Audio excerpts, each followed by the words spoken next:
How's it feel to be in LA, doggy? I'm glad you're here a while too.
And I would just tell them.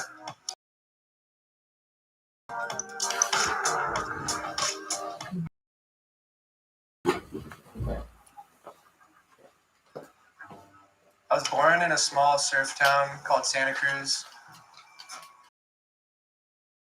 So I was always making things, art and graphic design in college. Ended up moving to San Francisco and joining a tech company there, leading the design team. I was drinking tons of coffee. Everyone was drinking it. Sort of bought into the paradigm that coffee was going to allow me to do more and do it faster. Spending a lot of time just by myself in front of a canvas, I was pretty in tune with my mental state. I was jittery, I was anxious. Life was a little bit more stressful than it needed to be. And I met more and more people who had a similar relationship to caffeine. People wanted to wean off their afternoon cup or quit altogether. Yeah, I took a leave of absence from work and I went and lived in India for 6 months. Their version of coffee is masala chai. It's on every corner. It's what everybody's drinking. When I came home, I took an inventory of a lot of rituals and habits and beliefs. It became really obvious to me that my coffee addiction was more something that was prescribed to me by culture than something that I wanted to continue. I ended up swapping it out for this masala chai I found. It was really high quality ingredients, all organic. You know, I still been training the jiu-jitsus, so Getting me fucking better though? I'm considering getting into a contest. Are you tapping people? I tapped a young lady the other day.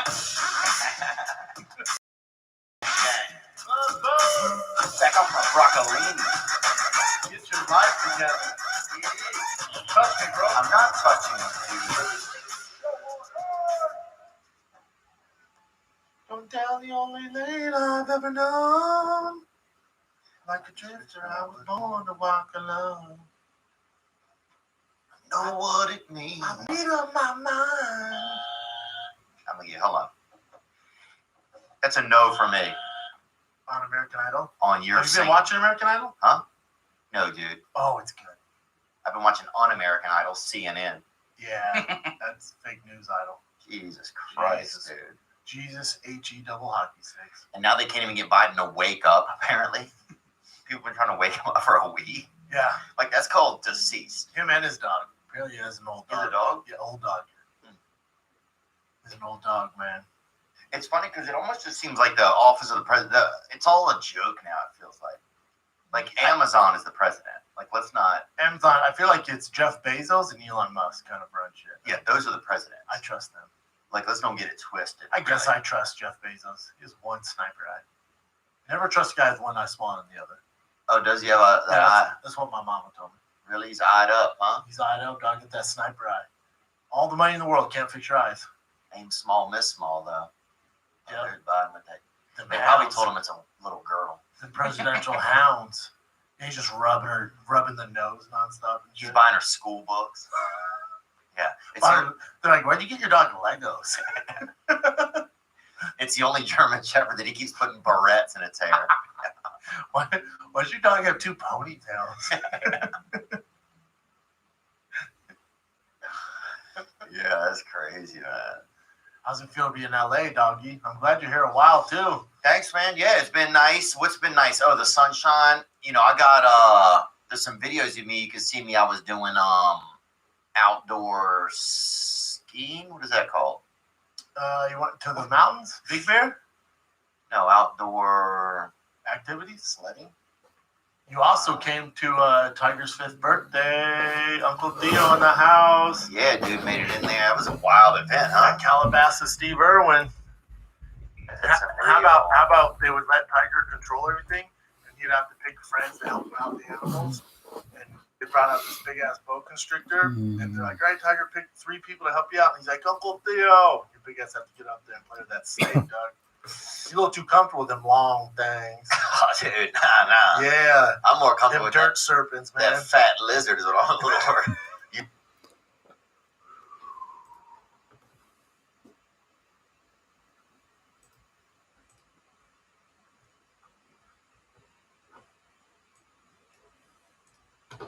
Morning, morning, morning. It's 9 a.m.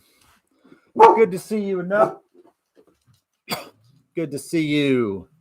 So today, GME is doing some things. This morning, the after hours pre-market was kind of dismal, but we're seeing a push right here. This is the 9 a.m.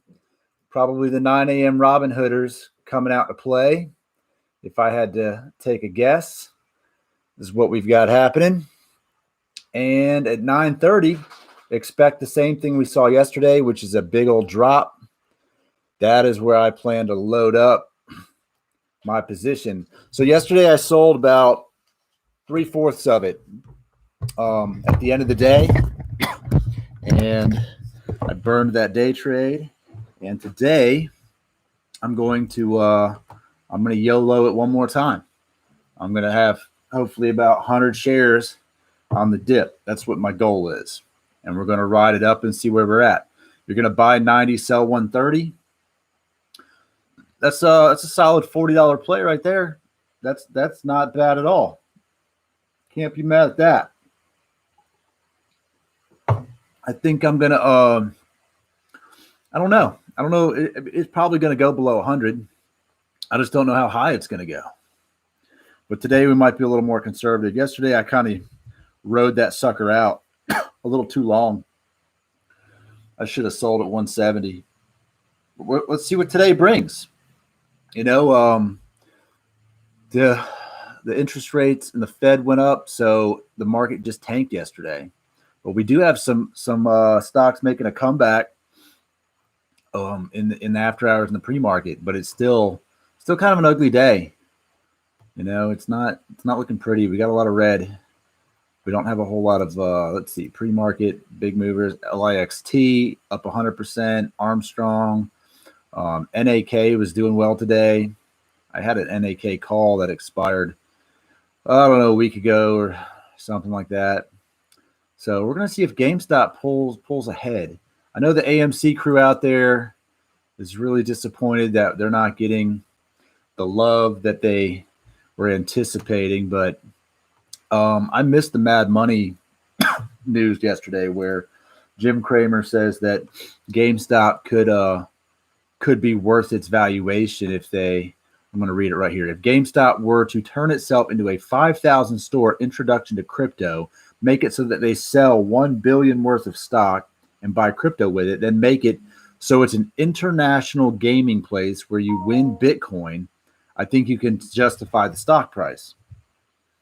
So that's a very interesting thing to come out of Jim Cramer's mouth right there is what I would call that. It's an interesting idea. Win Bitcoin. You know, honestly, GameStop rebranding into something more digital is probably the best thing for it.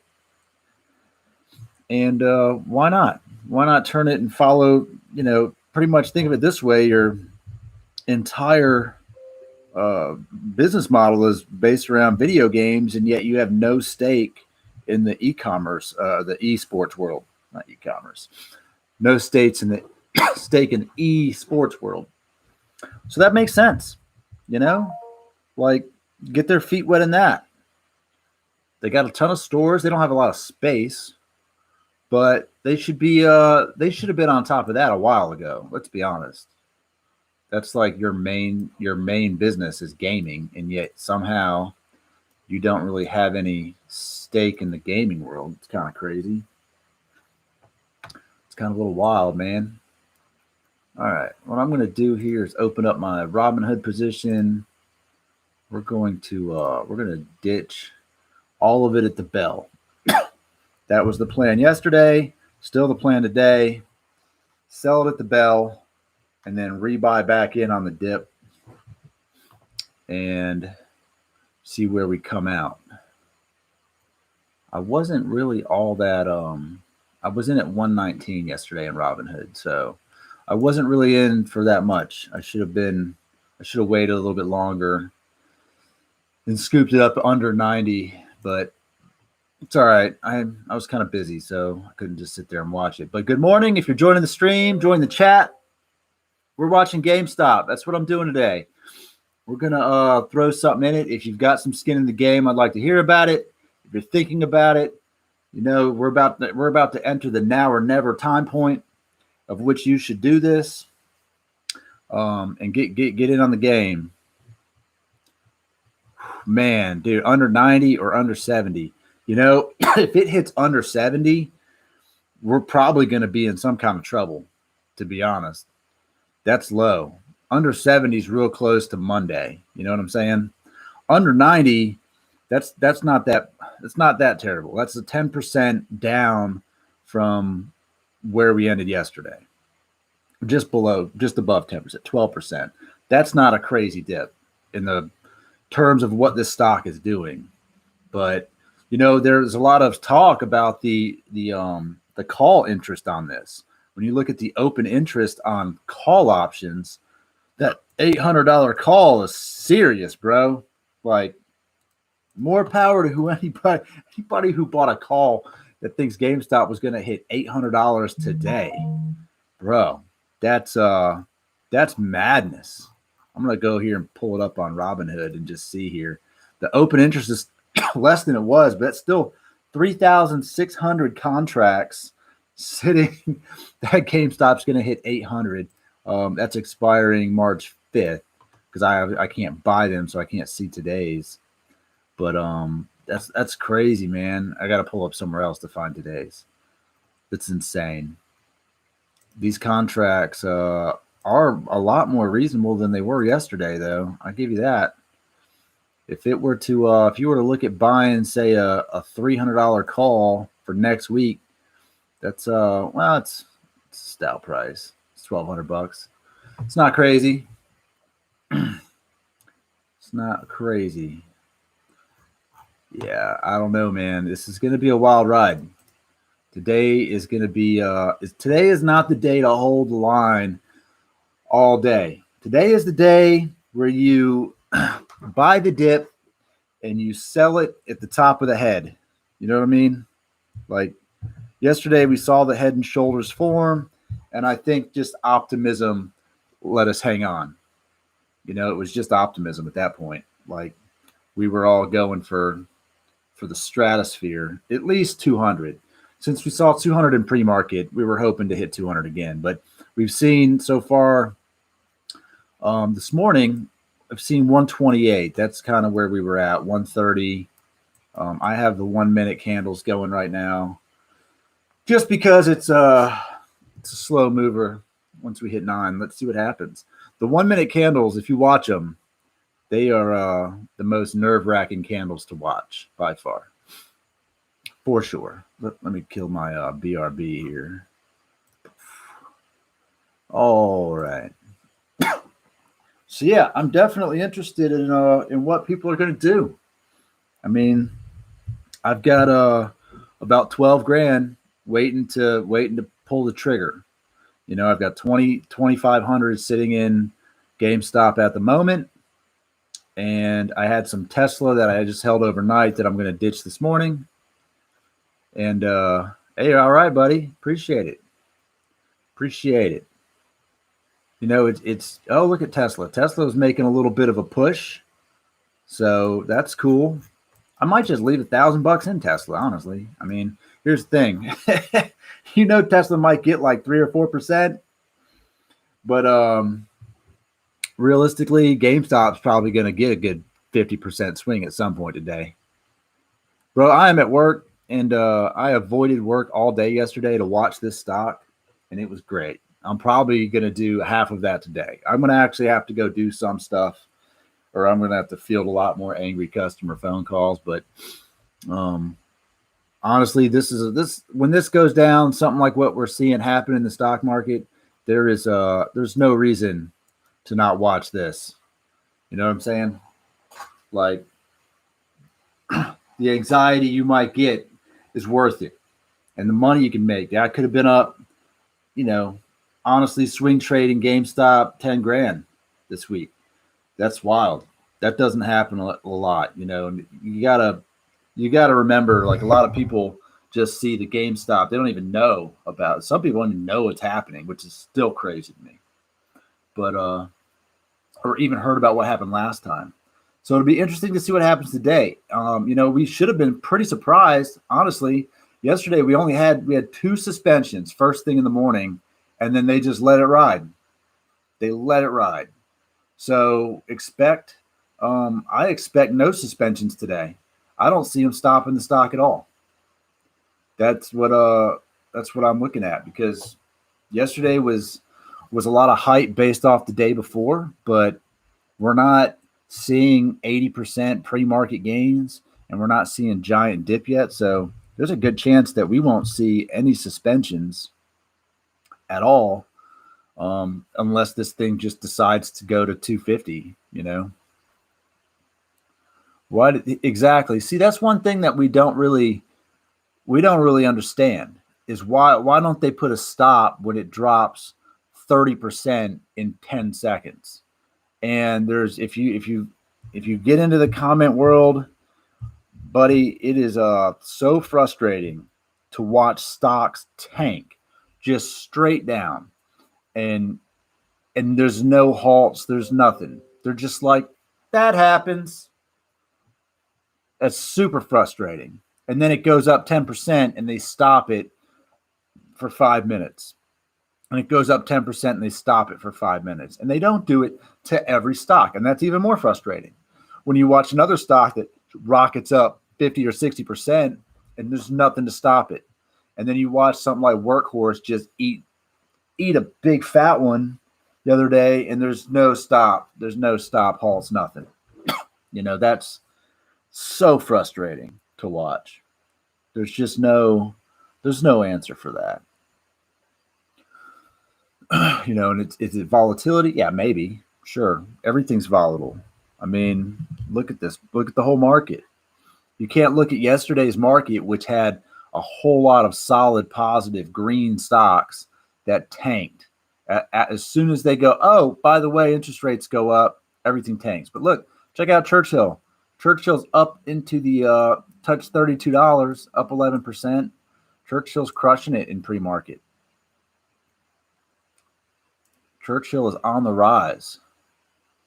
And I was down a good bit in Churchill because it touched like $25. So the other ones that are moving, Tilray's moving again. I could see Tilray. Let's get my calls worth more than freaking $30. Let's do that today, Tilray. So what we expect to see is a giant bounce. We expect to see a big bounce today. Let's look at our hourly and just see where we're at. This is Tilray, obviously.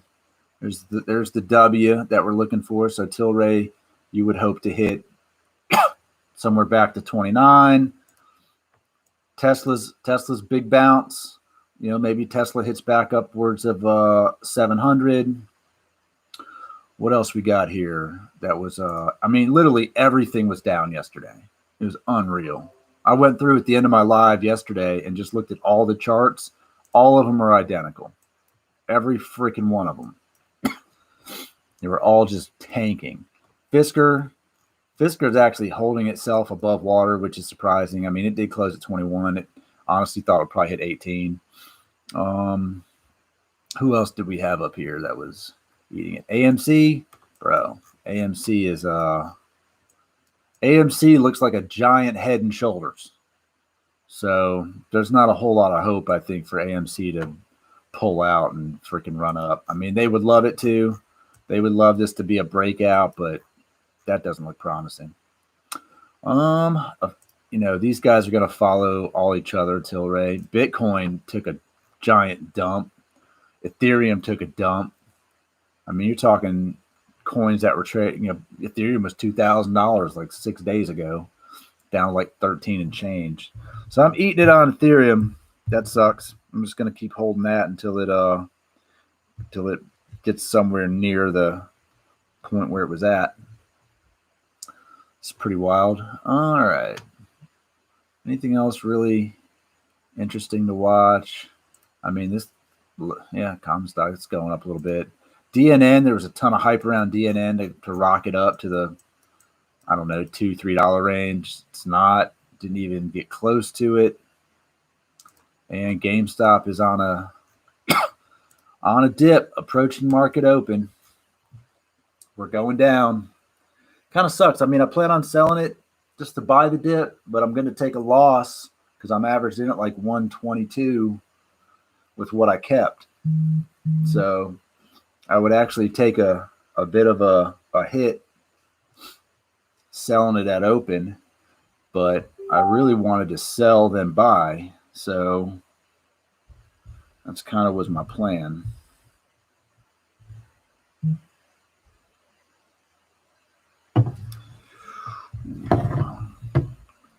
Let's see if we get a strong upswing here.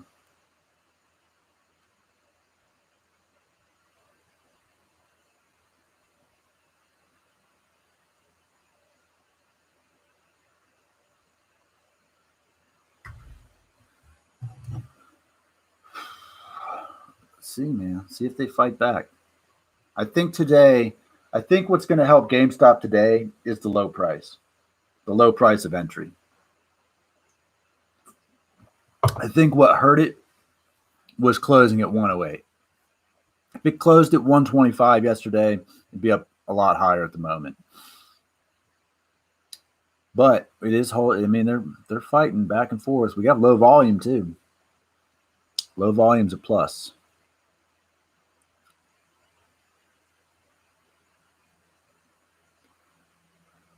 Feel like I need some background music. It gets real quiet up in here.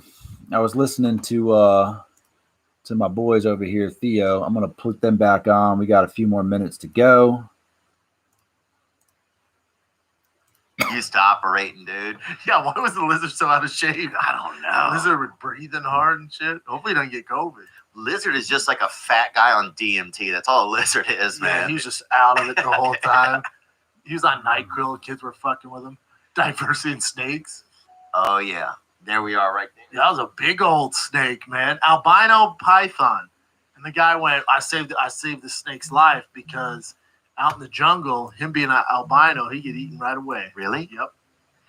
Dude, what I'm saying is that I didn't like that snake. He was coming near my face. And this is the thing.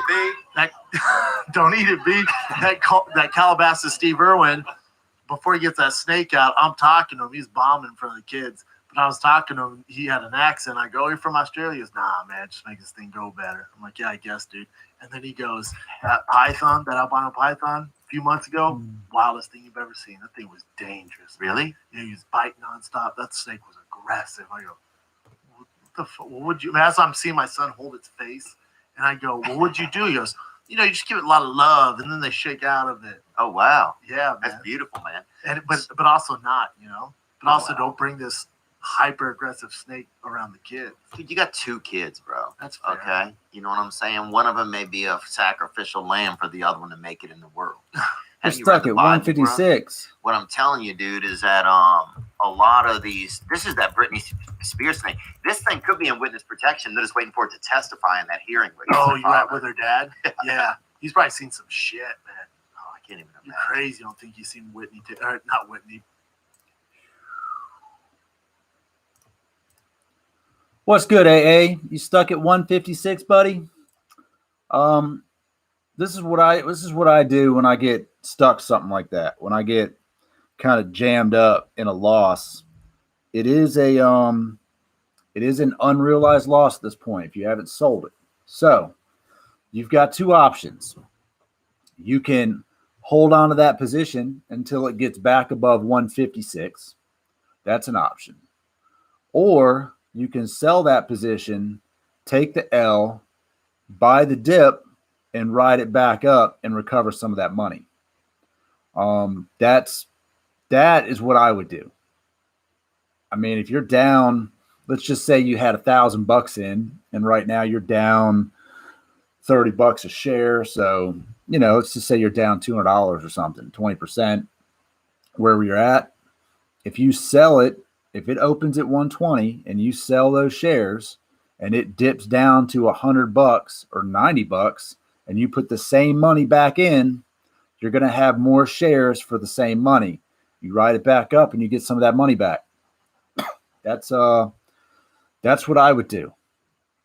If you have a day trade, if you don't have any day trades available on whatever platform you're doing, then you're not going to, you're going to be stuck holding it, but you average down. So the only other way to average down like that would be to just buy the dip with what you have, but that requires more capital. Not everybody has access to more capital to do that.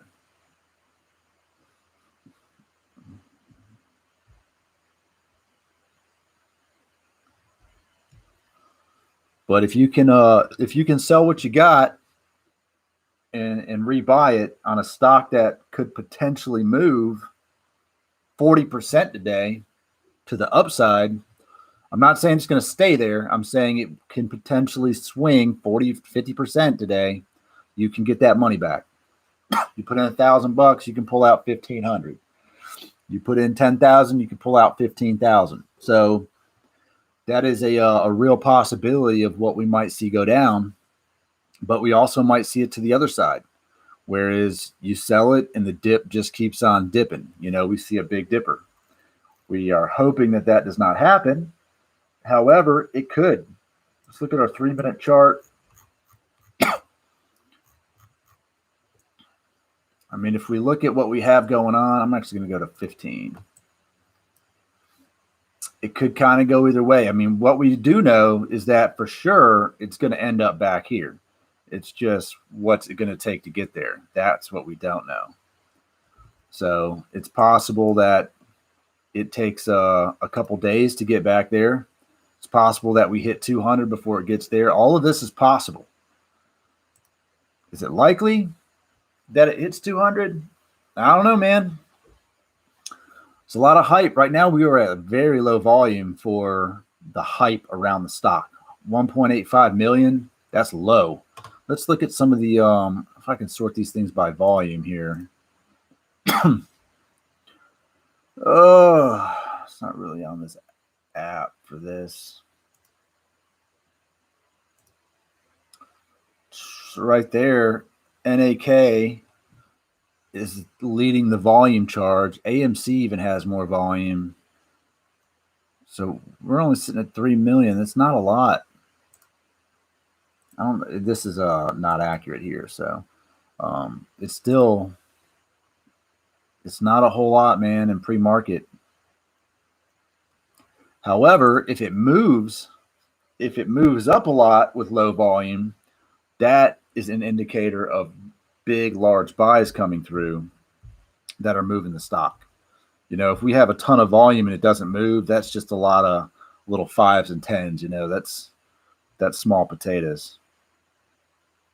But I'm looking at the orders over the last 5 days, and the inflow is definitely trumping the outflow on our level 2 data. Well, if you don't have capital to average down, like I said, your best bet, you can wait it out, but I would definitely at some point during the day, I would sell it and buy the dip. Sell it and put all of it right back in and buy the dip. Even if you gain $10 a share, that's totally worth it. Just for easy math, if you had 100 shares and you sell them and take a loss, and then you buy back 120 shares and it goes up $10, you're up a good bit. So that's what I would do. Just straight up holding it and hoping it goes back is not gonna put you in the green, because we might not hit 156 today. That might not happen. We got to stay realistic. We got to stay non-emotional. Take the emotion out of it, and you got to make smart moves. Right now, the smart move is that once the bell hits, this thing's going to hit $100. That's where the 2-minute looks at the moment. We're going to get this, and then we're going to get way down, and it's going to hit $100. So we're going to want to get the F out of here at market open, and then buy the dip. And all the guys saying hold, yeah, that's great. They want you to hold because they probably bought in at $50 a share or $60 a share. So absolutely hold. Why not? Makes perfect sense.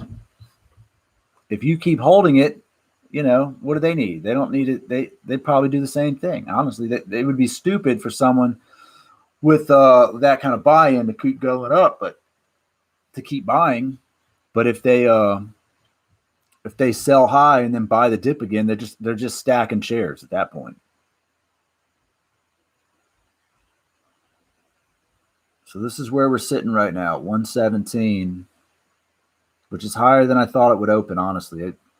After last night's freaking tank, and if I was trading in Webull or Robinhood with it, then, or say I have some in Robinhood, but if I was trading in Webull with it, then I would have held it longer last night for sure. But since I had to ditch my position, make a decision by 4 on the way down, I didn't want to see it open. I wanted to be able to buy with the money that I had a lot more. So this is where we're at, man. We are 4 minutes away, just under 4 minutes. So in my Robinhood position, I could I got a choice here. I am sitting at a gain of minus $20. So I can sell it all and then buy the dip and try to stack it. I mean, I'm only $3 away a share, so it's not that crazy from where we're at. But if it tanks down to 90, then that's a big deal. So that's probably what's going to end up happening. So I'm going to let it ride, let it go.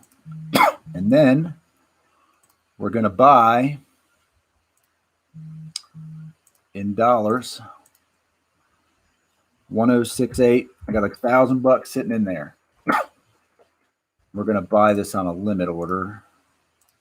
Limit price, let's just say we get in at 100, actually maybe 90. I don't know. You know what? I'm just going to watch it. I'm just going to watch the market go.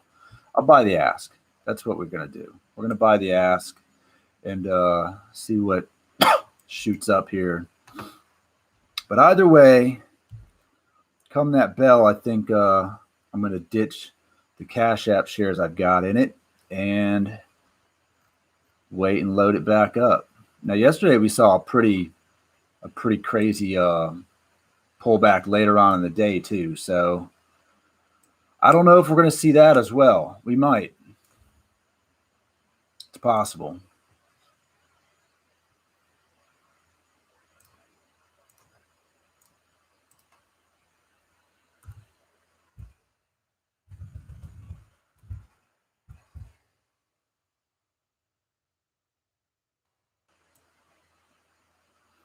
But we are approaching. It's coming in hot.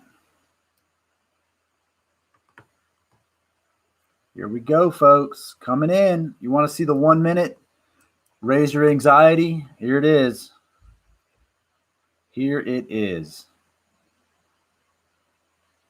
We're about to see that opening bell hitter hit the floor probably.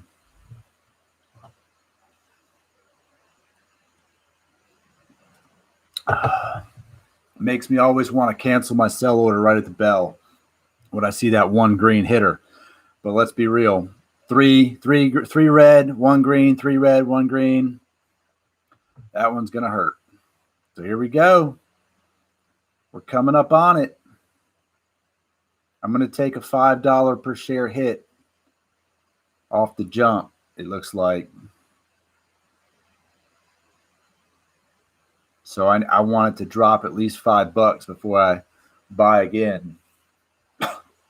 Whatever this drop is at the bell, that's what I want to see happen. And then once it goes, I'm all in, buddy. That's where we're going to be. So right now I've got a $1,000 waiting to pull the trigger on one side and about 11 on the other. It's 9:30. Here we go. Game on. Game on. Oh, she's shooting up. She's shooting up. One candle. But that pullback's going to be rough. Come on, baby. What you going to do? What you going to do?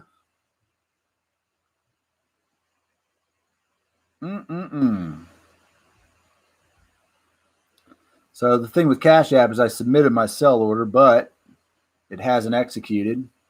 We're seeing a solid upswing, but this is only 1 minute though. This is only the 1 minute mark.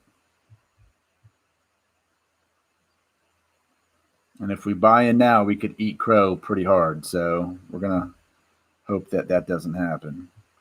All right, my Tesla shares sold. GameStop.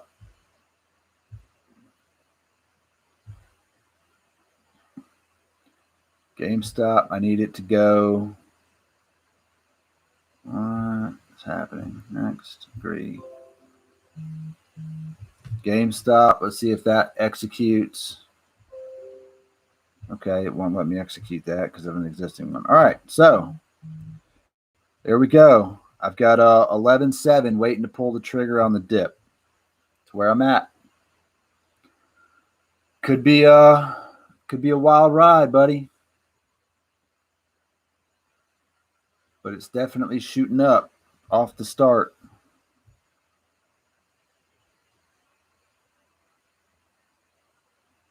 Wait for the big red candle because it's going to come. I don't know when, but it's coming.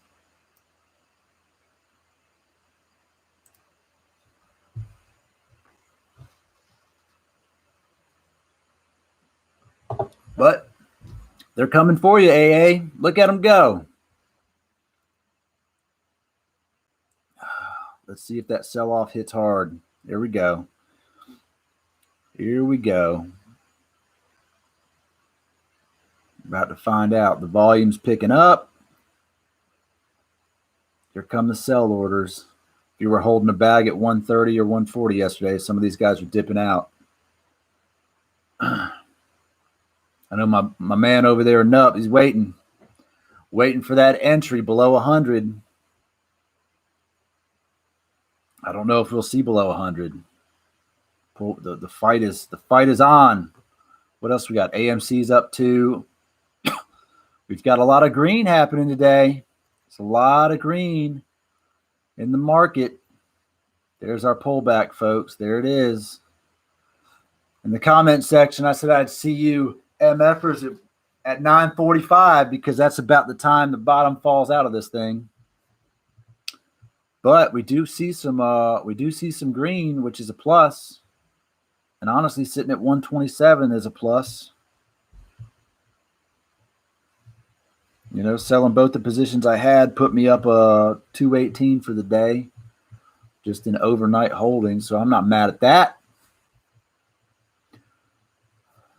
Let's have a look here at what we got. Boom. See, this is the 2 minute. We got a big red hitter. It could go either way. It's kind of floating. We've got a wick at both ends. If the bottom wick wins, then we're gonna be seeing a downtrend. But let's see what this one is. We can't always go by this 1 minute because look, we've got a green on the 1, but we've got a red on the 2, and we've got a red on the 3. So odds are it's going down. You know what I mean? This is where we're going. Let's see if we can grab it though. We're going to grab it on the way down. Let's find it. Let's grab it. Let's ride it back up, and let's pocket some money. So we got a few people on here today. If you're just joining the stream, appreciate you. I've been cutting up some King and the Sting. I might even throw them back in the background a little bit just for the fun of it. New episode came out today, so I'm going to upload some of those clips throughout the day. That's what I like to do as we watch this roller coaster happen right here. So we're still on the 2 minute here, and it looks like the go-to here is if you get three red down, we look for a green up. That's what we're looking for. Let's see what comes up, man. Let's see what shoots up. I'm gonna have a look at the level 2 data here and what we're looking at. So far for the day, we've had no large buys and no large sells. The inflow is greater on the medium and small side. We've actually don't really have any small sells either. This is all medium movement right now. So we really haven't even, the game hasn't started by looking at the level 2 data. The game is still has yet to begin.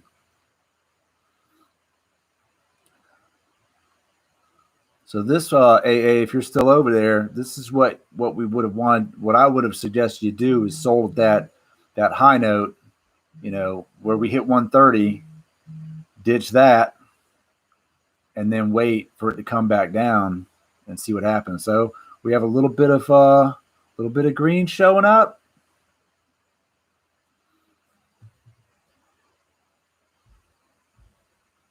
A little bit of green showing up. But the big players have not entered the game yet. Any news here? GameStop climbs early. Yep, we know that. Yesterday's entry was 125. So today's entry needs to be less than that. That's what we're looking for.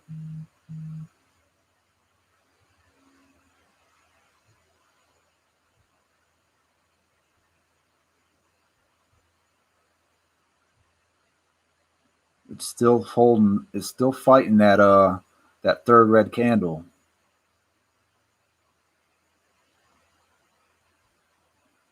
Everyone trades on stimulus and all that BS, but I don't know that people are just taking a little bit of money and throwing it in there. Maybe some of them are, but $500 at a time isn't moving the market like they are saying it is.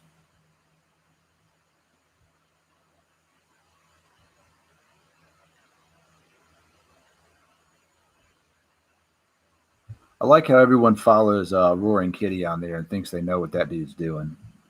They don't know. They have no idea what he's doing. He's holding the line, dude. If I was Roaring Kitty, I would have sold at 170 yesterday, and I had bought in at $100. $97. That dude's making $100 million off GameStop. It's unreal. All right, so we did have a green, so this may be our current floor is 125. This may be a small average endpoint here. So what we could do is we can throw in a smaller position and see if it rides up. We can throw in 1,000.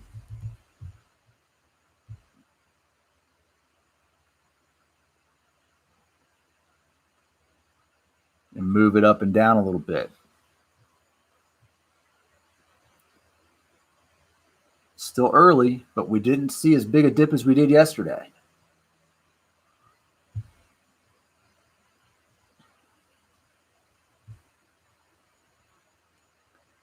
And this is again on the 2-minute, so we're looking for an upswing here.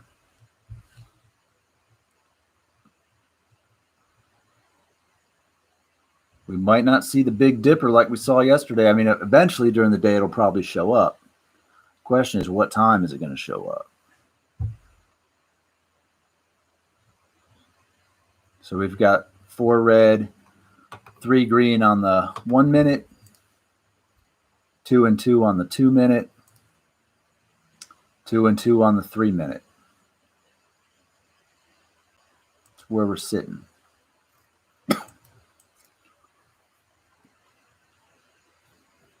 There we go. A little bit of pullback, a little bit of green. This might be a ride. This might be a ticket all the way up, buddy.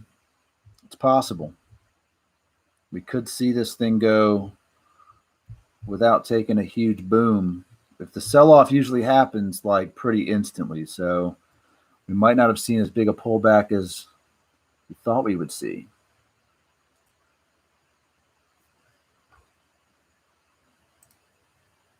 It's looking healthy.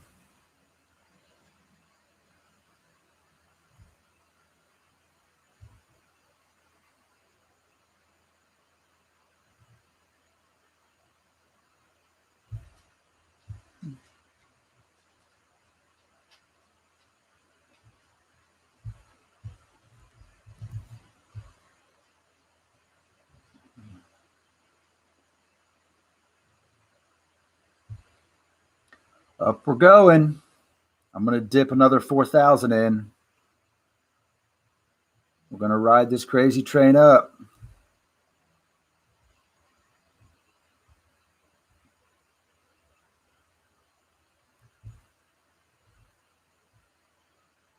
I got 6,700 left to throw in it.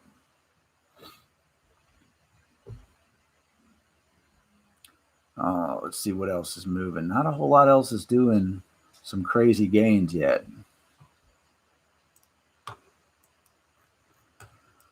But the 1 minute bull flag is on the way. The 2 minute could be there. 3 minute looks strong. Get another entry below 130.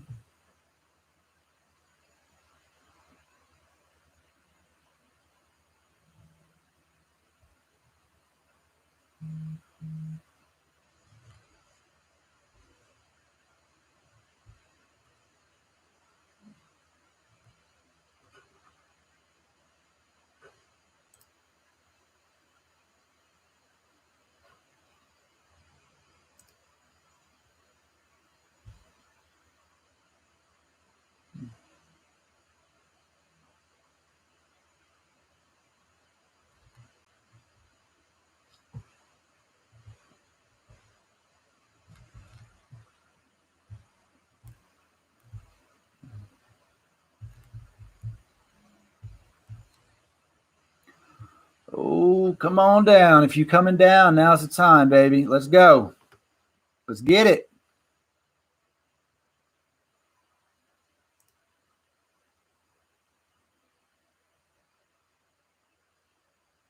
Again, I don't always watch the 1 minutes.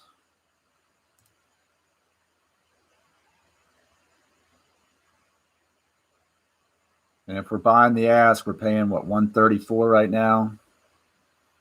133, 134.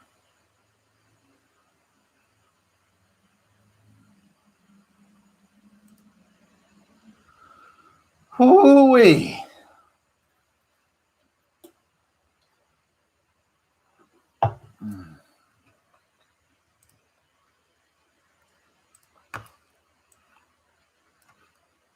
She's going up.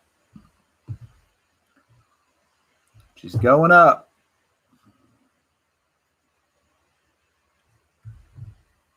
Here we go.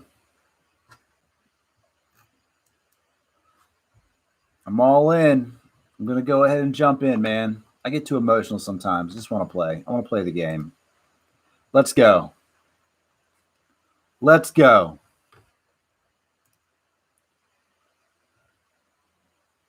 I'm not going to get too greedy today, though. I just want to bank back some decent change and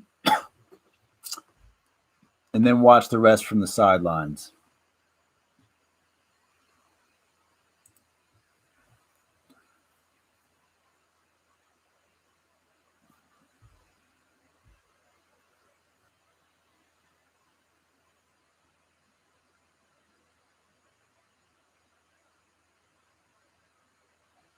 Right now, we're not seeing a big pullback at all.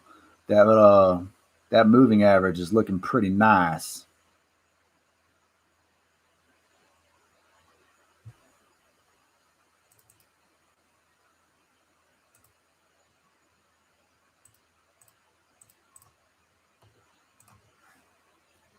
What's up, AA? They coming for you, buddy. They see you. They are coming for you at 156, bro. Hold the line. They are coming for you, buddy.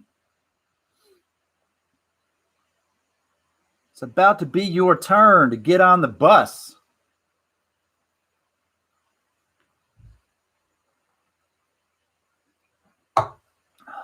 Get your thumb out. Get your bags ready.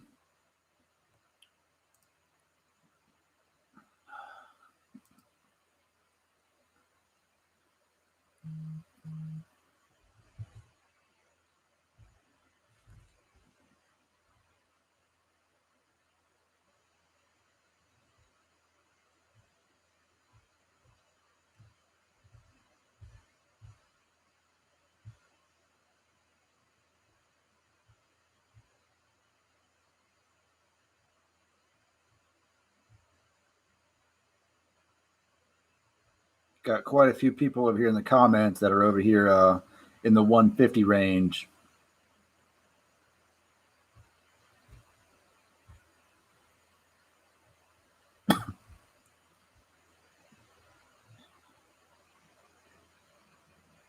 I'm looking to exit at 170, 180 today. Let's go. Let's go. If not, then we'll just pull out earlier. But we're about to find out where she goes.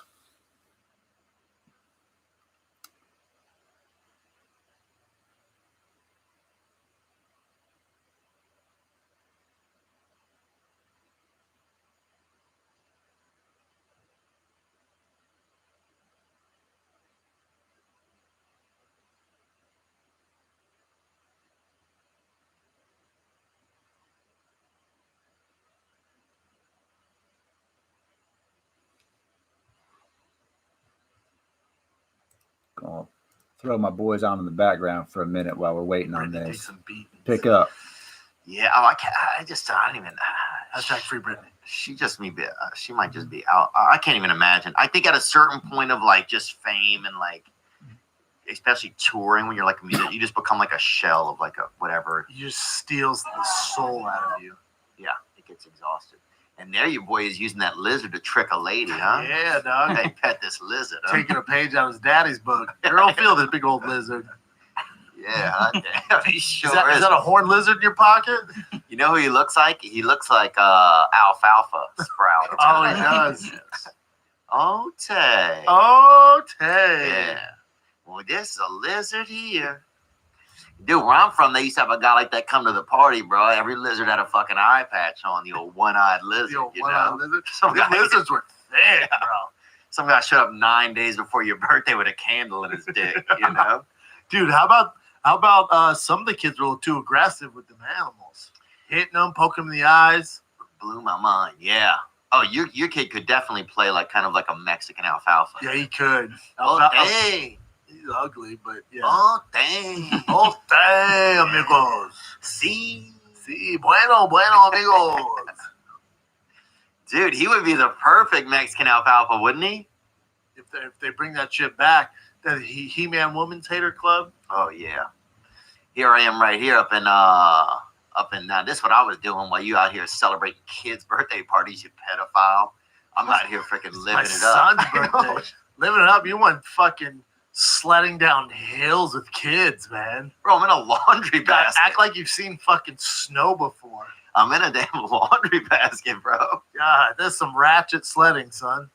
Dude, that was awesome though, man. It got snowed out there. So apparently it only snows in Nashville about every 8 years, and so Yeah, that's a lie. dude went up to the literally went up on the hill, and it's just this big snowy hill right behind the Capitol, and people start showing up with sofas, kayaks, canoes, Flying down that hill. oh, cookie sheets, everything. That's you know, fun. people showing up just with their skinny friend and just sitting on his Sitting back. on the friend. Yeah, it's just everything, man. This is me right here getting smoked out. Couldn't handle the shit.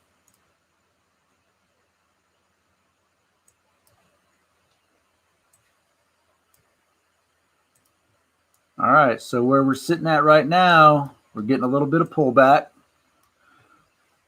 Still building the bull flag so far. This is on the 1 minute, obviously. The 2 minute, 2 minutes, a little bit of pullback. Just dipping below that 130 range. The ask is still up there. We're not doing terrible. We're not doing bad. The day has just begun. You're 20 minutes in. It'd be awesome to hit this thing down lower and get back in. But we'll see what comes of it. We got three red. We need a green. We need a power green right now to come out. Pull them out. Bump it back up to 135.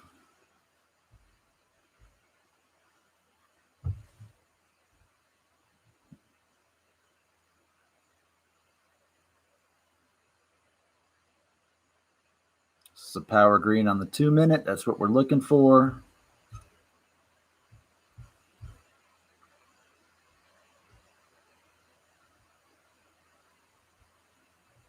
$133. Just moving up. Let's look at our level 2 data. We've got big, large buys on the inflow. 8.96 to 0.87. So we're getting some bigger fish are joining the party. That's probably what gave us our spike right here from like 126 to 138. Some bigger spikes there.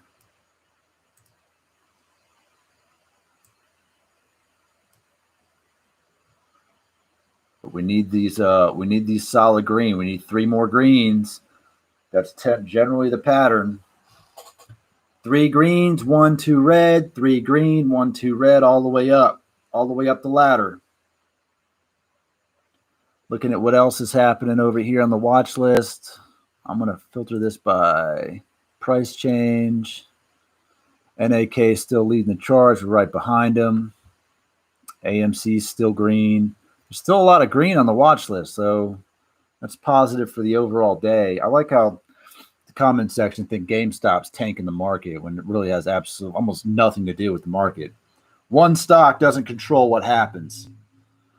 All right, so we need this one to be green.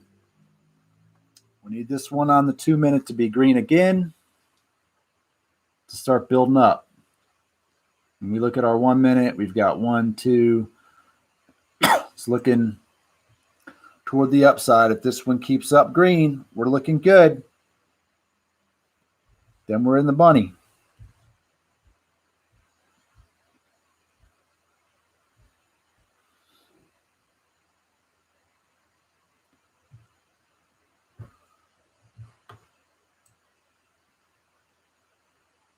I need more space on my windows here. Damn. Yeah. That ass was ready for the snow, man. Bro, it was wild, man. They had so anyway, I roll up there. This is like the first day, there's like 5 people sledding. And they got a man, this is like a security man, right? So he rolls up at one point, gets out, and he's like, if it ain't the damn Rat King out here, right? Shit. So he rolls up, right?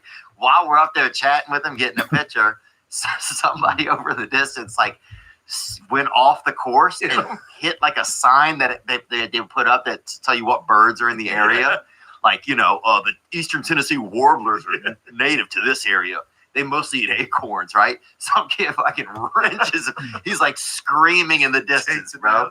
And the security guard's just trying to play it off like it's not happening. It's obviously his responsibility. You see out the corner of his eyes on. Hey, let's get this pic, man. Let's do this for the gram. So finally, here's some dudes on a sofa right here. Actually, let's interrupt real quick.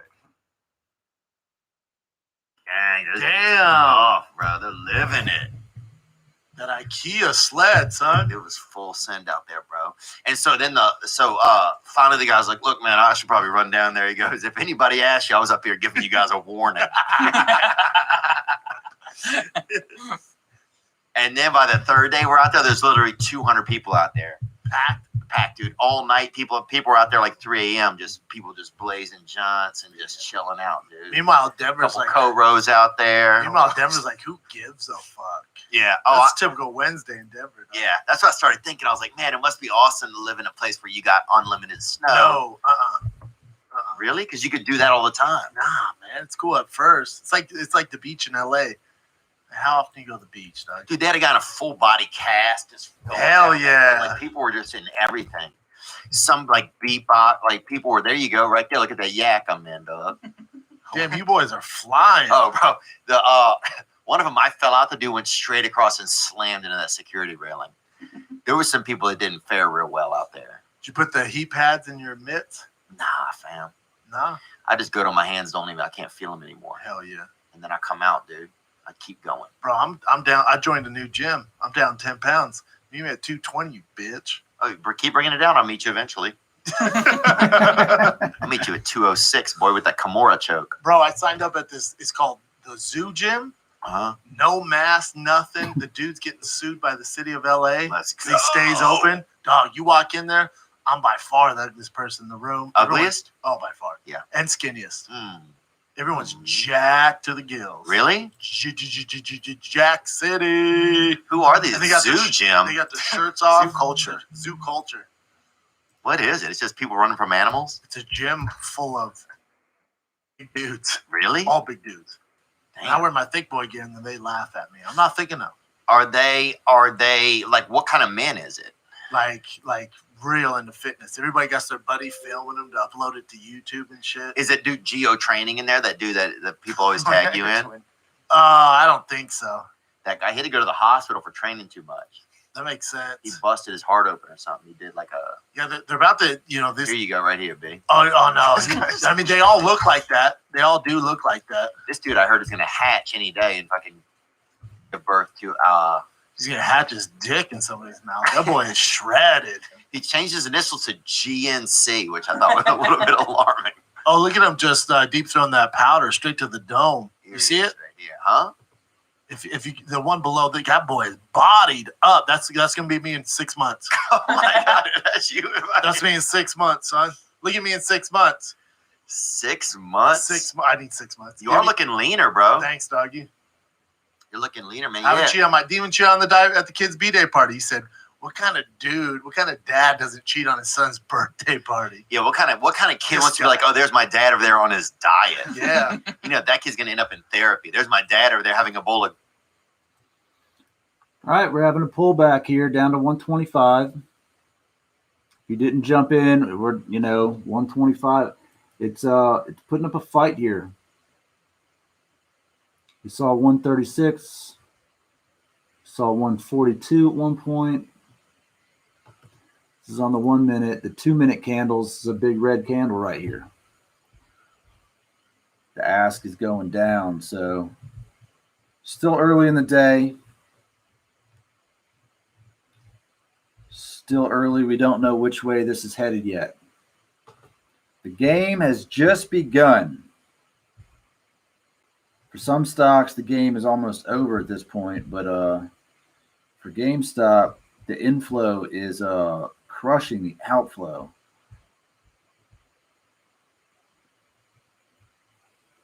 It really is on large orders. So this is kind of wild to see it having this type of struggle. The volume's still pretty low too. So if you just joined up, throw something in the chat. Let's see where you're at.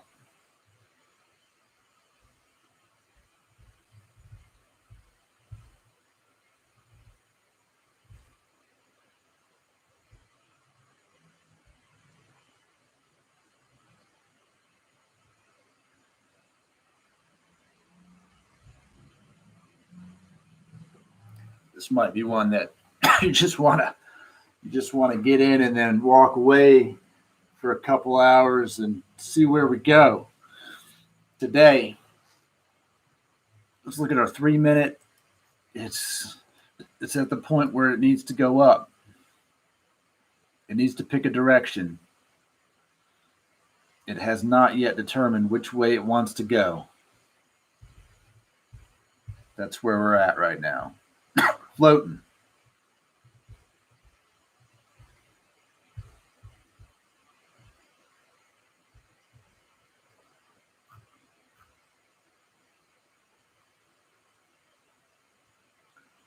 We've got a lot of smaller ones just floating around, the normal kind of gains. We're not seeing anything too crazy. Just wondering what Tilray was doing. Tilray is floating.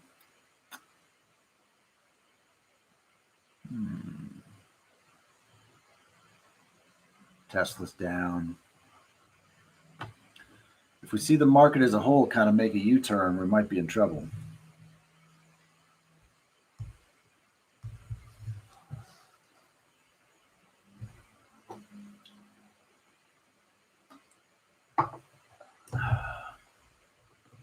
So right now we've got a bid at 123. The ask is 126. And she's going down, down, down.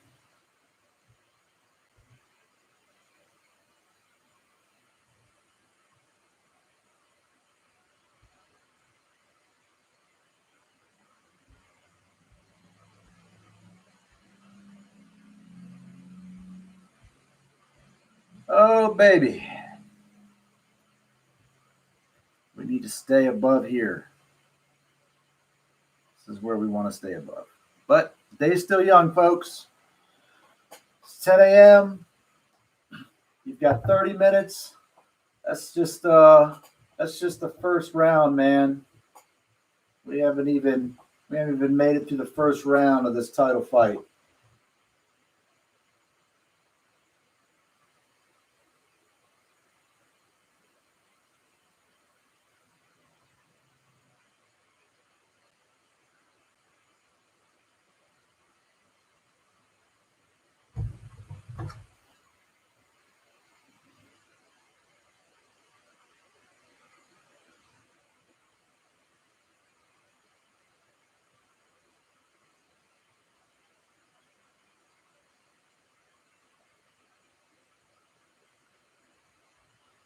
Let's have a look at our 2 minute.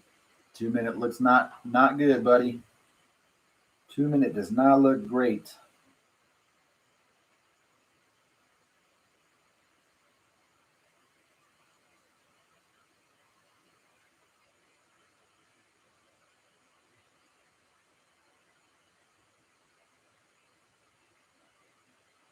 $128 new resistance.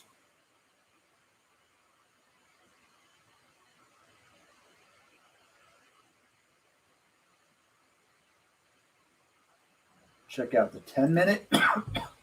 10 minute chart does not look, I guess if you look at this 10 minute chart looks good, but that 10 minute chart, not so nice. You could see this happen. It's possible. You could see this happen. You could see it end up here. Not an impossible feat.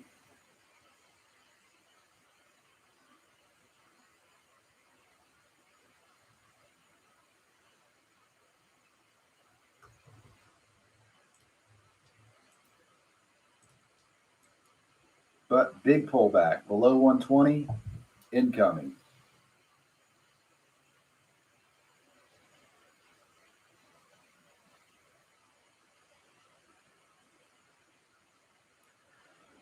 Well, Lara, that's a good question. Is it going to go back to 150? We got close earlier. 142 is where it peaked at, but the game just started. We don't know which way it's going to go. We really don't know which way it's headed. We're seeing a big old dip right here. This is the dip I should have waited for. I got in higher than this, but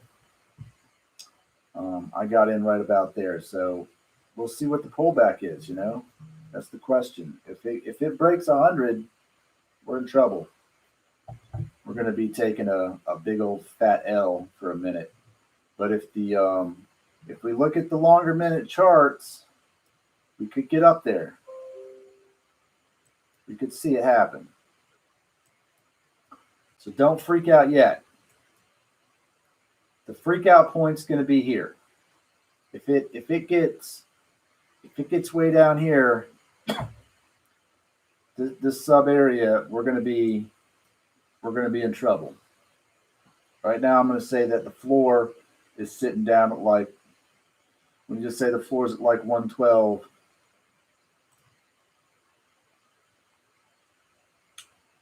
The buy orders are strong. This is the 1 hour chart. We've got strong buy orders coming in. We just don't have a strong uptrend yet. We don't have enough time on market open to determine if that uptrend is going to get there. Realistically, probably not for another hour will we really see what the path looks like. If we look at yesterday's, let's go back to 10 so I can get over here. If we look at yesterday's, we really didn't see anything until noon. Noon is where we saw the breakout up to 180. So right now, what you see on the screen here is Webull. I like Webull for the chart. It's actually an app. You can throw it on your phone, or you can put it on your desktop. And I have a video on my channel here about all of the apps that I do use, because I use Webull, Cash App, Robinhood, and TD Ameritrade. And for real time charts, I like Weeble for sure. Weeble has the best candlestick action of them all to me, the ones that I use. Robinhood is a little bit delayed. It's not, you won't see quite up to the minute here. Can't use it in the EU. You can't use Weeble, huh? What if can you just not install it because of the restriction for the country code? It's not going to let you put it on. Is that what you got happening?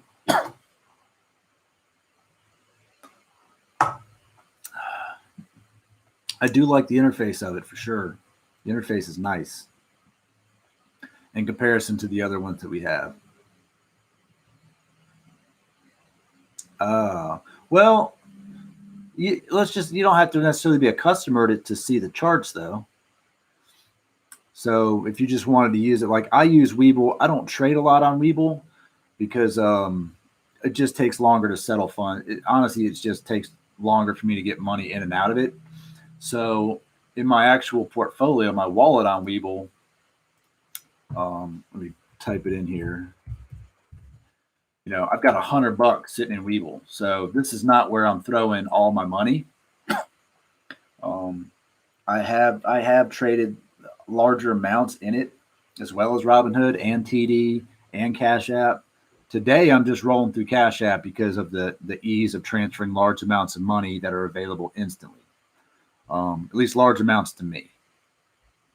You know, if I was just going to trade with $1,000 like I did in Robinhood, then that's fine. But I pull up Weeble because the interface is nice and the charts are easy to read. I like the watch list. I like the overall market view of it, which look, everything is freaking red. NASDAQ, come on, 0.01. That's red. Who you fooling? You ain't fooling nobody. There it is. Red day. So on a day that's so red, it's not surprising that we're starting off where we're at with GameStop. I mean, it's kind of surprising that it's even up 14%, but we could have seen a much bigger bleed. But Weeble is great for the if you subscribe to the Lever 2 yet. You didn't buy yet, huh? I did. I threw it in there, buddy. I don't know that the floor is gonna. I don't know. You know what? I'm going to say this. I'm going to be optimistic that the floor is where we're at right now. Now, we could easily see a downward trend, and I'm just going to eat crow today, but I told the crew that I would be there at 9:45, and I was there. So let's see what happens. Yesterday's, 25K, hell yeah. I was up about 6 yesterday at one point. And then I should have pulled out, and I didn't. I let it. Damn, from 1K, did you buy some options? You must have been throwing options in that bad boy from 1.1. Either that or you've been holding it for a hot while. Your hands must be tired. You've been holding it from like $8 last year. Okay. That's what's up. They had some good swings, man. No lie. If you wrote it up the first one, I didn't participate in the first round of GameStop crazy. Holding from 43. So you're killing it. Yeah. And you're still not swing trading it from there, or are you just swing trading it on the way up from 43?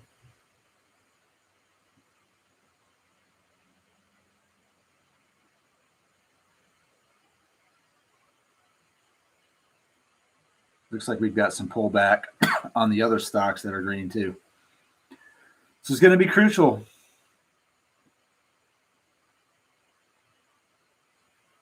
That's what's up. See right there, that's the smart play.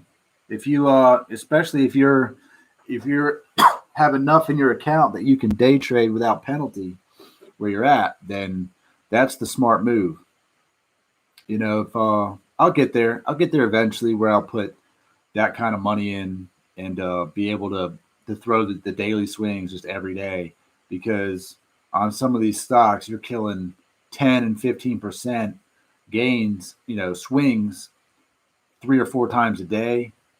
And when you watch some of these other dudes on YouTube, man, they're making killer money. And I see some of the alerts, like, oh, you subscribe to this or the Discords, and the entry point will be like $1.10 and the exit's $1.15 or something. We can't do that. You got to have big money to play those swings. Yeah, I get that. Buy it on the lows and it just kept dipping. Yep, sometimes it be like that. We just, here's my take on it is that everyone acts like there's that the stock that you're trading on, that the stock you're trading on is a live animal. I mean, is it semi-predictable based on the dog? Hold on, let me mute him. Come here. Come here. Come on. You don't need to yell at him. Come on. I know. All right. It's like semi-predictable based on like market trends, but at the same time, it's extremely highly unpredictable based on people. You just don't know. You don't know what's going to trigger a stock to do what GameStop did. I mean, obviously they were, pushing the short squeeze on it for quite some time, but that doesn't mean that it's going to happen. It doesn't mean that you'll see that. It just means that it could happen. You really need some people with much deeper pockets. I like this. I'm selling a boat, and somebody messages me here. I'm definitely interested when the weather warms up. Yeah, no shit. I'm interested too. Yeah, right? Well, here's my take on the diamond hands. Like, I'm all for holding stock, especially if you had an entry at $43. By all means, hold on to that. But at the same time, dude, if you bought in at like 3 something or 2 something, you got to pull the plug eventually. And if you just like the stock, if you just like that particular company, then sell it. And then when it gets down lower, buy it again. You'll own more shares of the company. Holding it at an unrealistic amount is not helping anybody. But there's definitely some guys out there that just held on to some serious losses. And obviously they got some of it back yesterday, and the day before. They came back and probably took some of that money back, which is good for them. More power to them. I mean, hell, I'm sitting right now at 1,200 down for the day on this one. So let's see what happens. This is still the 2 minute. Let's look at our 10. Let's go up here. 3 doesn't look good. 5 doesn't look good. 10 is if we don't pull back from here, we're gonna see some trouble. But that could be just a overall bleed out of everything being red. We got a lot of red across the board. Workhorse taking a 15% dumps. Fucking Virgin taking a huge dump. Jesus, look at that. 15% down Virgin. And Virgin was at like 55 a week ago. So it's down a lot. Yikes. So here's hoping that we see a turnaround as we get closer to power hour. Because I don't know that over the weekend this would be worth hanging on to. Overnight it was barely worth hanging on to.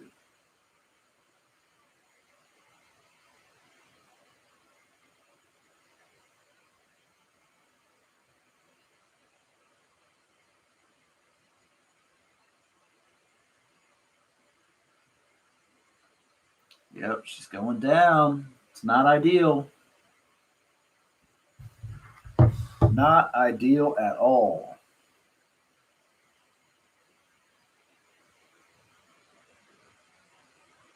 Big dip, big dip.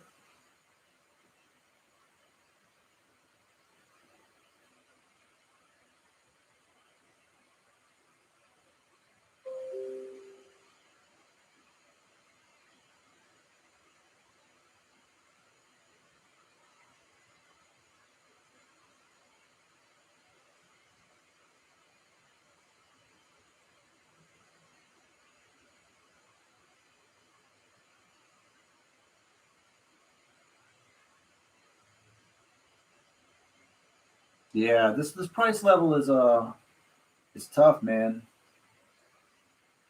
This price point's hard. I mean, it's definitely a day trade price level. I mean, look, we're falling below the floor.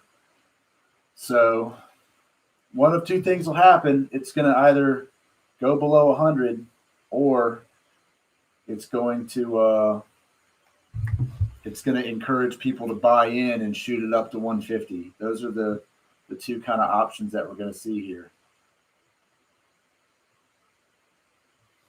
But we could be in real trouble right now. Real trouble right now.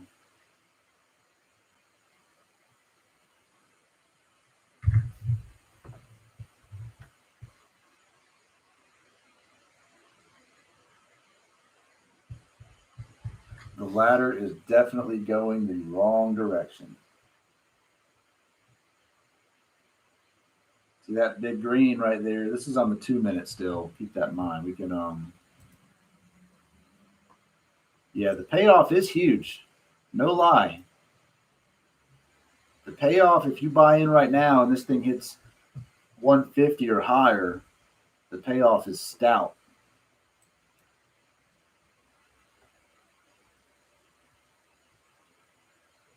But our 1 minute is not looking great. The 10 minute, this is what I said. I mean, this could be going the other way.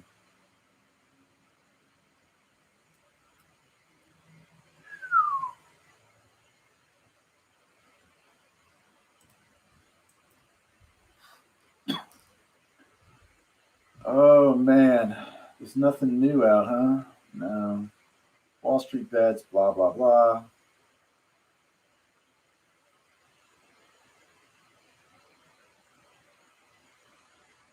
Yesterday's steep dips, sure, we can look at that.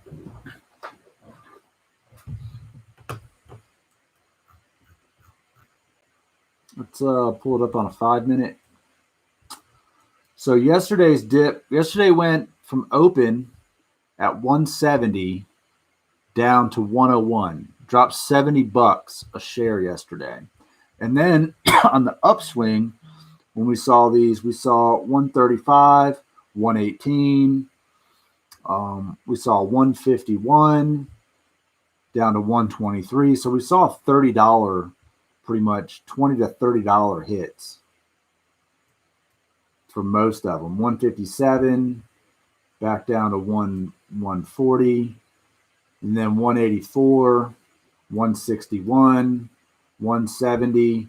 This one here happened quick. This one here happened faster than it looks on the screen when I remember living it in real time. But 170 straight down to 126 was tough.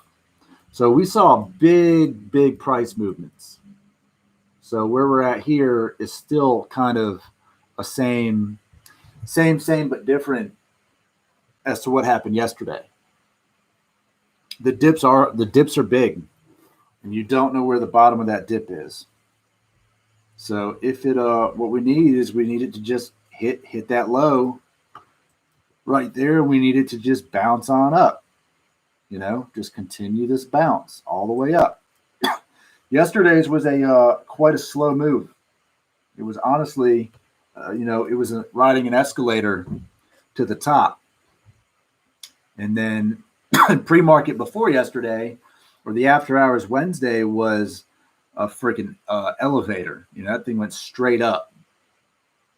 But that's not the most realistic turnaround. And I'm even tempted to even throw in more money if we see another big dip. Yeah, thanks, Lyra. You know, it's hard because honestly, yesterday there hit a spot on one of those dips where I was down. I don't know. I was down to like $200 in profit, and I was just like, pull the plug. I had to walk away. I had to look the other direction because it was tough. You know, your heart just falls out of your freaking chest.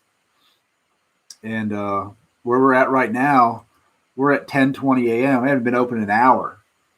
So the game is still just being started. We just started playing this game. This is it. This is where people decide whether or not they're going to jump in, because you got to know a lot of guys that sold on the high that buy the dip. We need to know where that dip's at. And you don't know until it's a little bit too late. So if the dip was 112, we're $10 over that already. You're already $10 a share outside of that. So if you're trying to buy in like my boy did earlier, he was hoping to get in at 90. Not going to happen. Oh, yeah, 5K in 15 minutes. That is no joke, right? That's it's, dude, it breaks my heart. And I've seen it. I saw it yesterday. I was up 5, down up 5, then you're down 3,000, and you up 6, and then you down 4,000. And it happens so fast. And you're like, just give me the profits already. And then you think that the last time this happened, I watched it. I did not buy GameStop last time it did this. The first day it went up on the last run, when it goes from freaking, 20 or $30 to freaking $100, I was like, whoa, what is happening? So then I thought to myself, well, this is puts. This is put territory. Let's load up on those. But I didn't buy any. I'm like, this is too risky. Like, anything that goes up that high is falling. So then I see all of the chatter about the short squeeze. And look, internet information is as good as it's useless. Let's be honest. We can't rely on anything that we read, because after the last couple of years, especially in the US, everyone has an agenda. So I was like, all right, well, that'll fall. The next day it shoots up to like 250. And I'm like, that's freaking madness. Surely the fall from 250 is going to hurt. Then the next day it's up to like, tops $500 or something. And that was unbelievable. And at that point I started believing it. Like, dude, they might hit $1,000 a share. That didn't seem that far of a stretch. And then, with the whole Robinhood, the whole trading platforms locking it down, that showed their cards to me. Oh man, yeah. When volatility is low, yeah, options is where it's at, no doubt. But if you're buying an option that expires today on Wednesday, bro, you can lose it all. You thought losing 5K in 15 minutes hurts. Dude, you lose 25K in 8 seconds on one of the options. So they go up and down. I mean, I bought a call on Tilray back on Tuesday for $40. That was up to $200 something on TD. I should have sold it then. I still believe Tilray was going up, but the call is going to expire today, and it's going to be worth absolute dick. So, where is Tilray? I don't even want to look at it. I know it's red because it's just freaking red. Look at that, 23. And it's just like this. Everyone says, "Oh, the Bears do this, the Bulls do that." It's a constant battle. The way to make money is to not be a bull or a bear. The way to make money is just to be a human who realizes that nothing lasts forever. You need to buy it low, get in a call option that makes money, close it out, buy a put, ride it back down. That's the way to make money. If you are a solid bear, you're gonna burn puts just as much as bulls are gonna burn calls. So, I do see a lot of guys that talk about buying and selling, or not buying and selling, but just selling covered calls, which is great if you've got 100 shares to sell. 100 shares of GameStop right now is going to cost you a pretty penny. So I get it. I also get that you could lose your ass doing all of it. It's all risk. And I've talked to some people, like some friends and stuff, and people about stocks, and there's a smart way to make money in the stock market that is very low risk. And that's, playing medium to long-term holds. And if you've got good cash capital to put in, play long-term calls for sure. Don't play long-term puts. That's just betting that a company is not going to make it out of something for the long haul. And honestly, you could end up like holding puts like you did on Hertz and get burned all together, and they expire freaking worthless because they delist them. And obviously Hertz, a put on Hertz back then was worth its weight in freaking Bitcoin at that point, because that thing tanked so damn hard it made people rich. But at the same time, it came to a point where you didn't pull out, and your option, you couldn't even exercise the option because it was no longer being traded. That was crazy. But I do like to play options that are under $100. I did throw in some more expensive ones into Tilray that I probably should have just steered away from, but I kind of just threw in like $500 or $600 into some options with them because that company is going to be worth it, man. It's going to make it. Oh, look at that! Got a JRE sale there. Is anyone watching this? The Mars rover Perseverance on there? How crazy is that? It's crazy that they can get such a good video from so far away. It's kind of suspicious. Speaking of Hertz, it just notifies me as I'm talking about them that Hertz earning calls today. Their stock is still at $1.70 on the pink slip market. It's kind of wild. So this is a pretty healthy bounce that we're seeing. This is the 2 minute. Let's pull it back to 5. That's not bad. The 10. Look at the 10. Lyra, if you're still out there, or Lyra, I don't want to butcher your name. It's one or the other. The 10-minute chart on GameStop is a small step in the right direction. The 5-minute is a small step in the right direction. The 2-minute gets worse to look at. If we look at the 1 minute, we kind of probably leave a brick on the floor. Let's get real.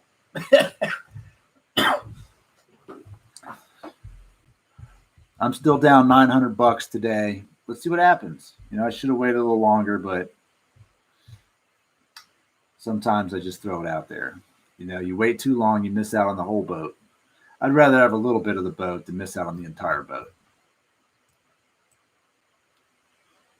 Yesterday's big head and shoulders. The day before, not so much. This is what we're looking for today.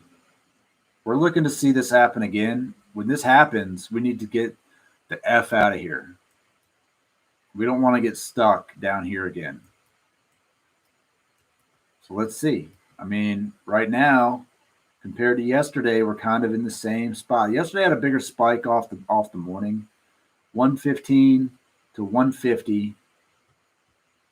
If we just kind of put them a little bit more side by side. Yesterday was 115 to 130, 122 to 139, 125 to 135.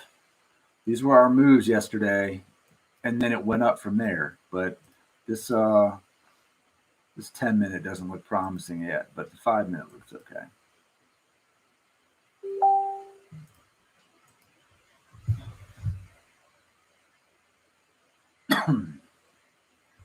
Oh, wow. My buddy just sent me a Mr. Potato Head. Almost looks like Mitch McConnell mixed with, I don't even know who. But yeah, they just came out and said that Mr. Potato Head is now just Potato Head. That's the newest thing. Mr. Potato Head can no longer be Mr. or Mrs. Potato Head. It can just be Potato Head. That's the world we're living in. It's just a potato.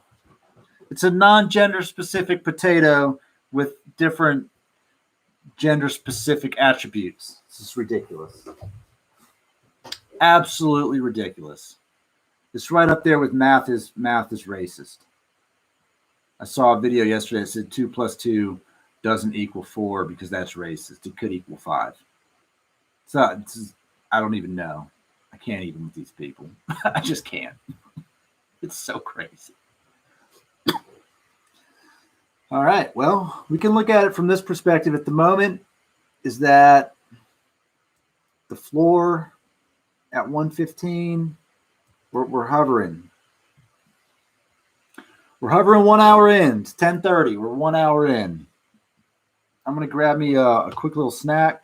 I'm going to throw on the King of the Stick for a second. Birthday. For sure.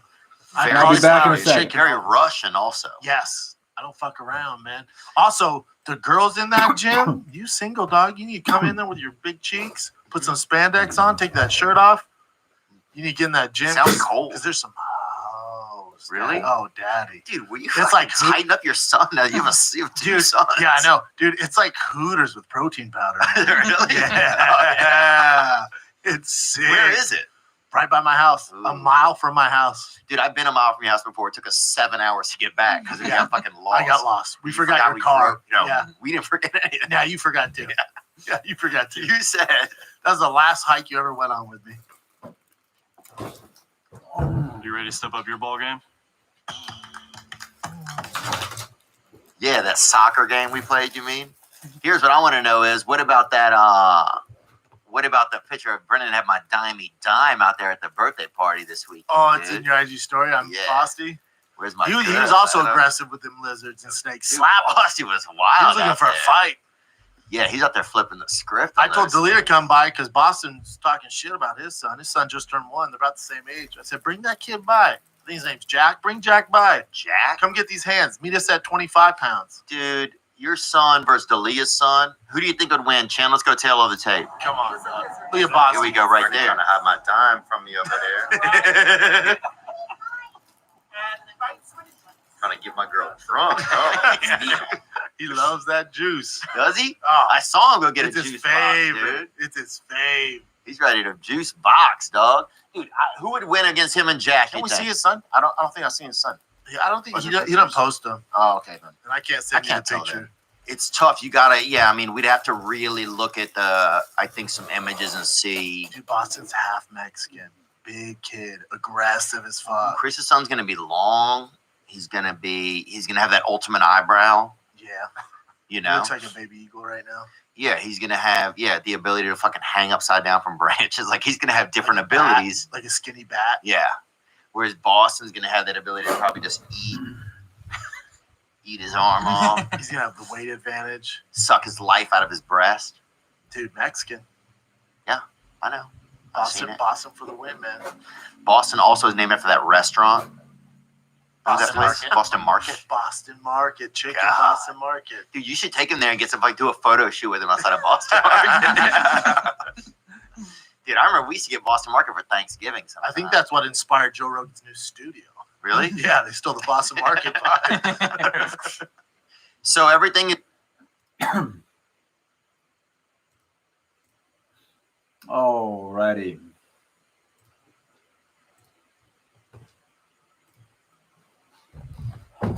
Seeing a little bit of resistance here.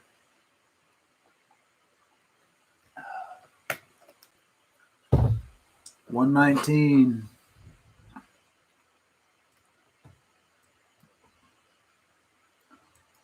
Looks a lot like yesterday. I mean, not quite as early as yesterday. Yesterday's dip was done at 10. Let's see if today's is over at 10 as well.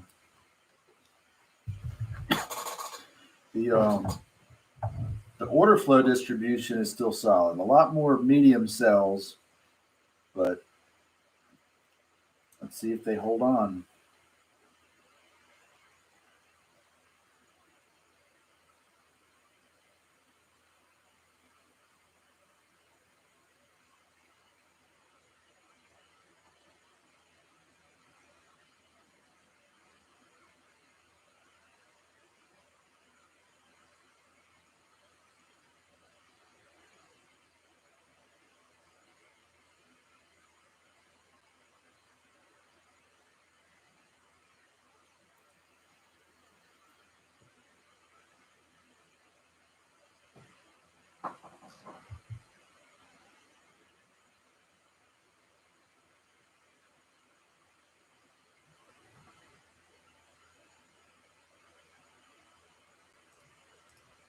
Is going good, and then what I'm telling you is that something that helps out a lot of times is different vegetables. A lot of times you'll see somebody, I'll see a man. And then he has to deal with this, dude.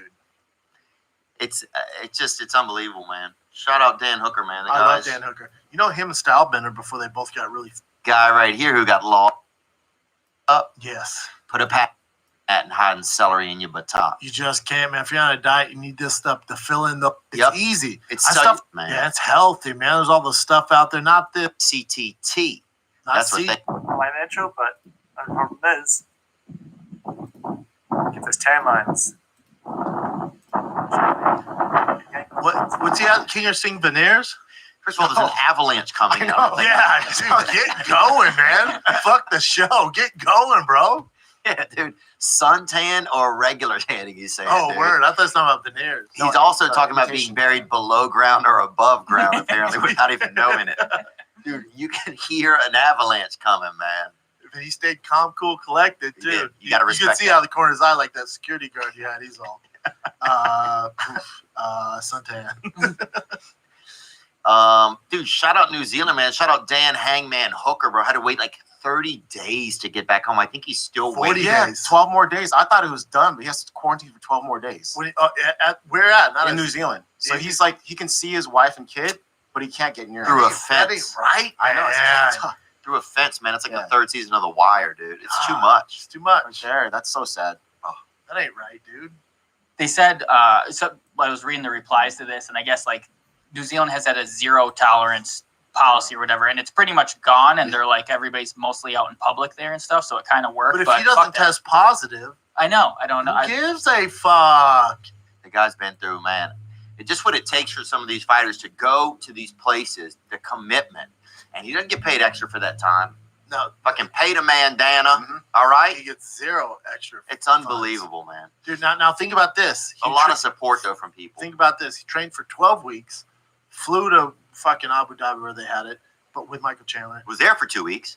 Was there for 2 weeks in quarantine. Can't really leave the hotel. Couldn't leave there for 2 Get weeks. starched in 40 seconds. Starched by our boy Michael Chandler. And then has to fucking Didn't deal have with- the deal outcome with he this. wanted. Nope. Got half his paycheck. And then he has to deal with this, dude. It's unbelievable, man. Shout out Dan Hooker, man. The I love guys. Dan Hooker. You know him and Stylebender, before they both got really famous, they used to have a podcast. They did. It was them just talking shit, and it was good. Hooker still does, and he's Hooker's talks funny. pretty bad shit. Yeah. Hooker's good, but him and Stylebender together were great, man. Hooker have a great. I mean, you know, in or out of the ring, the guy has a God, bright future. Spit it out, dude. Spit it out, Daddy. Bro, That's leaking out of your nose, bro. have you, I'm glad you got through that mobile. have you ever hung out with yourself? Dude, yeah. Oh my God! What'd you say, man? recognized CTE, son. This was his. He thought he went too far against Henry Cejudo, so he quote unquote What do apologized. you do to Henry Cejudo? He explains it in the clip. I took it too far with Henry Cejudo. So Cejudo put up a picture of him with Paulo Costa, and then there was 4 koalas, and he had photoshopped like at the CKB boys like me, Kai, Volkanovski, and Israel on like the faces of the koalas. And he said, nothing to see here, just 2 champs, 3 belts, and 4 harmless koalas. And I Nice. said, I see Lord Farquhar and Ricky Martin about to drop the hottest mixtape of 2020. Everyone laughed, lots of likes. Then he wrong commented with back that? to me, he said, Dan Hangman, how much gold have you got? And then I think I took it too far with my response to this because he deleted my comment like very quickly. So I need to apologize. I said, you should melt down all of your gold and try to buy your girlfriend back after she left your little ass, hombre. That's what I come. So Too much, Dan. Too much, Dan. putting my hands up, Henry Cejudo, I apologize. I took it too far. Yeah. I didn't know. I thought we were having a bit of banter.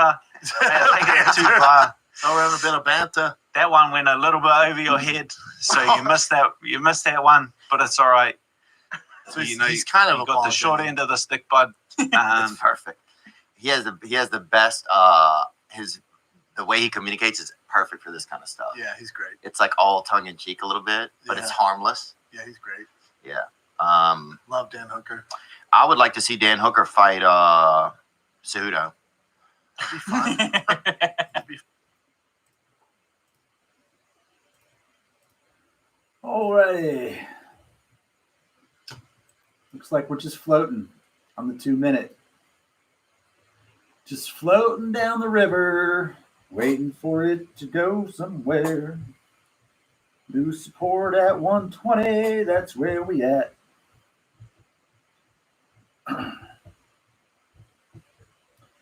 Question is, when will it blow up? Will it blow up at all?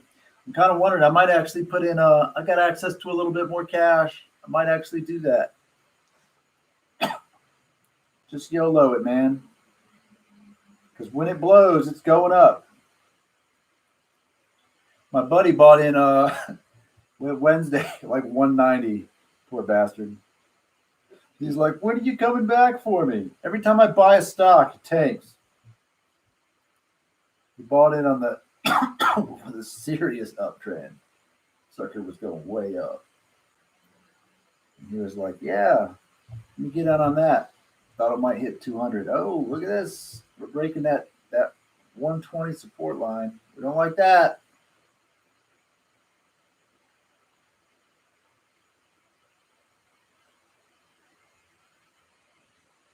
I might throw in another like 2 or 3,000 if it gets too low.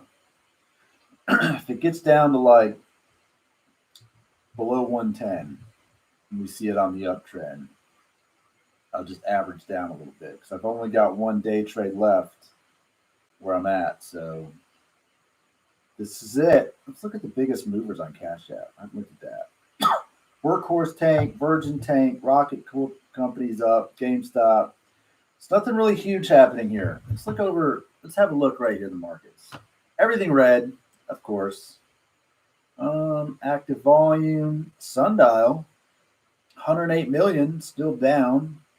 Sundial came out of nowhere with the volume. AMC, high volume, tanks.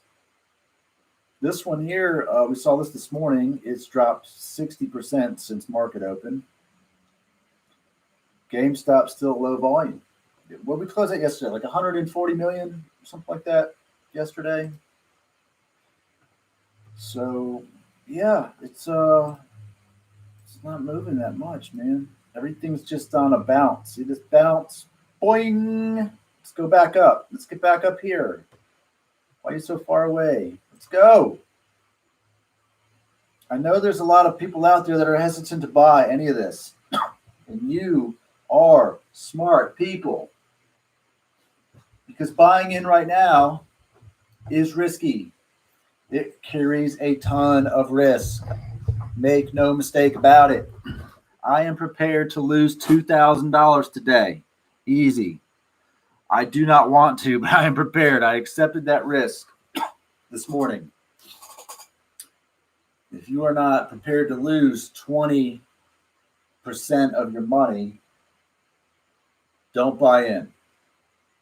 If you are prepared to make 20 to 50% on your money and accept that risk, now might be the time to get in. It's floating at 120, 118. Look at the bid and ask. They're almost identical right now on our chart there. 120, 120. It doesn't look bad. And when I look at the level 2 data, we still have a higher order of man, the inflow is trumping the outflow on the large orders by a lot. 15.6 to 2.86. It's a lot. Large scale orders on the day, I mean, you're at 12.79 million. So it's priming itself up. It's getting pumped. It's definitely getting pumped. So there's buying happening.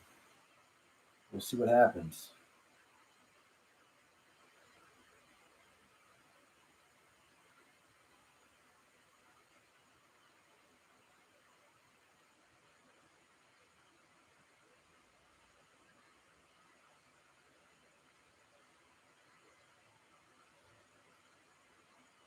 Man, look at this. This dude's got a realized loss. Bought in at $347 a share at 50 shares. Jesus. Cost him $17,381. He's down $11,364.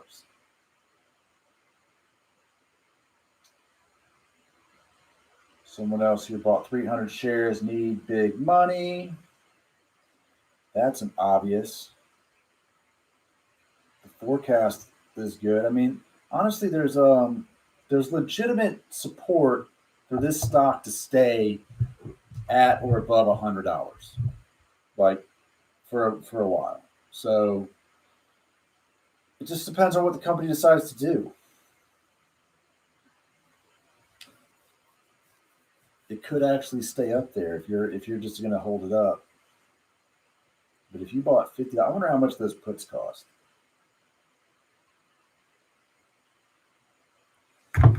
And wouldn't it be wild? Wouldn't it be absolutely wild if at 3:00 again, just like Wednesday, this thing rockets up to like 250? Wouldn't that be wild? Could happen. It could prime itself up for a serious rally. Look at the 10-minute. The 10-minute. If we get a couple green bad boys right here, it's over. It's going up. I was going to pull up, what was I going to look at? Oh, right, the options. The options calls. I'm curious as to what they cost. Let's just have a quick peek. I'm gonna throw this up here. Hold on a second, so you can see them. For those of you in the Peanuts gallery,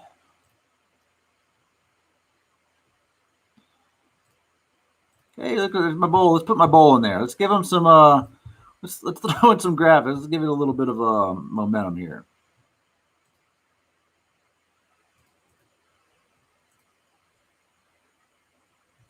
And I'm going to pull up Robinhood. Just give me a second.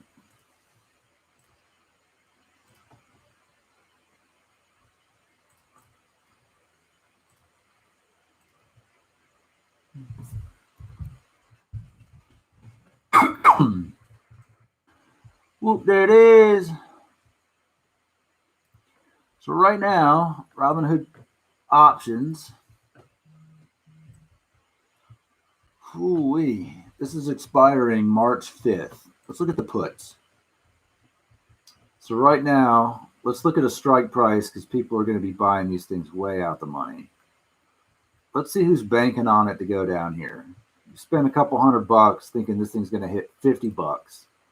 Low open interest, 154,000, 100 and something. 100. So we don't, I mean, all the talk that we see, there's not a lot of open interest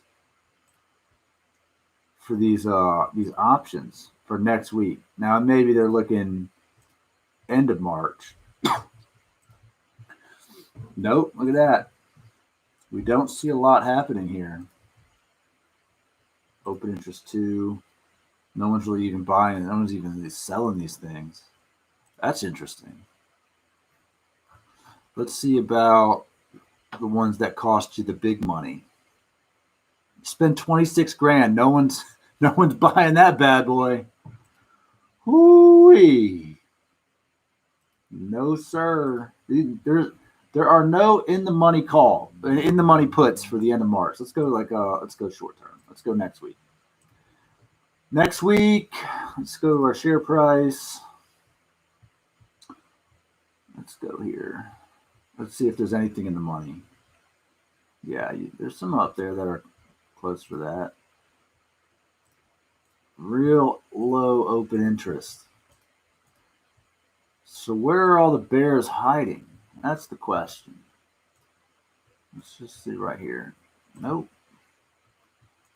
Cannot seem to locate the bears. Low open interest. All right, let's look at the calls for next week. Sitting at our share price. Definitely people who are expecting a 150. Yep, we see some. Not a whole lot above that. Interesting. I know that there was people holding $800 calls. Look at that. Look at that. Oh, 8,400. 8,400 on open interest for a $100 call. Ooh. You know how many shares that ties up right there? 8,400. That's tying up 84,000 shares in open interest on an $800 call. That's wild. That is unreal. It's almost 100,000 shares just chilling. As we get closer to our share price today, look at that. You want to spend some big money? Some people are out there throwing some big money, shooting for that 155. This isn't expiring today, by the way. This is next week. But it's still pretty indicative of what people are wanting to spend money on. Doesn't mean they have to hold it. They don't. They don't have to hold it. They could ditch that. They sure could. But yikes.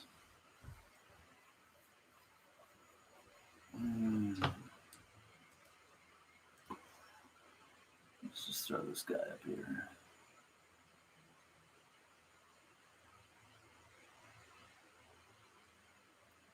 Right now, it looks like everything's trading sideways. We might be sideways until after lunch.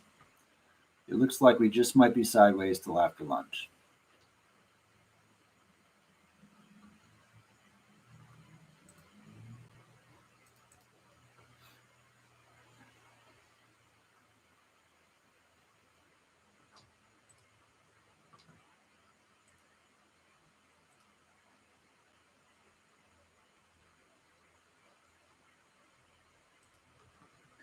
Look at our 2 minute. We're just bouncing up and down.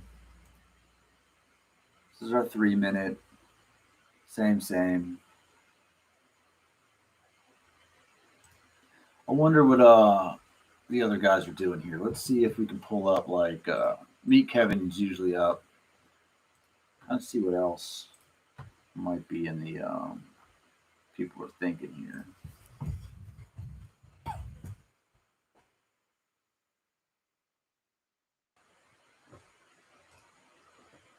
He's usually live today. He's usually live every day. Let's see. So this is his old deodorant?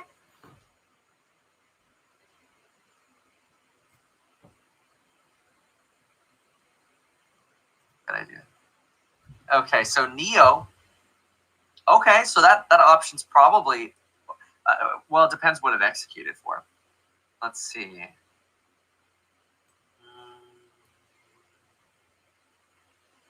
What did it end up executing? There we go. Look at this push. Neo. We're getting a push. Oh, cool! It's up $800. Oh, that's cool. Yeah, but the total shares of Neo have just been painful. Okay, so a little bit of a rebound here. Shift Technologies. Shift, man. 883. Such a good company. Palantir. I can't believe we broke 23 there for a moment. Continuing to test the new lows, rotating up. New lows, rotate up. See what they're talking about with AMC here.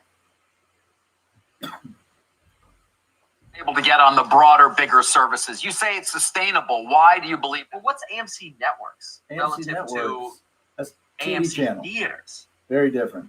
Because there's AMC Theaters and then there's AMC Networks. Two completely different companies. Who's that? AMC Networks. That's something totally different, isn't it? Completely different. American Entertainment Company. Oh, they do TV channels and stuff like that. How Oh, do you, it's the do TV you not know who version. AMC is? Oh, interesting. Okay. One of the biggest All right, well, we shows don't on care. television on AMC. All right. Going back. That makes sense. Yeah, their TV. Yeah. Of course, AMC channel. All right. Rocketing. GameStop. It's slowly trending. It's slowly trending towards our box. Rocket Mortgage, on the other hand, starting to break out a little bit. Let's zoom in on this one a bit here. So it looks like, I would say probably our last resistance was somewhere around where we are now, actually. See, because we fell, popped off the 22.6. If we could break through this, that could be really nice for Rocket. Yeah, that would be awesome.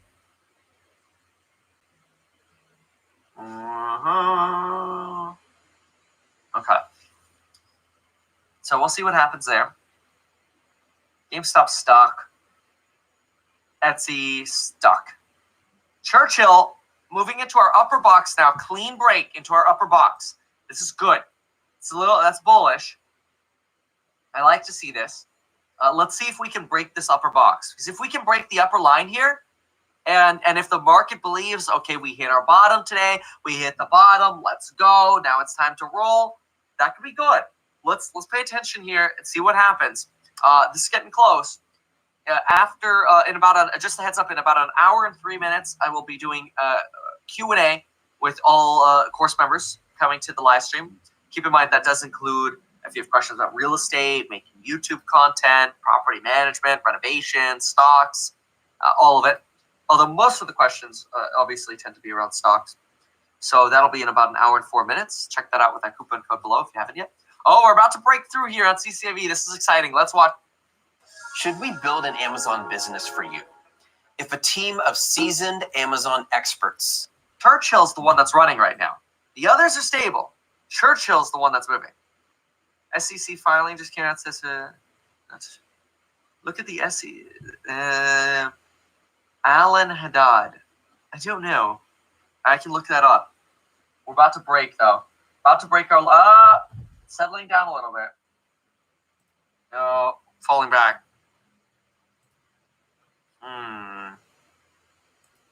Okay. Someone says there was an SEC filing here on CCIV. Let's see if we pull it really quick. Filings, company, CCIV. 26, 2 filings.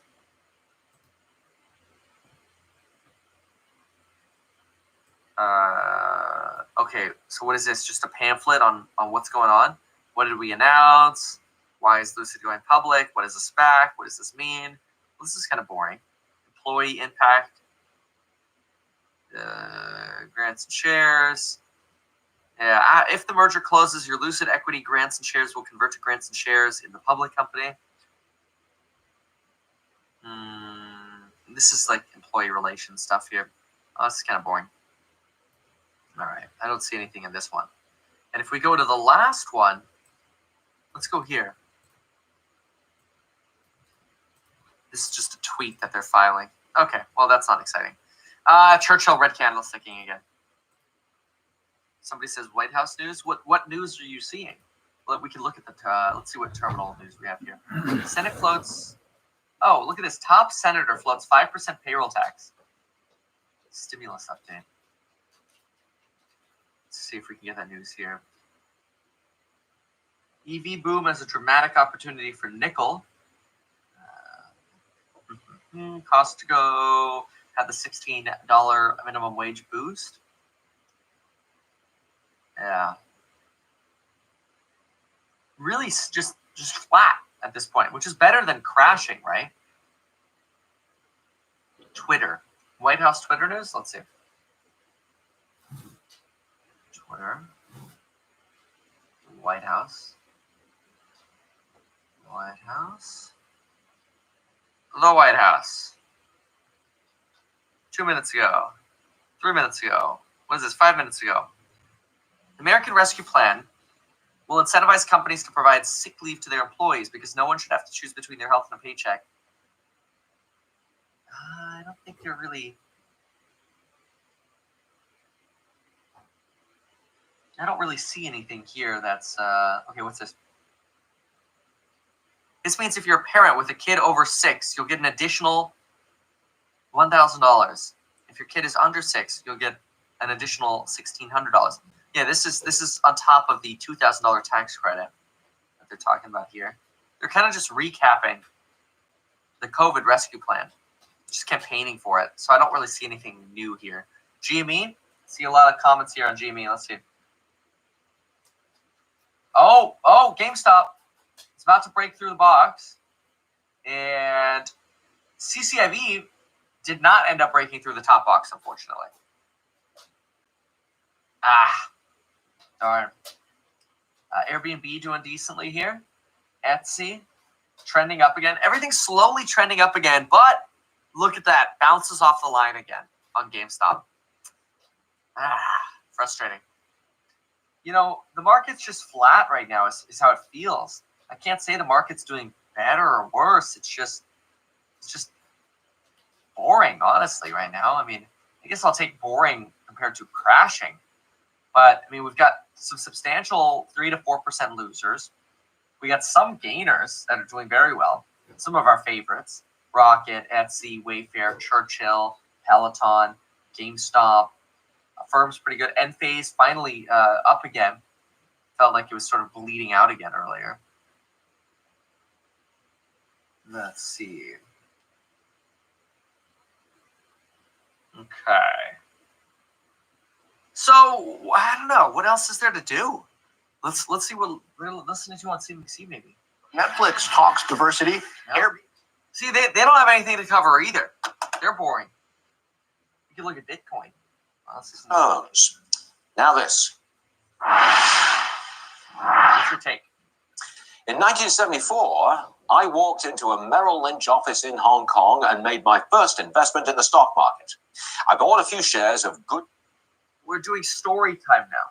We're literally doing story time. Oh my god. CNBC's got nothing. We're doing story time on Varney, and pretty sure Bloomberg doesn't have anything either. Let's look at the terminal here. Oh, here we go. Another Kathy Wood up there. Kathy Wood's main. Oops. Oh dear. Oops. I wanted to see that top news. Where'd it go? Oh, they keep collapsing this. It's so annoying. There was a top news Kathy Wood update, so I want to see that. Oh, there we go. Here it is.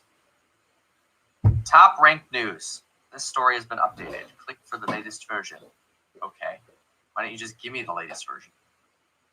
So, ARK Invest miserable week showed signs of easing on Friday as its flagship exchange-traded fund battled to avoid a fifth day of decline. ARK ticker fluctuated as of 11 a.m. New York after earlier sliding as much as 2.7%. The fund has tumbled more than 15% this week amid a tech sell-off, especially with Tesla. Yeah, I mean, whatever. It happens. So assets in the ETF have slumped by 4.9 billion this week to 23.3 billion, according to Bloomberg.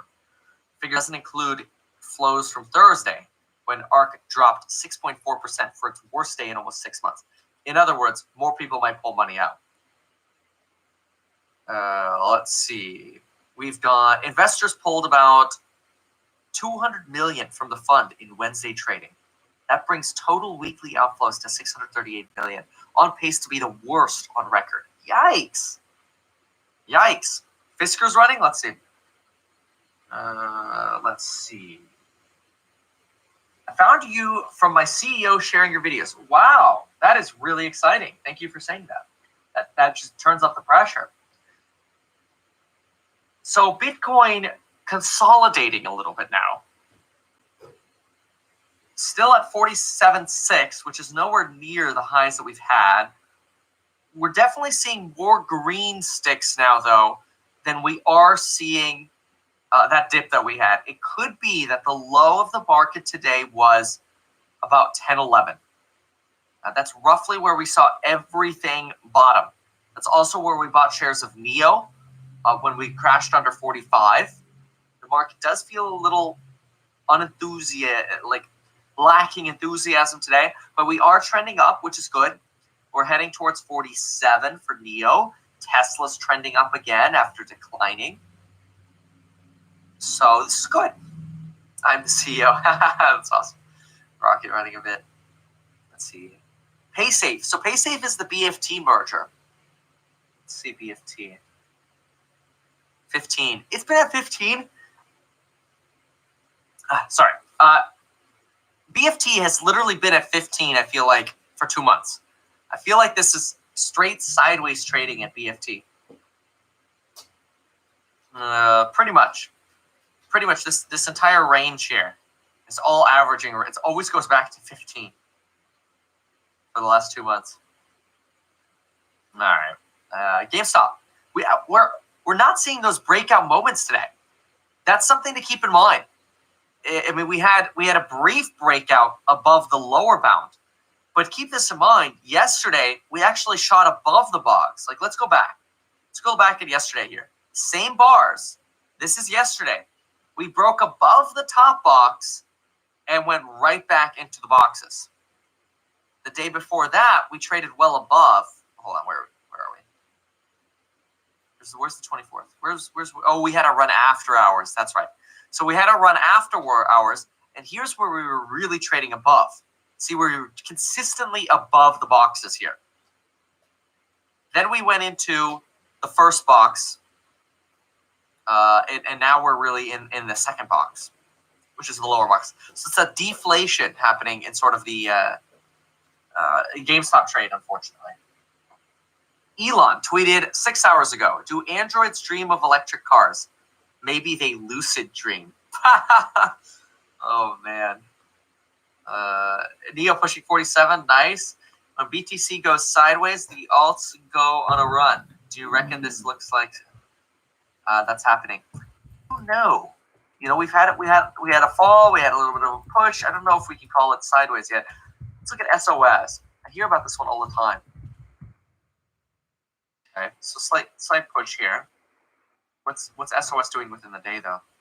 So SOS is down 1%, trying to recover. I mean, it's recovering with the rest of the market. The entire market. I can't say that's a breakout relative to anything else.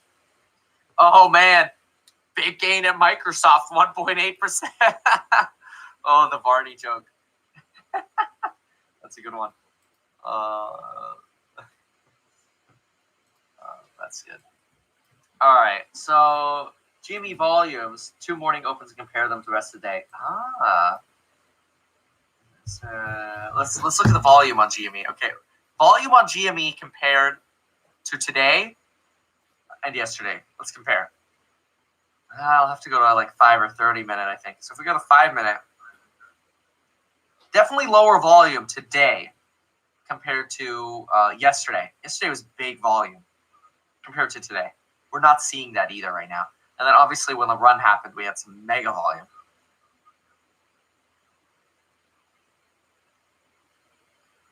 All right, let's see. Okay. We're talking about Patriots on Fox, and not the sports team either, and a reopening reversal on CNBC. $30 for a cup of coffee. You know, the regulators have stepped in on a local level, and cities like, you know, Berkeley, San Francisco, even New York are trying to cap some of these costs. And it also really puts pressure on these small businesses trying to use these services. You know, they were pretty much forced to be able to use the delivery services to get the food to their customers, since customers couldn't dine in until things started to open back up. So that all those things are going to put some pressure on DoorDash, right? You've got a competition, fickle consumers, regulatory pressure. You know. All right, let's do one more look at the sticks here. We are literally trading within our boxes. Nothing has changed today, and these are boxes we drew yesterday. GameStop, look at that. GameStop hits our lower bound and falls right back. Boring day. GameStop's trading within our box, doing nothing. Churchill Capital, trying to break out. Every time it touches our box, it's almost like, gotta respect Kevin's box. Goes right back into it. We want you to break out. Bumble recovering, Enphase recovering, Peloton recovering, but I mean small recoveries, right? 4%. These aren't really skyrockets here. Etsy and Rocket really taking the cake for day's wins. Woo! You make a coffee and try to get excited by something else, because right now the stock market is boring. What is this? Peloton's got a nice gain though. Nice solid gain right here. On at least this chart is very solid. Marijuana trying to make a comeback right now. Okay. Otherwise, we got lots of pain over here in the marijuana space. Oh, wow. This was down 4% not that long ago. Very good food company. Recovering. That's going to end up having been our dip. 10, 11. That was the bottom today.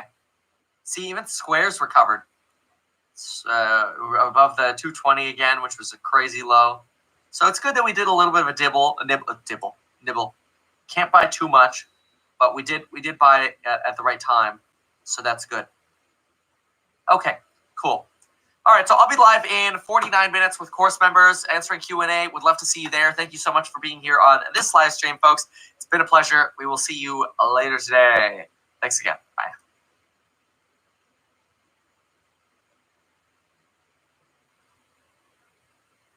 My father-in-law. Hey everyone, me, Kevin here. Biden is just wrapping up his speech, encouraging the stimulus package to be passed. We've got things to talk about, obviously, in the markets, which we're going to do. Let's just tune in for a minute or so here. Then we'll get to me buying some Bitcoin and the stocks. How many people do you know who sat down to breakfast this morning and looked at an empty chair across the table? You've seen the devastation of this virus in your family, your community. You're stepping up. You're saving lives here. Lives of your loved ones, your neighbors, your fellow Americans. You're showing how this town, this state, this country takes care of our own. Leave nobody behind. We can do anything when we do it together. I believe we're on the road. I promise you. I know we'll run into bumps. It's not going to be easy here to the end, but we're going to beat this. We're going to beat this. May God bless you all, and may God protect our troops. Howard, thank you and your people for all you do. Thank you. So very, very much, I'll do a summary later, but really reiterating and sort of campaigning for this stimulus package. Really, the stimulus package feels pretty close. I really think we're going to see this very soon. Let me listen to their recap. Here's 500,000. Before he spoke, we heard Well, from I'm the going to CEO do a little bit of the math. of Pfizer. We're going to listen back. Getting the vaccine and having it available is not the same as putting it in someone's arms. This is going to be a continuous rolling effort. So we will have ordered much of which will have been distributed over 600 million doses by the end of July. July 29th is the expected date. That could change. Look what's happening with the weather now, for example. It's slowing up the distribution right now. But I believe we'll be approaching normalcy by the end of this year. God willing, this Christmas. Okay. All right. Let's go ahead and just focus on the stock market for right now. Let's go ahead and see what's going on in the markets. It looks like we've got a little bit of a sell-off happening in one of our favorites, Churchill Capital today. Not exactly sure what's happening here, so we'll go ahead and pull up the terminal and we'll figure out what's going on. It looks like there were some massive sell orders that came in here. Look at this. All of a sudden, we had a normal day. Totally normal day. It's been volatile, but that's okay. Pretty normal day, kind of flat on the day here. And then all of a sudden, this massive, we go from, $50,000 to $100,000 worth of value or volume rather, to all of a sudden, we get this plummet, this massive orders here. We go from, okay, so this is about normal, 117. Then we all of a sudden hit a $341,000 set of volume, or not dollar, share volume. And then we get to a 1.4 million share volume. And this almost looks like almost a pure sell-off for like 3 minutes here. 341, big sell-off, big sell again here. Actually, that might have even hit a suspension right here for a minute. And then sort of a recovery, a bounce back here. Very interesting. So I'm curious as to what's going on. In my opinion, it's probably some institutional profit taking happening right before the end of the day. And then what happens is traders, I don't do this. A lot of traders like to set stop losses. So what happens is, this right here, this could trigger a substantial stop loss orders right here.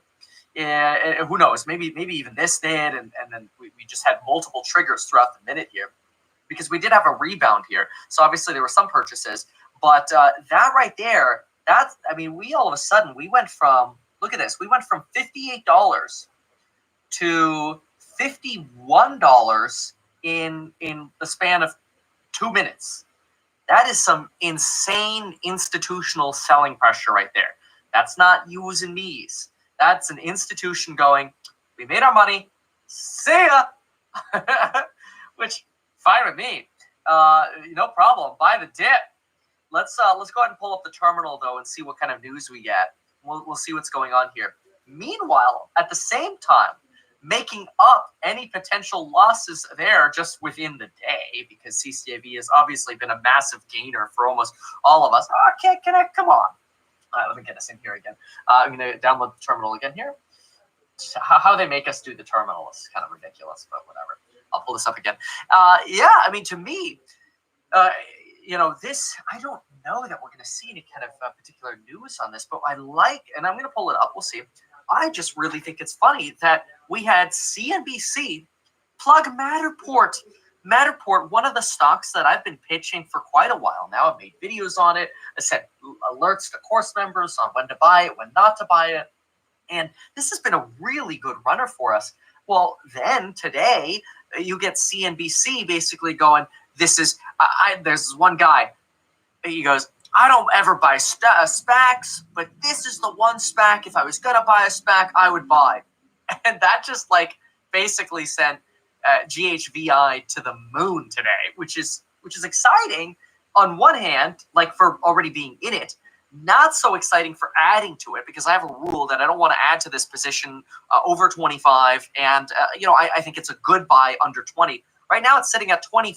I really think this is a $30 to $40 stock. The more you pay, obviously, the more potential you give up is the argument. So then we've got Palantir. Very, very volatile day after we bought. In fact, I had an execution on look at Elon Musk's new Twitter photo. Oh God, no. Put options. Somebody says put options. It's possible. You can definitely get. You get. Oh, I don't know about that. I'll gladly look here. So I'm going to pull up the terminal here, but I do want to also see what is Elon Musk tweeting. Let's pull that really quick. Let's see what we got. So Elon, we got a few things to do today because I do want to talk about Palantir as well. So Elon Musk. Let's see. Elon Musk. Okay, he just for a day changed his profile picture to Bitcoin, like an anime figure, maybe not necessarily anime, but some sort of figure here riding the Bitcoin.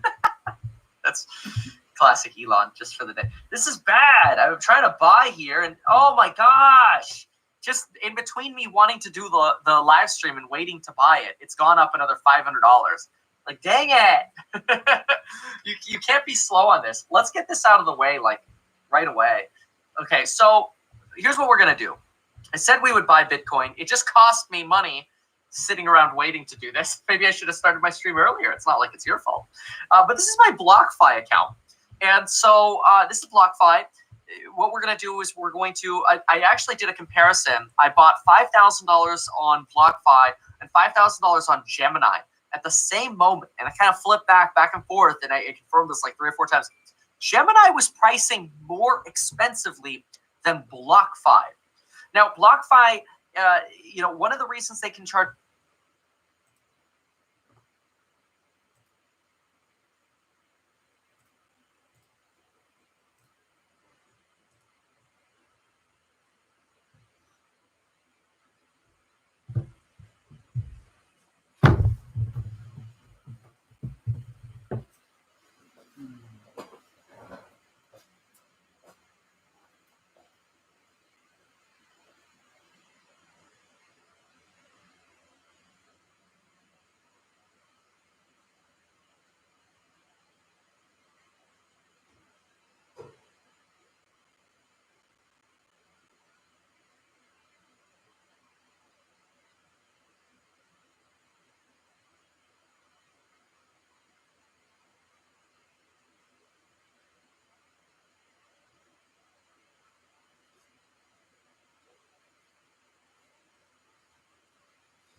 man. Lunchtime is rough right now. This is lunch is rough, man. Look at that. GameStop taking a big dip. Big dip at lunch.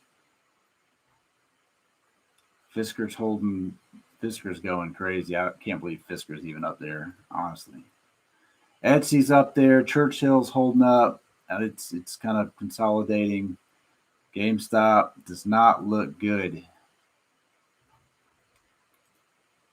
I wonder what Charge a little bit less is because they do the lending as well, but they do also, even though they don't make the fee transparent, of January. See if I can find who else is here.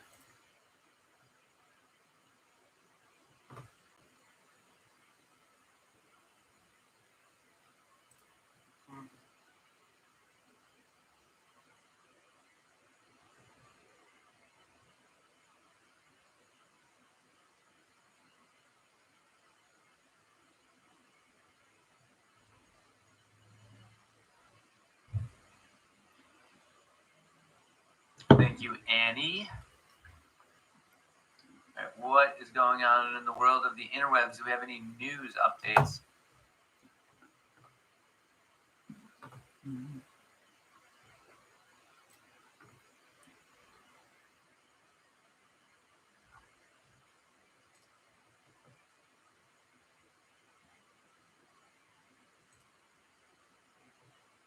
Paula Blackford. Why is Jamie going down? Let's hit 200. No, let's go. We're probably Googling why is Jamie down.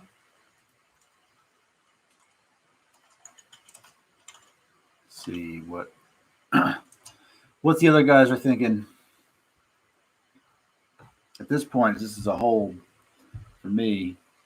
Greg's in the chat, spreading FUD. Let's see. Calls don't expire until Monday. We still have that call options in AMC. AMC below $8. It is. It's below $8 reduced. Let's see if there's any news on AMC. The floor broke This hard news on about GameStop. AMC is about GameStop instead. GameStop, the floor just the bottom fell out. Shares. Not a ton of news. I'm gonna look for some DD for you guys. This was Stinky Buddy. Hope you guys enjoyed that dog.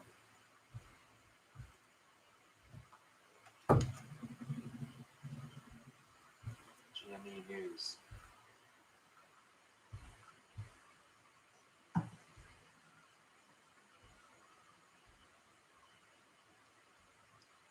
Will this IPO be the ultimate Reddit stock? Probably not. Bots hyped up GameStop on major platforms.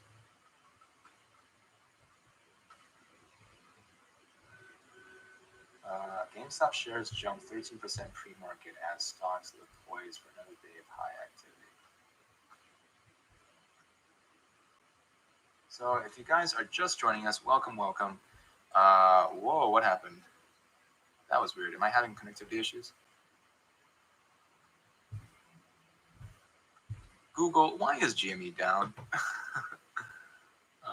He put 50 grand in GMed. Unfortunate. Wish I wasn't so dyslexic. Oh, so GameStop is down to $100, being supported at the line. Hold the line. Hodl. Oh my goodness.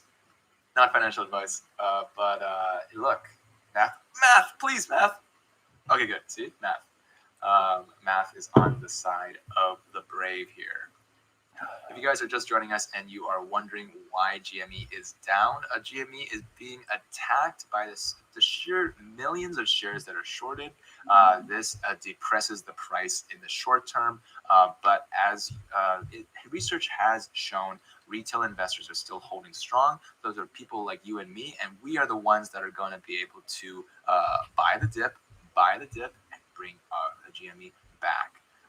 If you are joining and I haven't said this disclaimer yet, not financial advice, I am bringing the information to you guys as much as I can without a bias of up or down. We see candles one day, we see tendies another, and that's just the way it is. We got the chat going wild. We got some Korean chat. Wish I read Korean. I actually learned how to read it phonetically on the airplane to Seoul, but then I completely forgot that. Let's see. Oh man, I hold my fellow apes as Paulus visuals. See, if you were a member, I could see your live chat a little easier. People are saying they just bought. This is a tough fight here, says Frosty Matrix. Hi, sir. I'm afraid. Please help. Sorry. Also afraid. Let's hold each other. Give yourself a big pat on the back right now. This is another ape holding you on the shoulder. We are going to make it through. BB Luce has learned a lot from you, Diamond Hands. Ice cream cone. Love meatball. Meatball, you hear that? You got an ice cream cone. He's tucking his head in because he doesn't want to look at GME right now. Oh, man.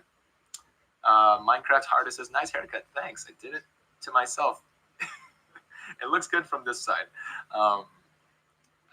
Sure, Bondin, Ionita. How do you get that dog to just sit there? Dog sits here because he wants to. Right? He has another opening on the other side. He can leave anytime he wants. He sometimes gets treats, so that is an incentive for him to chill here. Nice yummy dip.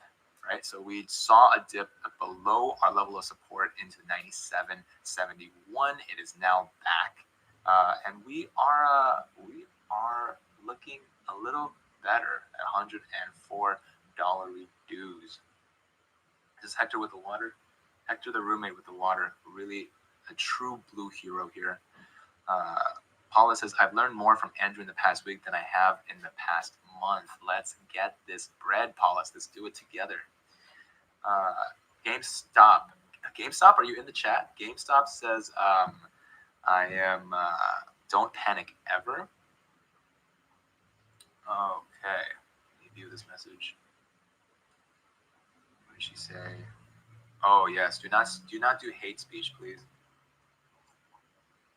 Just need to fuel up. Silver Element. Dang, just bought more shares at open. I knew I was going to dip, but I was impatient. Lol. It's okay.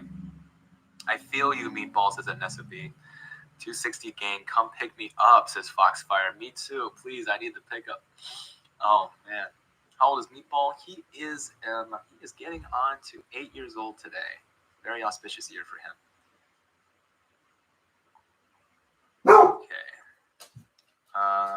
Benji says, I've just lost 20% of my money on GME. It was 20% of unrealized gains. It's an unrealized loss until you realize it by selling. So the other side of it is that you have to understand that you shouldn't have been losing all of your money because it's just money that you are willing to lose. This is the most important part.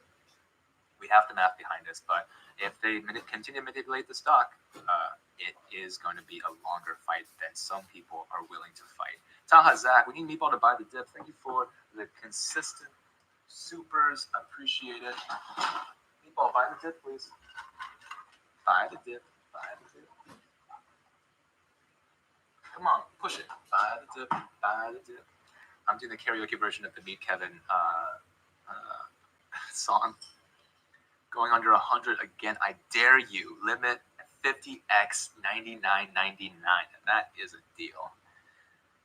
I thought you said price cannot dip to below $100. It did not say that. It is a level of previous historic resistance and support. And like I said, it was supported by this price. It essentially, as people panic sold, other normal level-headed investors, same people who have been buying and selling GME, decided that $100 is where the price would be underpriced. So therefore they bought. And that is why these levels of resistance and support are so important. We knew that it couldn't dip far below $100, and that is exactly what happened. Pet Meatball for luck, please. Yes, Min. I will pet my dog. Here you go. Professor Meatball gets a little pet. Looking at the pets. Speaking of pets, let's get another dog in here. Let's see if this dog is going to be lucky for GME. Let's get a dog participant. This is from Phantom Profit with a PH and 2 T's. This is Bart. Thank you, Bart, for gracing us in this live chat. Bart is now our lucky dog.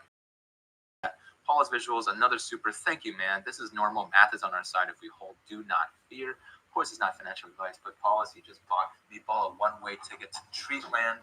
Here you go, buddy. All 3,000 of you, welcome. If you are just joining us, I am just your humble ape.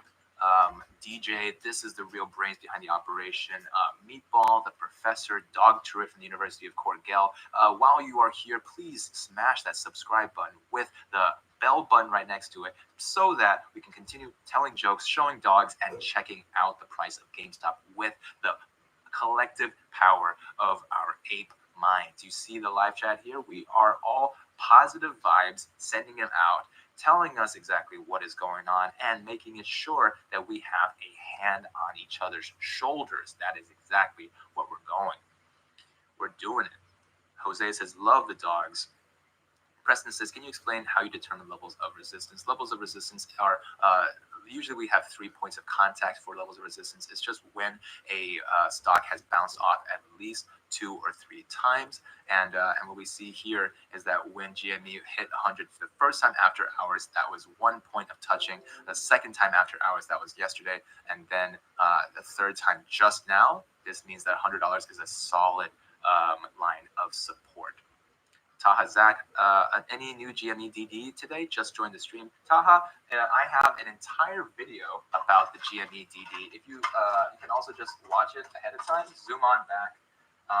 It's a 10 to 15 minute long video starting with me in big screen.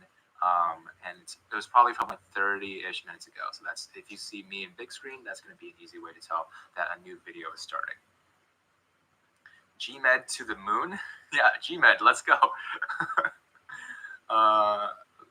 Let's see. Guys, is this Weeble version paid for? No, this is entirely free. That's the way I like it. Go ahead and grab it. Your free version of Weeble in the live chat right next door. Let's see. Charts don't lie. Hey, Andrew, says Ethan Aguilera. What do you think about ETFs being shorted, and where do you think it's going? I think that it's pretty dang sus, right? It is not a, it should not be an except to the other tactics like naked shorting and short ladder attacks that we keep seeing. Paul's visuals, another super from Paulus. Thank you for the super chat. He is asking, would love to get your opinion on the book habit you have propped up here. This book is to remind me that there is always another way to hack your growth. I think cover to cover, one of the best books to be able to really build out your millionaire mindset. Has 100% helped me out. One of the first thoughts that I like to repeat every time I have the chance is try to treat your day as 2 separate days. If you wake up with the millionaire time of waking up, which is around 5 a.m., you then can start partitioning your day from 6 a.m. to 1, get a nice dinner going and getting a nice lunch going, and then from 2 to 8 or 7, that is your second day. Have you ever spent a whole day doing nothing? You're probably going to feel pretty bad about yourself. Well, imagine if you started treating your day as 2 days, you would feel really bad by wasting 2 days in a row doing nothing at all. So that really helps your productivity. And more fun things in this book, which is linked right down below in the description. I called it Hack Your Growth. I should just change it to be like, this is the book that I Hack Your Growth.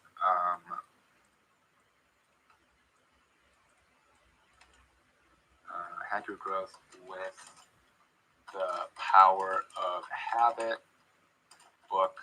There we go. And then you can go and look in the description below. What's going on? 3,000 of you. We are looking at dogs. We're checking out GameStop and AMC. AMC is hovering underneath $8 right now. It's doing okay, and GME is hovering under $110 right now.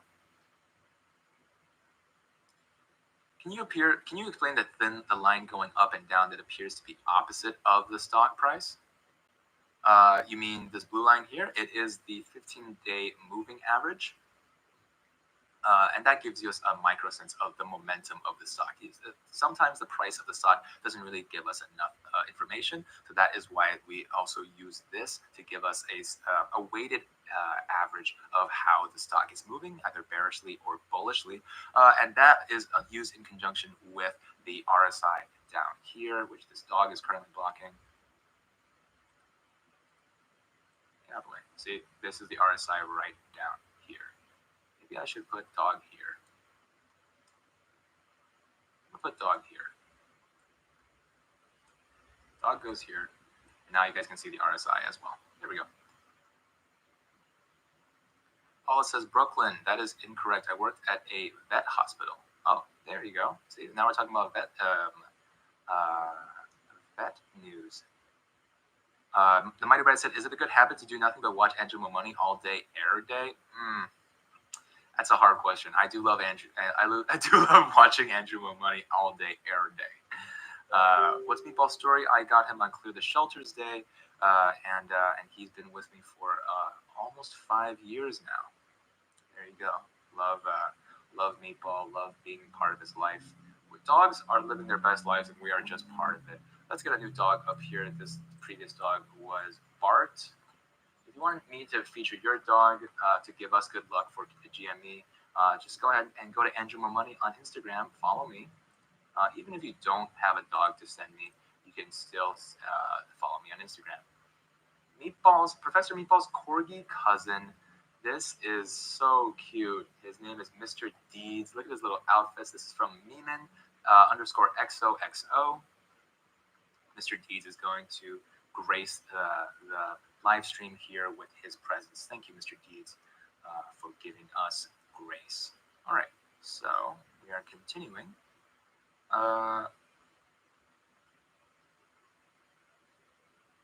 Now it looks like you and Dog are streaming in tandem. Yeah, we are. We need to. I need to actually talk to Miss Uncle B because he wants me, Trey, and Matt to talk. So when is 12:30 Melbourne? 12:30 a.m. Melbourne, Australia, 2 PST. This is 5:30 a.m. Oh, Melbourne. Okay, hold on. 12:30 a.m. Melbourne, Australia to PST. This is 5:30 a.m. Hey, Brendan. This is 5:30 later.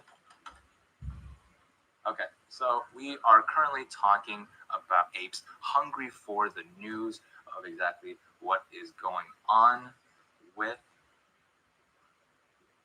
corgis. This is Mr. Deeds. It's a dog of a fellow ape that is part of the Andrew Money, the Meatballers Nation. And we are looking at GameStop being supported, once again, cradled like a babe by the price of $100 support. We are liking that. We enjoy the stock. Junzi Stars, asterisk, hello, I bought GME at 140 and am so annoyed. That's what I get for being FOMO. Always minimize regret, maximize don't maximize your profits, always minimize regret. I always mess up that line. SM Forster, I wish a billionaire put in market order for 1 million shares at 3:30 p.m. I wish that also happens. Lord Weird says, let's agree we all love Meatball. This is true. Let's see. What a shame to share a name with Alejandro Shil Sosa. Uh-oh. Is there a... Are we trying to bully someone? No bullying in the comments. Let's see. Meatball is a period good boy. That's true. Max Lou says, do you think people are going to try to time the buys to the shorting of the stock? 100%. This is just the when you get information and you think that that is a good time to get in, suddenly it becomes like, do you use the information that you have, or do you think that it is actually dependable information? That is one of the most important questions when you are making these investments. At times, it really ends up being a lot of apes can point us up to the right moments, and that's why it's really important for all the apes to come together and talk at the same time. But it is it is a risky factor of sometimes we buy the rumor and the rumor isn't true. Okay, I'm just checking my volume. I'm doing good. Meatball, where are you going? He's a guard dog at heart, so he doesn't want to. He doesn't like it when people are too close to the patio door. Definitely not bullying. This guy is spamming. Okay, thank you for catching a spammer. Let's see. Frosty Matrix says, I ran out of money to bring down my GME average below 200. These 8 diamond hands got some at 400.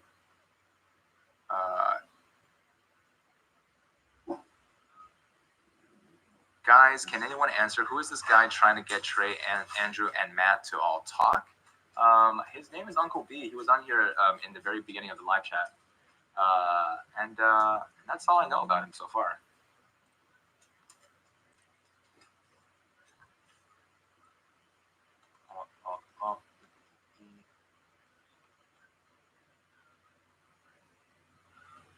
Let's see. Tickets to the moon being sold by Doge.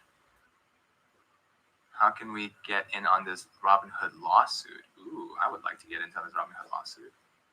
Big boof. Huh? Andrew, what program do I use for my stocks? I use Webull, and this is the application that I'm using right now. If you go ahead and click the link in this blue pinned comment above your live chat, you will be able to use this also for free. And not only is it for free, you get 2 free stocks on top of that. I think better deals cannot even think about happening. That's a pretty deal. That's a pretty good deal. SM Forster says, our DD Warrior is working on new DD, just posted that he can almost predict the day it'll happen. Okay, let's look at it. Let's make sure that this actually makes sense and works. He said that he'll post a link to it when he's done with that DD.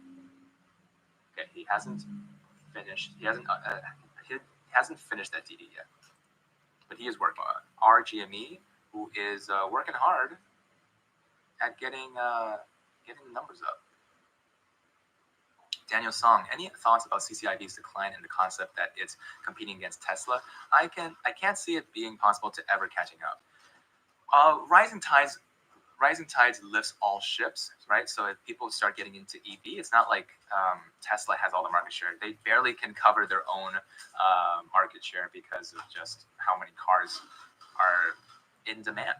So more EVs, the better. Now the problem with TCIV is that Lucid Motors hasn't really sold a single car yet, and so without revenue, there's never not gonna be the biggest issue. Colton Edwards says, do you think they will find Lady Gaga's dogs? I'm upset about the dogs. Me too. In fact, speaking of dogs, let's get another dog up here. So this is Mr. Deeds. So cute. He's got the Princess Leia hair buns. And then we say, bye-bye, Mr. Deeds. Let's look at a different dog.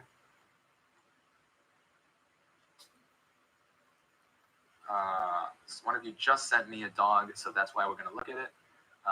We got Nami and Chio. It's a cat and a dog. So cute. This is from Foxfire Wisp. Foxfire Wisp. Look at those cute dogs, Nami and Chio. Dog and a cat. I keep saying dogs. Everyone's a dog to me. $104 dudes is where GameStop is currently hovering. Where does squeeze? Yeah. This is the question right now. Where is the squeeze? Let's see. Will GameStop go up? Will it? We are doing DD about GameStop right now. We are talking about exactly where are the market conditions for GameStop to go up, and that is why you are watching the stream. And previously in this live stream, I gave an entire comprehensive overview of exactly what happened yesterday, why did the dip happen, and what is potential up for GameStop today. Mike Chang says, yes, I'm a financial advisor. Dangerous. Very dangerous to say that because you cannot say I am a financial advisor. We have to say I'm not a financial advisor. A lot of lawsuits on the line here. Lawsuit coming in, says MF Cena. Yeah, for Mike, you cannot say you're a financial advisor. Ian Holloway says AMC and GME are not being pitted against each other. AMC and GME stocks are being held, and the available units to short is nearly non-existent. Yeah. Joshua says, looking fresh, Andrew. How many free Weeble stocks are you holding? 10,000? Not quite, but thank you for saying looking fresh. I appreciate that. Thanks for the live stream, says Jonesy Stars. Would you buy AMC at the price now? AMC, and now that AMC has a lot of great news coming in its way for the near future, I imagine that AMC, when the theaters actually open, is going to do pretty well. We said AMC to $10 in 2 days, right? We said that in the previous live streams. It happened, so say. Sierra McHugh, thank you for the super chat. What is Infinity Squeeze? Let me explain it to you with Meatball. Here you go, Meatball. Let's watch. When I was a young boy in Bulgaria. Okay, there we go. That's Meatball's cue word. So with Meatball, I just gave him a treat, right? Well, I can promise him another treat and then not give it to him. Even though it belongs to him, I could sell it right away if I think the cost of treats is going to go down. Now, I could do it now to the dog that I just sold the treats to. I can borrow it from him as well. Now the treats belong to 2 different dogs, and I've overshorted this stock. All right, hopefully you could traverse the analogy from treats to shorts. But the point is, this short is now overshorted, and we have essentially sold it in advance. So I'm borrowing a sell from the future, because in the future I'm going to have to buy it back because it belongs to Meatball. However, I'm hoping that the price of the stock is going to go down and down and down because I've artificially increased the number of sells in the market so far. And that means that is exactly the reason why these dips are happening. Now, when let's make sure we're looking at GameStop.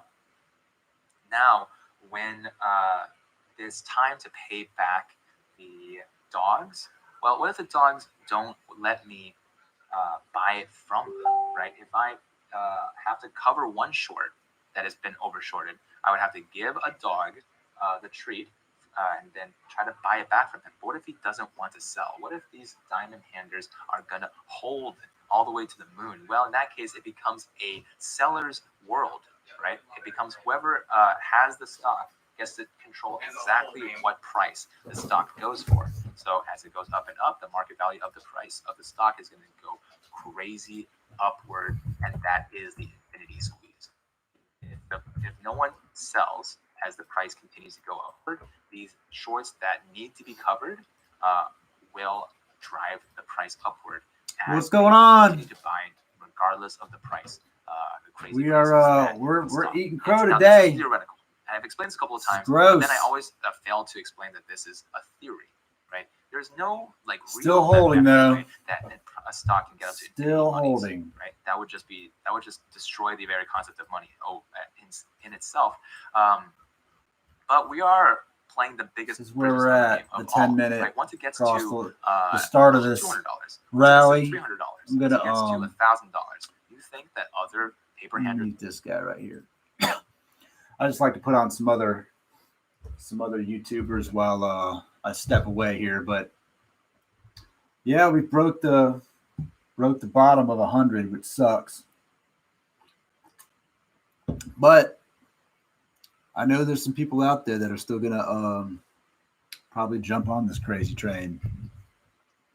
At the moment, there's no point in letting it go just yet. You know, if it bounces back up and it's still a loss by the end of the day, then I might just let it go there. But right now, we're seeing somewhat of a turn across a bunch of stocks in the market. I'm going to switch it over to 5-minute. This one's definitely a downward ladder. Fisker's riding this crazy train up. I don't know, man. They're putting big valuations on Fisker, but Fisker's burned me before. I don't know if I believe that. Rocket's on its way up. Etsy's going up. Big dips. Plug is doing good. CCIV's strong. Bumble making a comeback. All these are making a comeback. Let's look at the bottom side. Workhorse, Bounce, Space, Bounce. That was down 15% at one point today. GameStops. We know where that's at. Oh, where are we at here? Nikola. I don't even know why people buy Nikola anymore. AMC's hurting. AMC looks a lot like GameStop. Trading a little bit more sideways, but a lot like GameStop. Socket's down just a little bit from its massive run up. Sorrento. Quite a few of them are moving to the upside. So that's promising. Bitcoin's going up. All they need is they need GameStop to hitch a ride. At the moment, it's just not hitching a ride at all. It's going the wrong way. It's definitely going the wrong direction. I don't know if it's done, but it's struggling. Let me look at the level 2 here. Yeah, I mean, we've got a big outflow. The outflow is trumping it on small and medium orders, so we're just getting a lot of scared retailers probably in there moving that. But still 3 hours to go.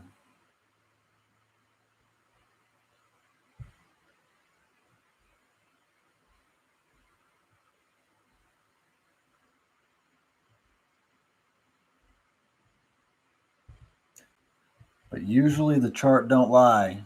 So we've been live long enough to know that this downward trend generally just keeps on going down.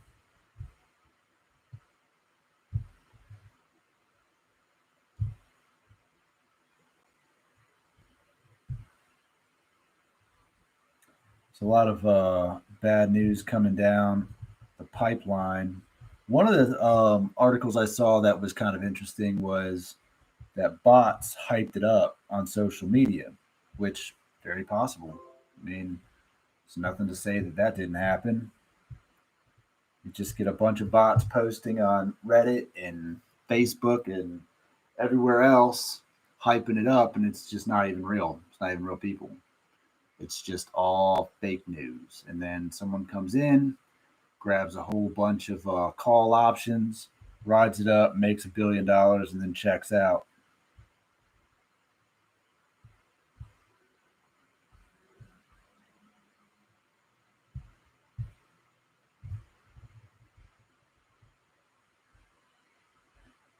So yeah, I'm just trying to read through some stuff here and see what the consensus is going to be, how far down it might drop.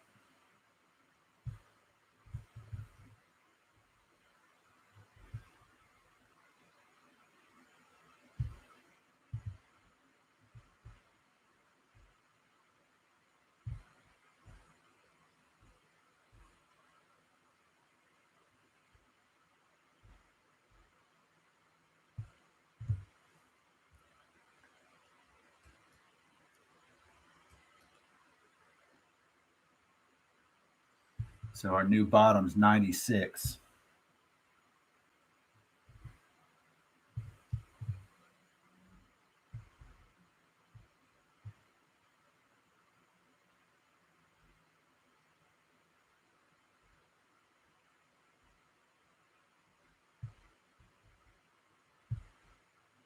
It's just going to come down to whether or not people sell it and move on to something else. Honestly, AMC doesn't look primed to do much of nothing. Right now, Fisker's leading the charge at 22%.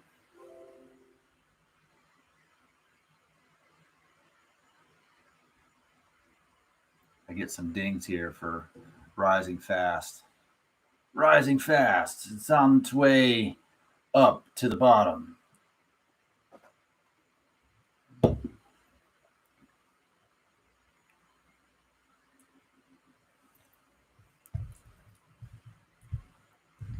We say down but not out. That's what we're going to go with. Down but not out. discount dips at AMC. I think most of the big time holders there are just holding straight profit, no matter what. If you bought in at $50 or $40 or whatever, let's see here. Then holding for you doesn't really matter.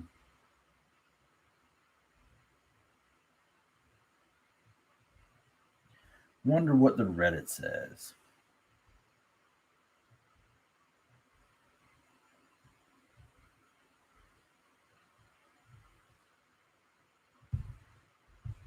Let's go over to the WSB side of things.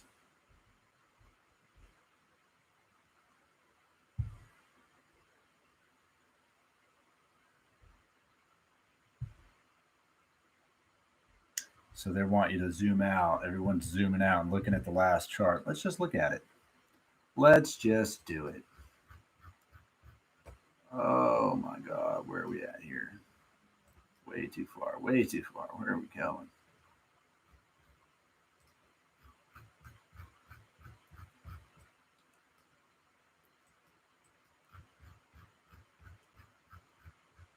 Ooh, it's going to be hard to see. All right, this is where we're at. So the last time it spiked way up there, it was a big, I don't know, we'll call that an M. We had a big M. But also, your lowest of the low on that ride after the top was $100. Yeah, about $100, and then $450 in 2 days. So this was day one, day two, day three, day four. I mean, look at the highs and lows on those. 411, 250. Now, whether or not that could ever happen again, that's a good question. But if we were making an M, then we are at the bottom of the M, and we could be up here on Monday. It's possible. It just depends. It's ugly right now. It's ugly to look at. I'm trying to, I can't really just go rocket back over there, but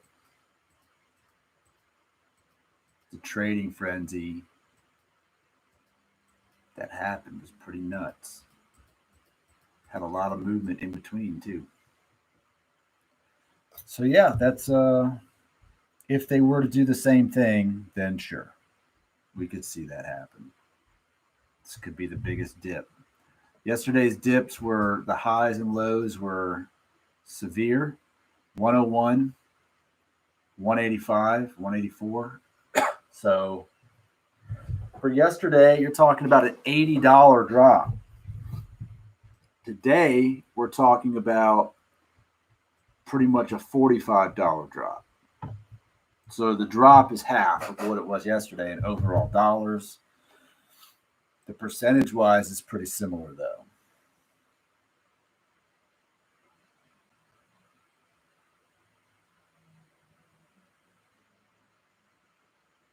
And there's a lot of, I don't know, there's a lot of chatter up in there about buys. I just don't know if it's gonna happen this time.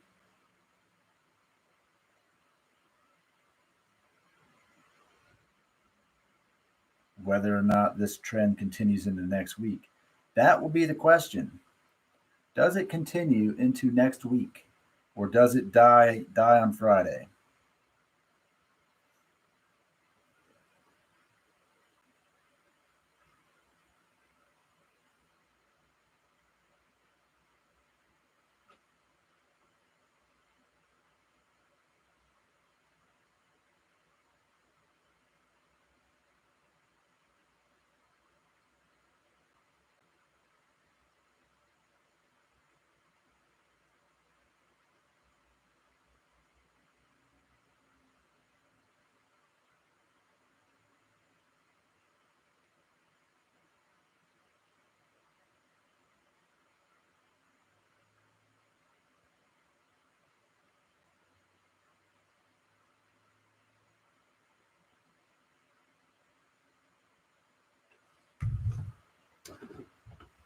Oh man, where are we at here? Let's look at the 3.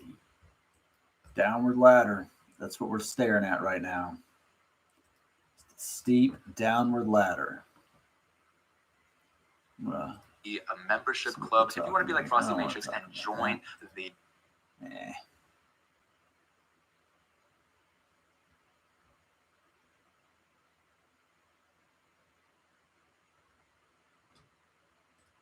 $95, that's the new low. 95, 94.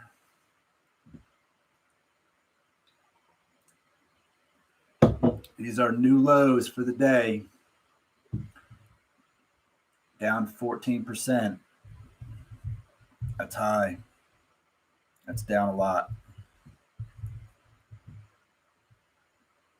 92, 90s incoming real quick.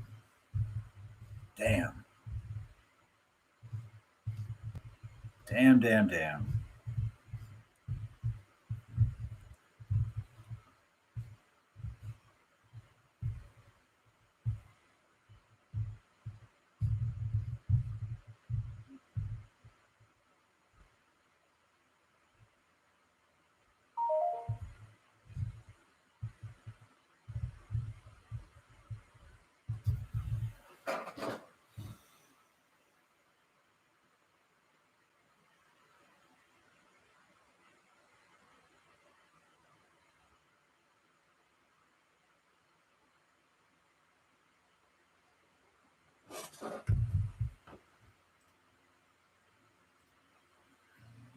perhaps you are, but now you should be found. 92 is the new low. A new Gosu Ballardin, welcome to that tier. That tier is a very special tier of the membership. Thank you so much for joining. Let's go to the moon together. Meatball Army, let's go! While I was talking, GameStop dipped all the way to $92, but it seems to now be hovering at around 94. Let's hold the line. Adric says, I'm going to piss my pants. Go pee. Please do not hold your pee. Do not hold your pee. Do not spam the chat, but definitely do not hold your pee. One Piece top 3 comic books sold ever behind Superman and Batman. Yeah, I've watched so much One Piece. Jesus. Yeah, people are saying let's look at new dogs. Don't look at GME real quick. Look at dogs. Be calm. Be calm. This is what we expected today. All right. So this is Junior from Judy Kane. Junior. Oh, Judy Kane showing us her dog. Very cute. Super dorbs. Love this dog. This is Junior. Junior, please grace GameStop with your luck, as all dogs are lucky. Thank you. Edson, good time to buy. And this is not a show to tell you whether or not to hold, buy, or sell. This is a show to tell you there are apes out there just like you who are looking for a little bit of hopium, looking for a little copium, looking for a place to explain where these dips are coming from, because the narrative of why GameStop dips is the most important part, right? GameStop is dipping, and the end of the day is if you believe in math, if you believe in the theory behind how GameStop could squeeze, then you know what to do, right? And if you don't believe it, or it's too risky, or if you're playing with money for some reason that you can't afford to lose, never ever do that. Always play with money as if that money could be lost at any time when you're doing these unsafe investments, which are essentially bets. Why it's called Wall Street bets, you guys. This is what we're working on here. And once more, if you bought and now the price has gone down, it's unrealized gains. And this is really important, right? The volatility is so high that those unrealized gains are only realized if you sell low and buy high. That's the truth.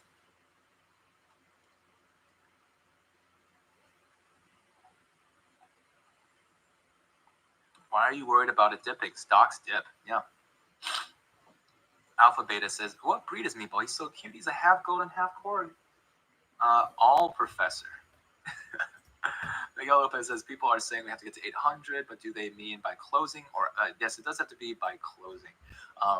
But that is okay because it's just for the gamma squeeze, not for the short squeeze. Remember, the short squeeze has been the game all along.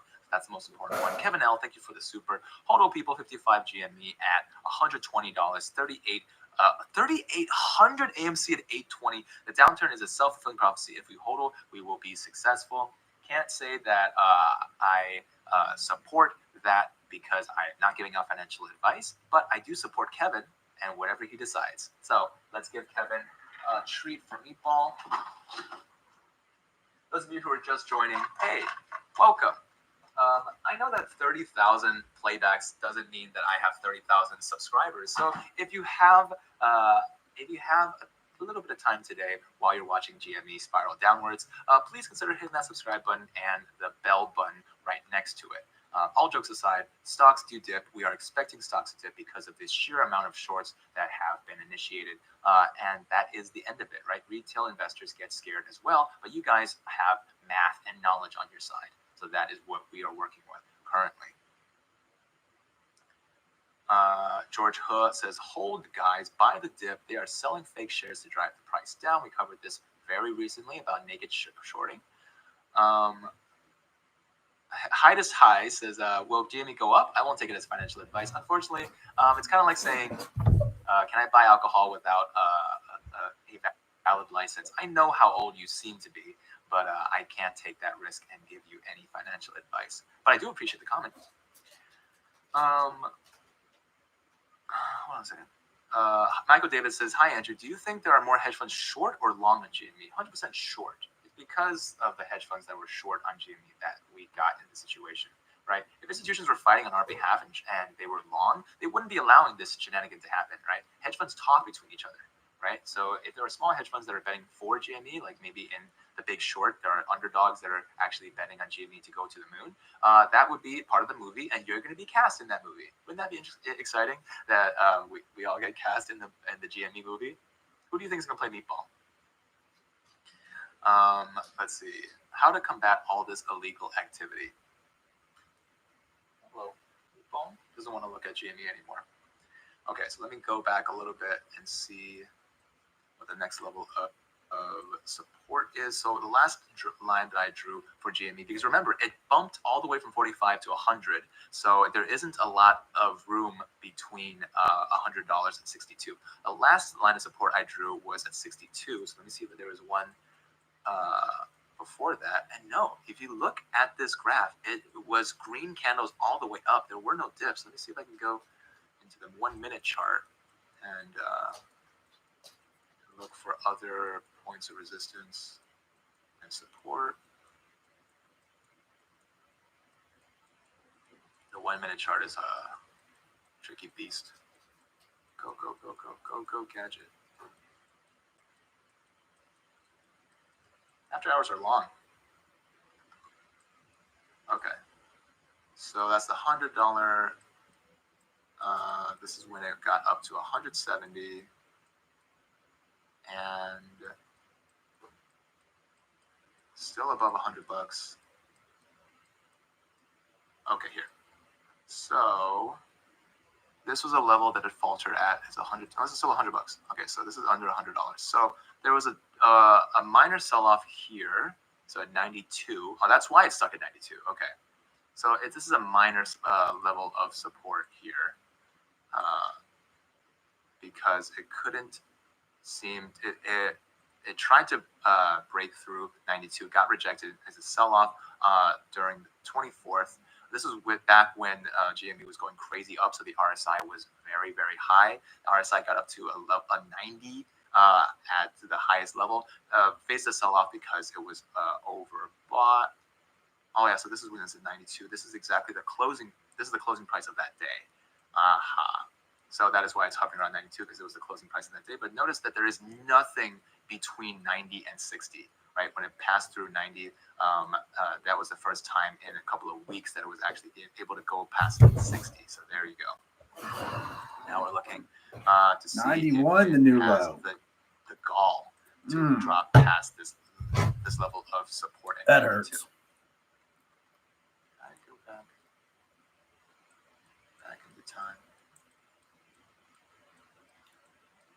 Where am I? I'm all the way in January.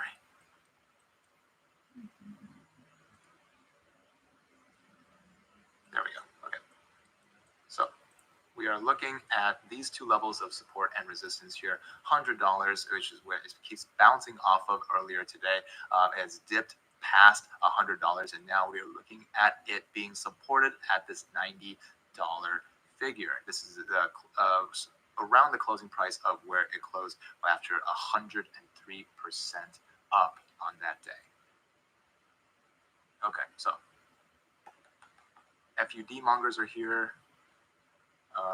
Is Andrew in GME? I am. Max Lou, money that would have gone to loot boxes is going to GME. How big is the freemium game market again? There it goes, below 91. Oh, geez. Down to 90. Size directly in front of you. That'd be hard. Frosty Matrix just joined as a member. A super directly from him. Hashtag GME, hashtag AMC, hashtag Tilray, hashtag Sundial, hashtag Tesla, Hopium and Copium. I'm now addicted to this channel. Great help and interactions. I do appreciate that. Is the motto of this channel.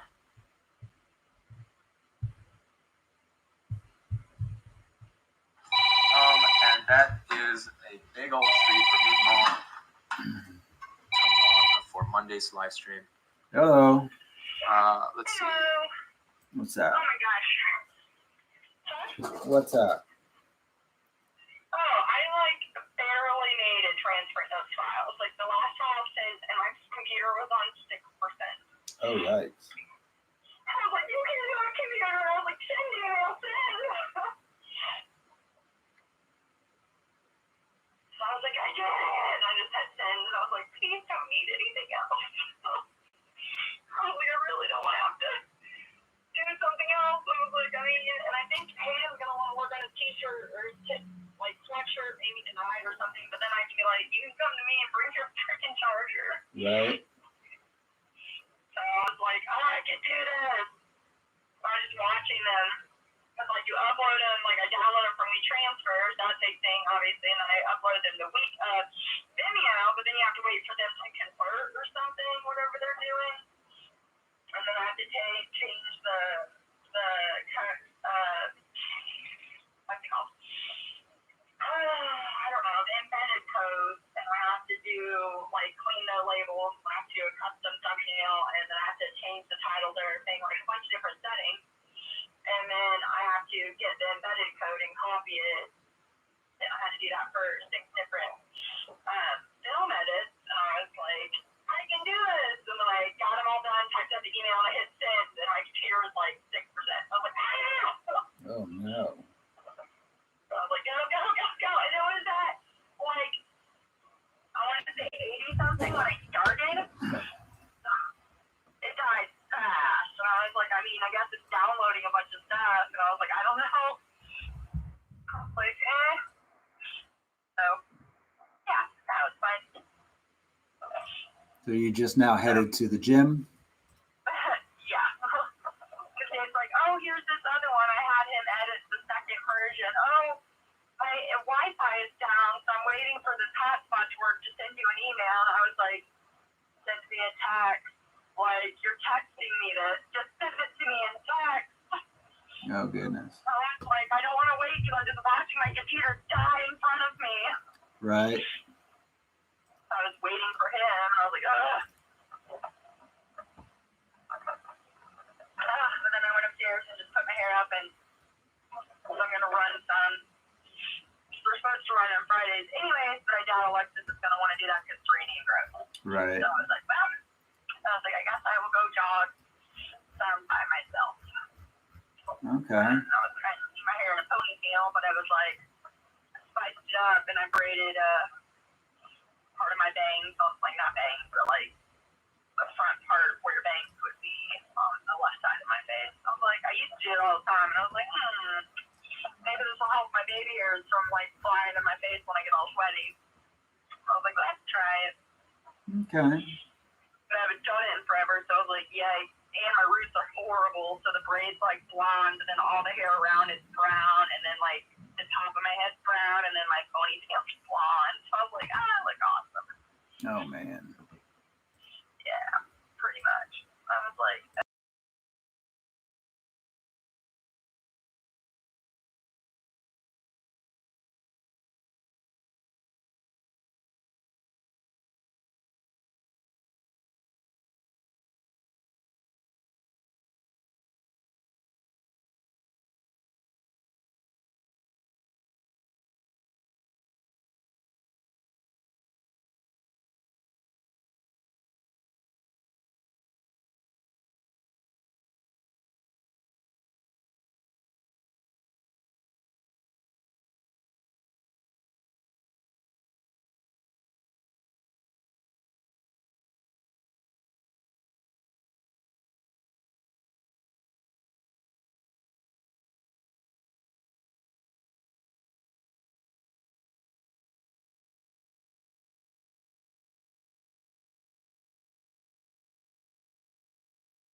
once a week, I believe. Okay.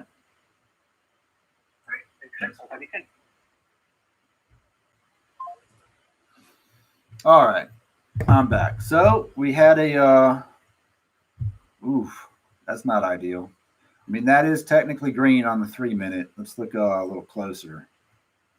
Yeah, the battle is battle's on if it's going to go up, but I think this might actually just be a little hurdle.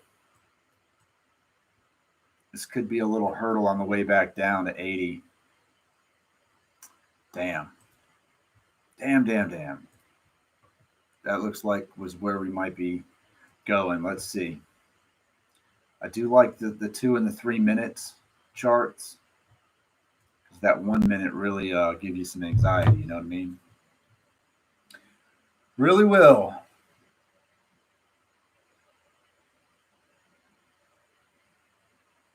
There's Reuters just put out an article that says GameStop shares on track to triple for week as options trading spikes. That is possible. That is possible. I mean, obviously, someone sold some $800 freaking call options, which is unbelievable. Dude, props to whoever sold that shit. Let's get real for a second. Someone had hundreds of shares or thousands of shares of GameStop and was like, bro, I'll bet you this shit goes to 800 by Friday. And they were like, bet. And those calls are burnt to hell right now. And there was apparently a lot of them. So props to whoever sold them suckers because they just banked. Unreal, which means there was enough people out there that thought it was going to happen to sell them.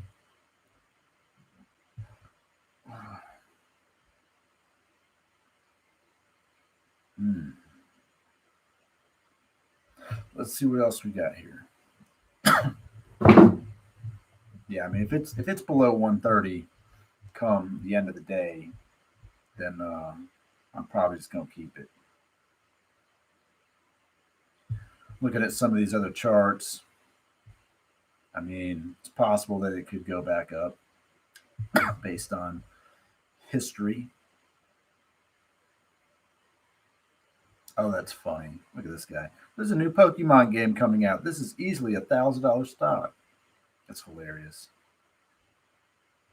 I don't know if any of you guys trade cards, Pokemon, or anything else, or even looking at this NFTs that are out. I cannot wrap my head around spending that much money on a playing card.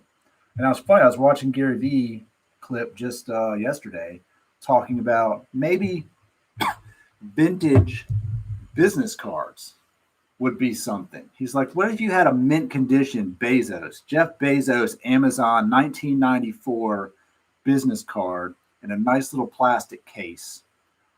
Would you buy that? He was like, I'd probably buy that. That's crazy. Like, for what? It holds zero value. It's so crazy to me. I mean, I guess it's just implied value. Kind of like if you put money into this right now, it's honestly, it's worth absolutely nothing outside of the stock market. You can't go into a GameStop and check out and get you some games with some freaking GameStop stock options on Webull, you know? So right now we're just trading money. And I was talking about this yesterday with a buddy of mine about Bitcoin, how people trade Bitcoin like stocks, and watching some other videos and some other people talking about crypto and how Bitcoin's end game is obviously to be a currency. It's not meant to be traded like stocks. So right now you're going, buy Bitcoin, it's going up. Bitcoin in reality is just going to be money. So if you treat it like a stock when it's actually a currency, that's like waking up today with $10 in your wallet, walking down the street and trying to sell that $10 for $12. Right? Isn't that kind of crazy?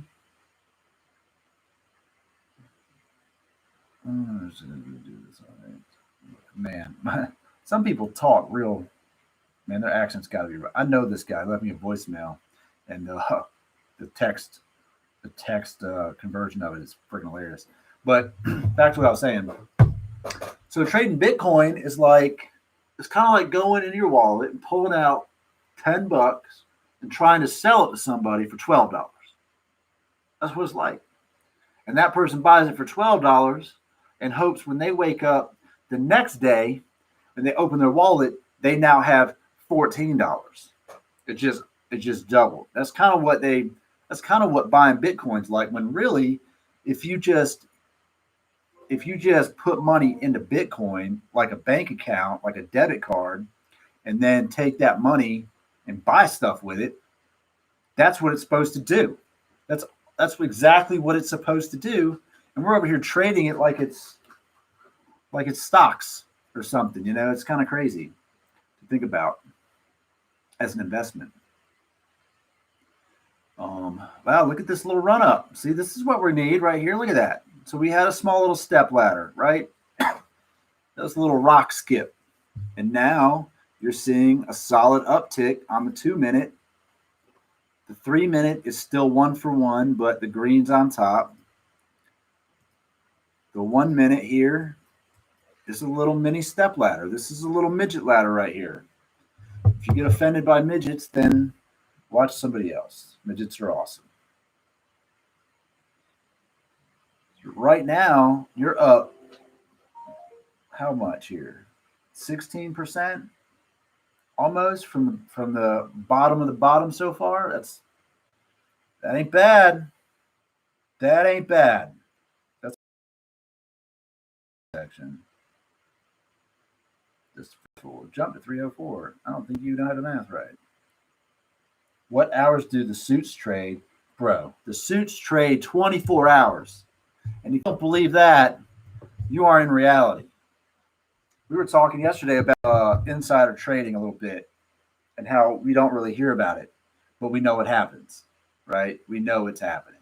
Like, whether or not it's from inside the company or whatever, we know that there's big pushes to push stocks one way or the other, and there's huge money to be made on both sides of it. So right now, someone's picking up. The volume's picked up, 10 mil in 30 minutes. So with the volume picking up, the volatility is going to pick up, and we're going back up. And if you sold at 86, bro, I am sorry. If you bought at 140 today, I am also sorry. But game's not over. Game is not over. This game that we're playing does not start and stop. This is not a 5-minute game. This is not a 10-minute game. This is not a 30-minute game, right? We're playing this. This is the closest to football as you can get in an analogy. And I'm not even a football fan. But you got a football game with 4 15-minute quarters that takes 4 hours. That's what we're doing right here. We're just in another quarter. We're in the third quarter of the day. Right? We don't really finish this game until it's over. So that's what we see happening right now. A solid pushback. I'm gonna look at the level 2 data. Let's look at the big buys come in. Yep, big buys are trumping the small ones. It's just the medium sellers selling these small back and forths that are keeping it down at the moment. That's what's holding you back. I love it. I love when people post like crazy crazy charts. Watching charts is kind of like just perspective game. The mountain's always daunting from the bottom, and it's always steeper from the top. And when you get stuck in the middle, where we're at right now, we're right in the middle of the mountain. Guess what? Going both ways is tough.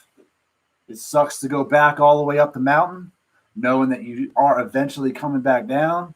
And it also sucks turning around and going back to the bottom of the mountain, knowing you didn't make it to the top. And somebody else. Then you look up, and you was hiking with some other folks, and guess where they at? Top of the mountain. That's where we're at right now. We're at the middle of the mountain. That's $100 for GameStop to me. If you want to think that this thing's going to go to 800, it's not. If it's going to go to 200, maybe. Should we shoot for 150? Absolutely. If you're shooting for 150, we're at the middle of the mountain. And we're going to see how far up you go today, if it decides to turn around or not. I was going to say yesterday that I wonder if Elon's offer still on the table to put a GameStop logo on a rocket and send it out into orbit. That'd be hilarious. Yeah, you get guys that like to draw these bull flags on the 10-minute. Show you what I mean. This is what they like to do. Let me grab a little line here, right here. Oh no.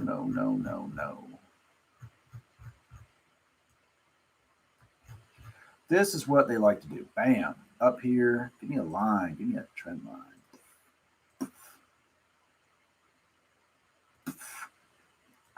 It's not drawing it. Get off of here. Get out of here. The wrong color.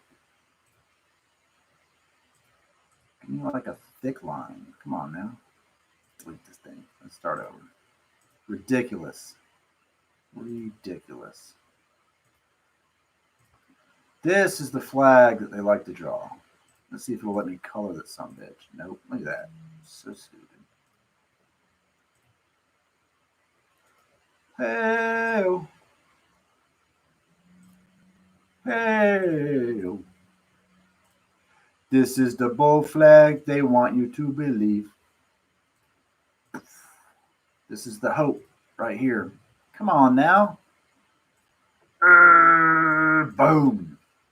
They like to call that a bull flag pennant right there.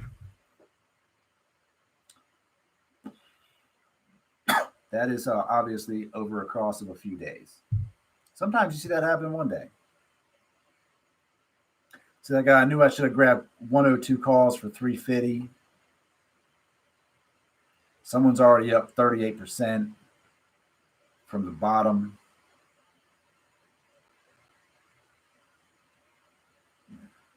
And like we say, it feels a little froggy. They're feeling a little froggy. Pull it back to the 3-minute. And then let's wipe these out. We don't need these up here. Such dry air over here today.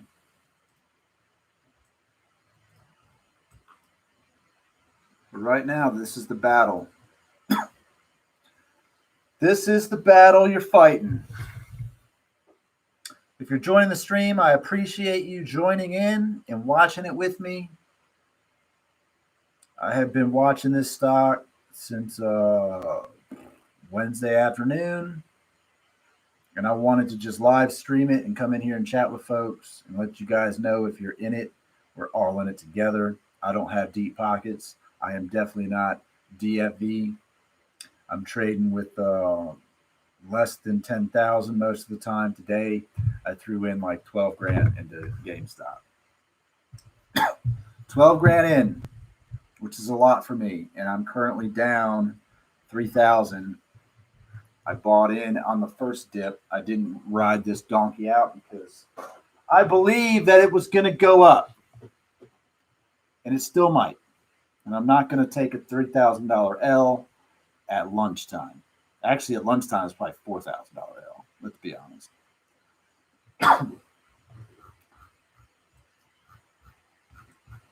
That's a solid bounce, man. If we look at it, it's a solid bounce. What's it gonna do from here?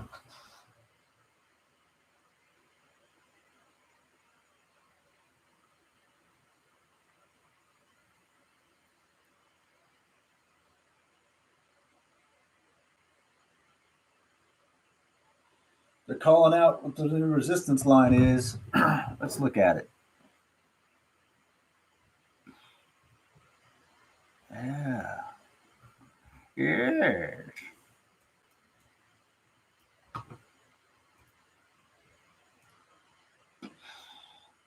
That's where we're at on the 5-day right there. That could be a big old bounce. I mean, it's bouncing down the stairs, that one. Don't love it. But we've got 2 greens forming, but the trend on that 1 minute is still 3 red, 1 green, 3 red, 1 green. That's the opposite direction where we need to be. We need to be 3 green, 1 red, 3 green, 1 red. If you're holding with me, hit that like button. Give me a comment. Show your strength.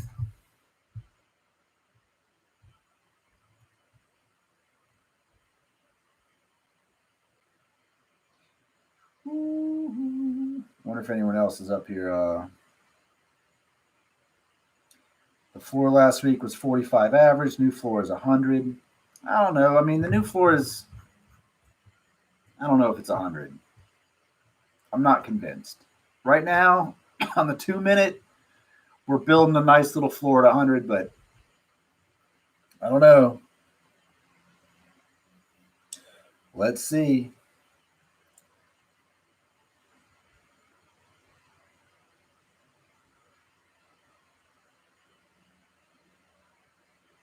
The 100 support is strong.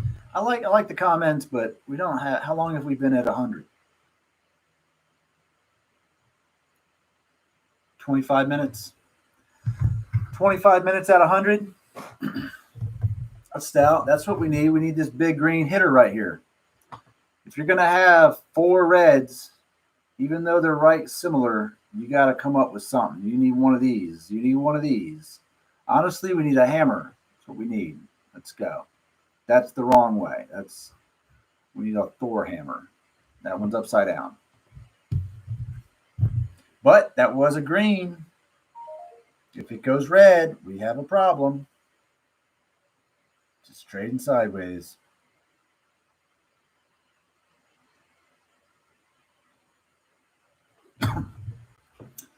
Let's see who else we got. Anyone else streaming? I got a few things I need to go check on real quick. For those of you who don't know what else I do here other than stream and BS with you about some crazy stocks that are happening, I also run an entire t-shirt printing business. POD on demand, print on demand. I sell shirts about all kinds of stuff. If you want a stock shirt, I got some WSB stock shirts. I'm probably going to make some other ones that are kind of funny that you guys could get into. If you don't lose your shirt on this stock and you want another one, or if you do lose your shirt on this stock and want another one, I could print one of those up for you. So I got to go do a few things with that. I'm just going to see who else is live right now that I don't mind listening to. Sometimes I'll just fill my downtime with the audio from another channel just to keep the entertainment rolling. Let's see here. Trading is live. Let's see. Let's see what they're talking about. Give it a second here. Gotta skip through my ad because this one's not a premium account. There we go. I'm passing this info to a friend of mine that can't readily get on YouTube. Awesome stuff. Thank you very much for the support. Mount Rock. And the kind words. Really do appreciate that. So what options do I have for PDAC? Yeah, don't care. Let's see what else we got here. GME. Anybody else? Anybody else? Let's see what Uncle Bruce is talking about. Is he talking about me today? Recall, Amazon. Nope. Let me double check that. I'm kind of. I don't trade with Amazon, man. Amazon just moves slow. I'm always buying at Amazon, but it's not for me. Let's see what this guy's got going on. It's next week. Dude, you know these. It's gonna be worth less. You know these guys on StockTwits are gonna be like, it's a cheap stock. This can go right back to 16. That's Buy the dip. Buy the dip, boys. Buy the dip. Okay, serious question. I know I shouldn't be on Robinhood. I'm like a very new trader. If this goes to 50 cents, is it gonna get taken off Robinhood because they take those tiny stocks? OTC stocks probably, but it has a lot of volume, so I don't know. Well, they'd warn. The volume is slowed down a good bit too. Keep that in mind if you're watching here. They should. The volume has it's only gone up 2 mil in 15 minutes or something. All right, I'm going to come back and check on this. I'm going to put up my BRB. The stream will continue. If you want to chat when I get back, drop a comment there in the chat section and let me know where you stand. And this may have moved. We'll talk about it when I get back. I got a few things to do real quick, and I'll be back.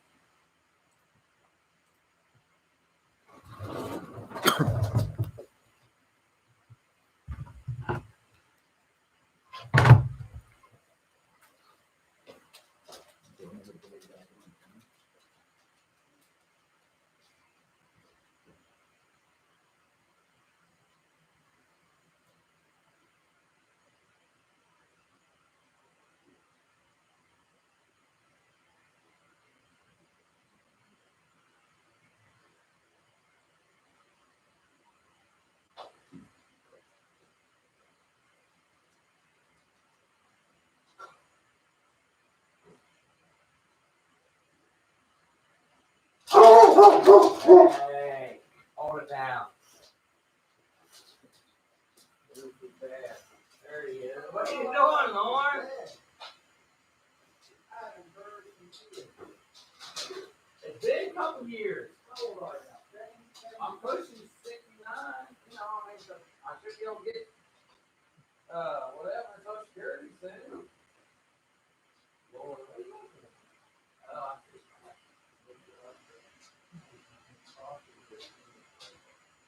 Well, so how's life?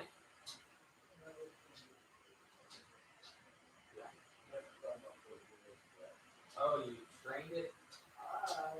Here we just go to it. I'm telling you, Lauren, that's what's happening to me. My wife said, honey. And I was, 40s. And look, enjoy it while you can, because as you get older, you just you're gonna have to quite fast.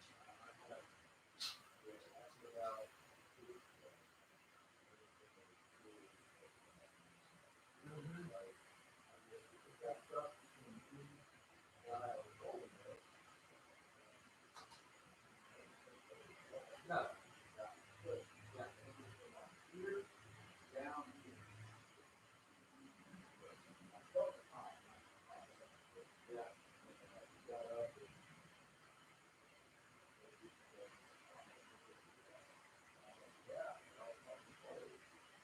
Right. Yeah, let's pull it.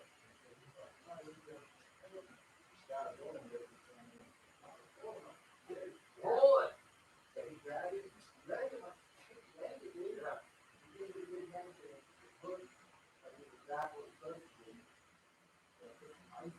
Yeah, but it wasn't all the way back. Well, maybe it's good then. I tried that with my shoulders, and I thought I dislocated that. Well, no, I broke that. But just looking at it while I'm laying there in pain, and I lay on my head, my shoulder, all kinds of wrapped up. Then I grabbed that tree and tried to pull it. Then when I got a little lightheaded from it, I'm like, told my mom, she's just there with me. And she said, I'm looking. It's see, it wasn't down. That was up.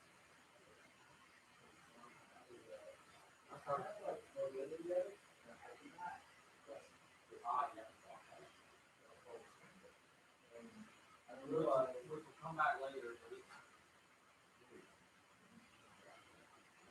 Yeah, that's the separate stuff.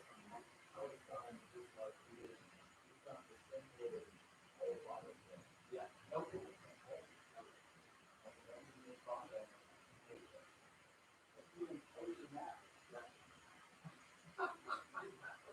I do know. What the hell? Yeah. No, it's an aggravation.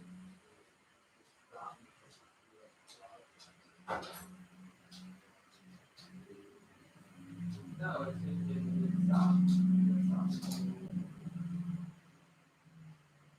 See, that's what I was doing. It's like, okay, this isn't quality of life. You know what I mean? It's like, okay, I'm not having fun. All that was good for a little bit, but now it's just not. Yeah. Because I enjoyed it. I enjoyed doing it. Like she said, your pain go there, your pain go to chiropractor. And you know what? It's like, yeah,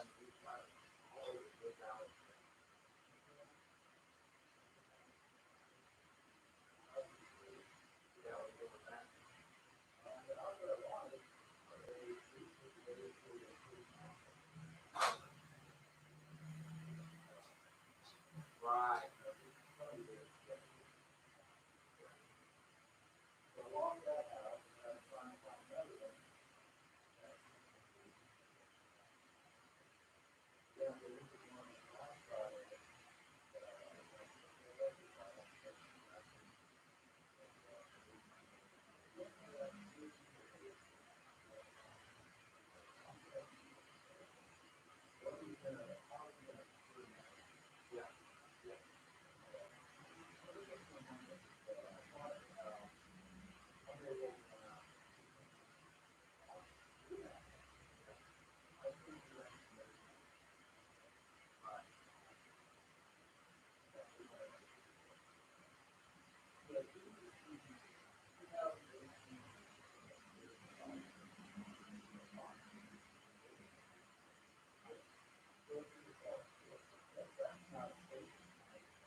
With all your other tenants self-employed, and the other self-employed, like,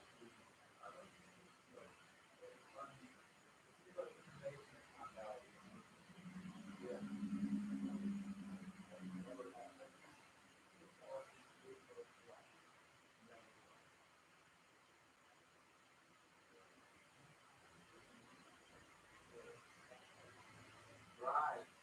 Hey, look, for real. I want to do, I need to say how many, put it off. Yeah.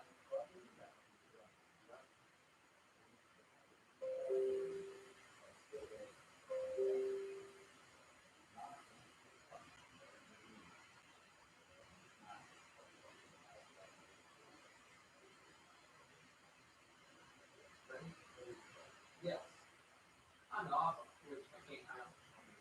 I got my email a couple days ago, says this.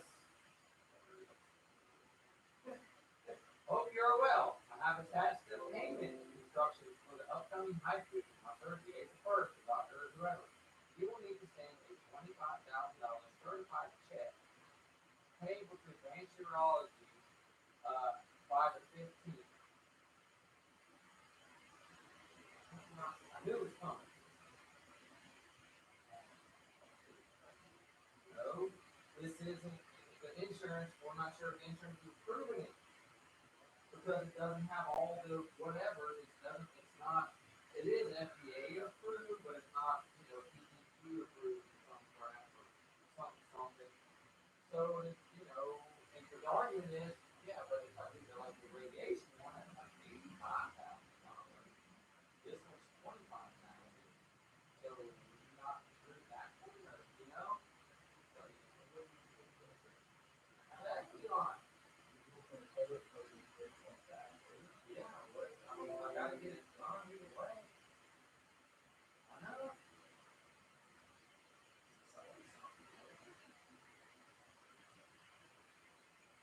Okay.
be, so maybe that's why they didn't put that out there.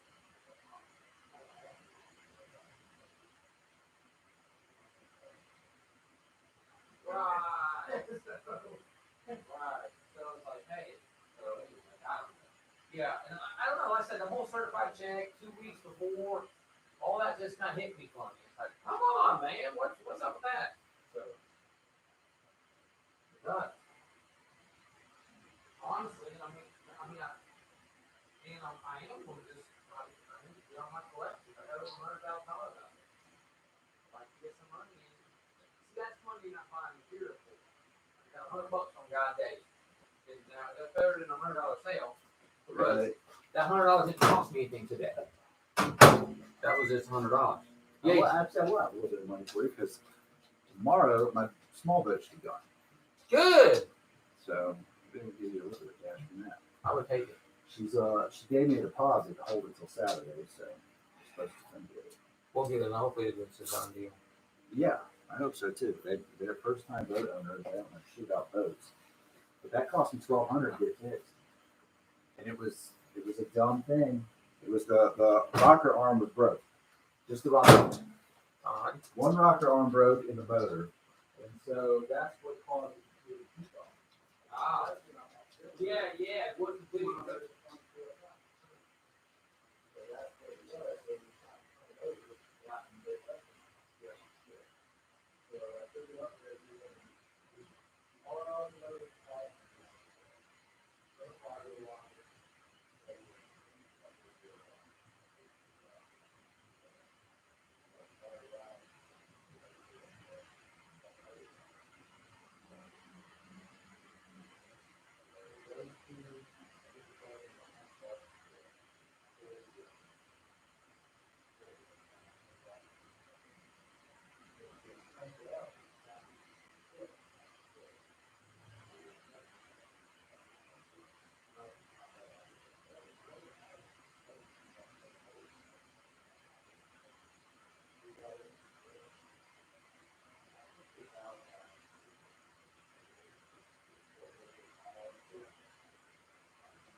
Thank God that last year I was refinancing my house. You know, I had a big payment plan, but that didn't happen right now. But whatever reason I left my money there, so that's the point.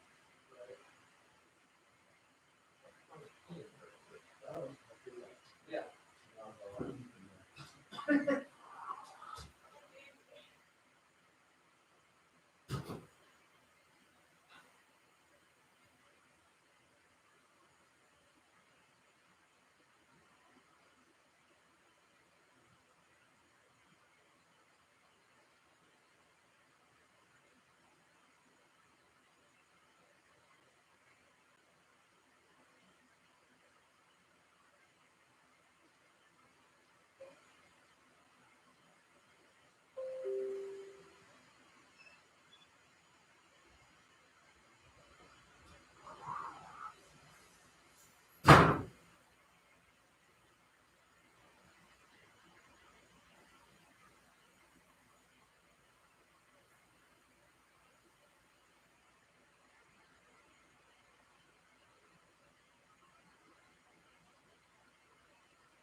Gotta lock the door. He's gonna come through it. He'll come right through the door. I say he'll come right through the door.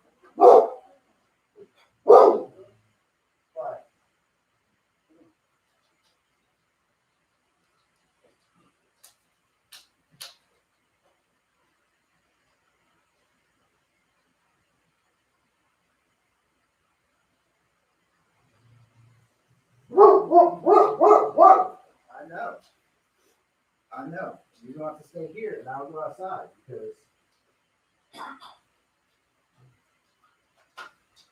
I don't have a way to keep it from stuff. He's got nowhere to lock up in the shop. So,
knock him down.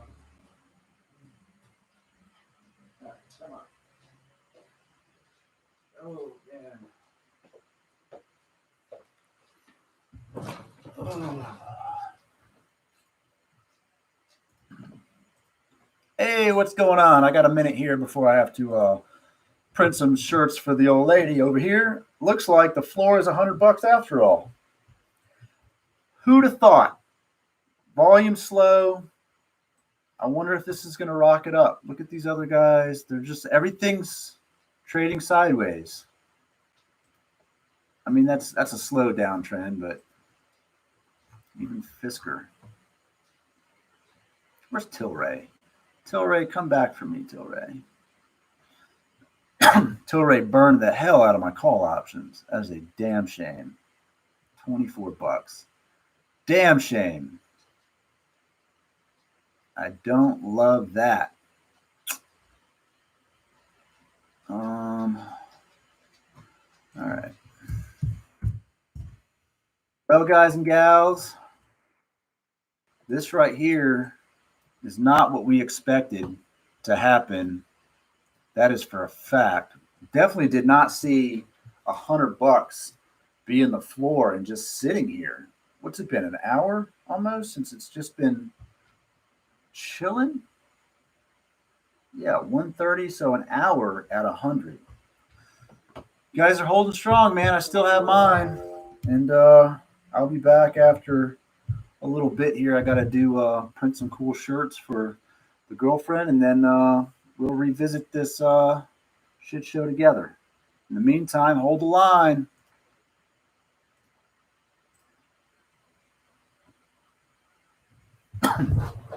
Oh.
Sorry, Val. Sorry.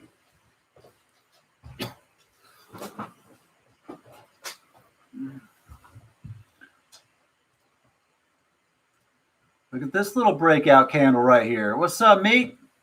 Holding strong, boss. I too am holding strong. I don't know how much I'm down today, but it's not pretty. Down about $28 a share at the moment. I'm sitting on like 90 shares, so it's ugly. But look at that little green hitter coming out the 2 minute. That's what you need right there. Look at that. Look at them little 4 green bad boys. I mean, those are small, but we add them together. That's what we'll call it a win. The 1 minute's just barcoding. The 5 minute is still the floors at 100. I think if this thing closes at $100, if it closes right here, Monday is an uptrend for sure. Because think about it from this side. If it closes at $100, everyone who didn't jump in earlier or yesterday, everyone that was waiting is going to be like, this game on. Because if it was going to go down to $60, today is the day it's going down.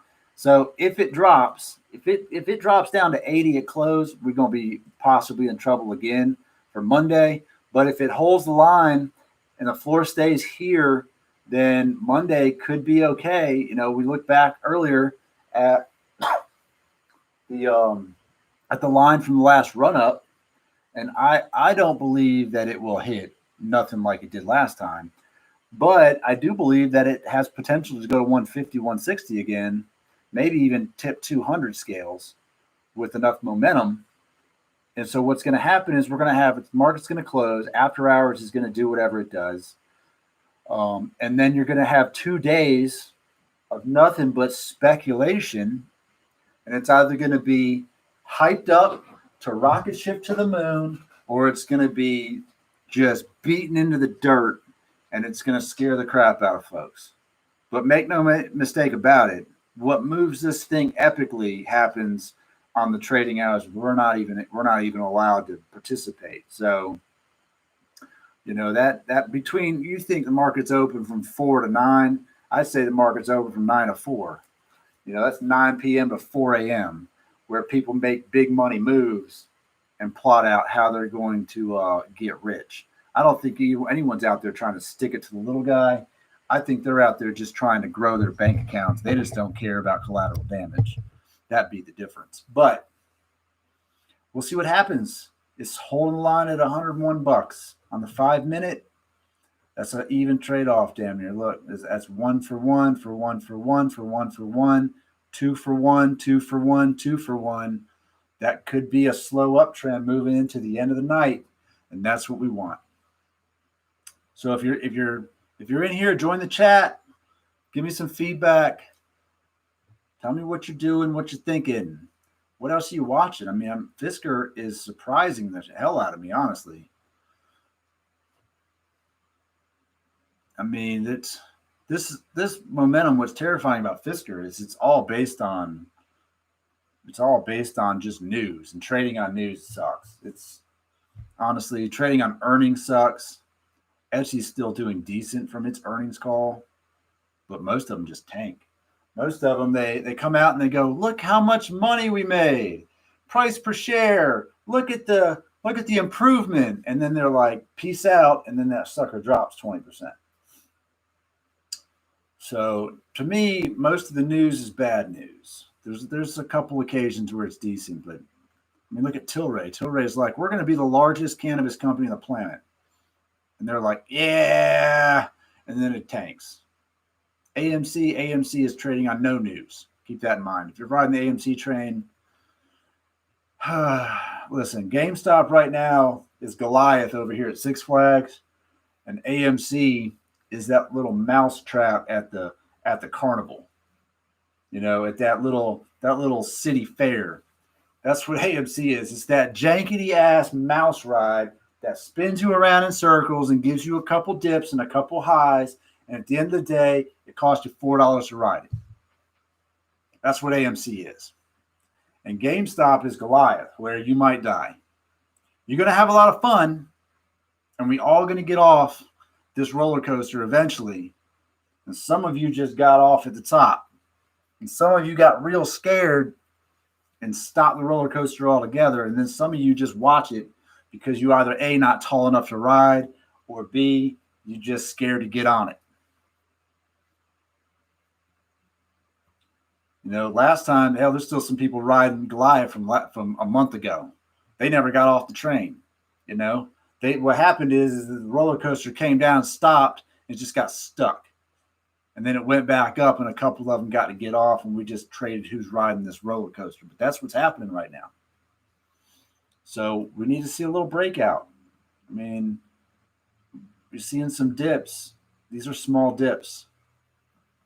So it could be priming to shoot up or down at the end of the day. When we scale back and look at it, it's just a diving board. This is what I said yesterday. It's just a diving board. And you know what? You could jump and you could end up way up here. You could end up at 120, 130, take a big old leap off of that sucker. Or you could jump into a pool with no water in it. And if you jump into a pool with no water head first, it's going to be a bad Monday. So let's see what happens. Right now, we've got 3 greens on the 5-minute. That's strong. That's a strong bullish sign. Look at that. Ooh, look at that spike. Look at her go. That's it. That broke some resistance right there for a second for sure. Let's flip it over to the 1-minute. Bam. That jumped $5. That sucker dropped $5. Give us another one. Give us another one. Look at that. That happened right there. 1 minute, $6, $7. I love when we see the little moving average line just shoot to the sky. Here's our 2-minute candle. Killing it. Be right back.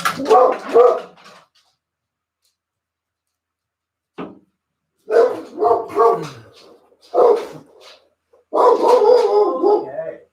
What? What? Oh. What are you going to do? What are you going to do, pal?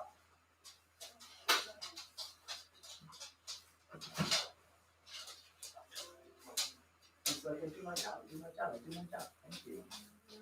Very much so. What do I do? Go to send me some files and make the files.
quote options.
Yikes. So much yikes.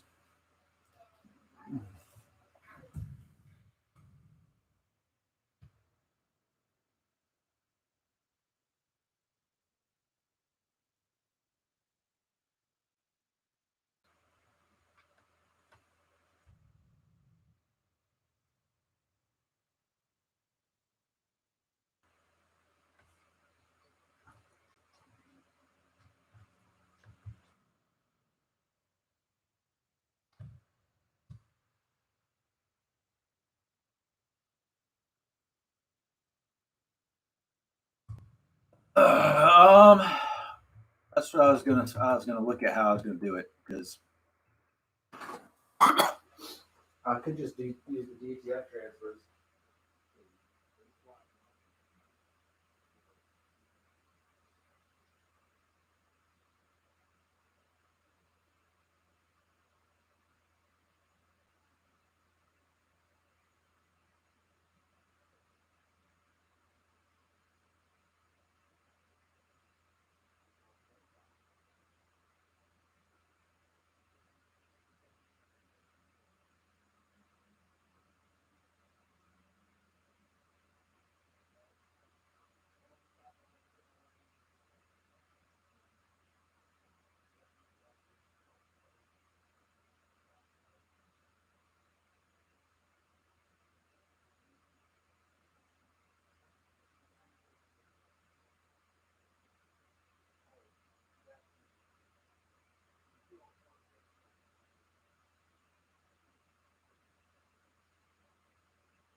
Good.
makes sense. That's the middle.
She's that's it, really.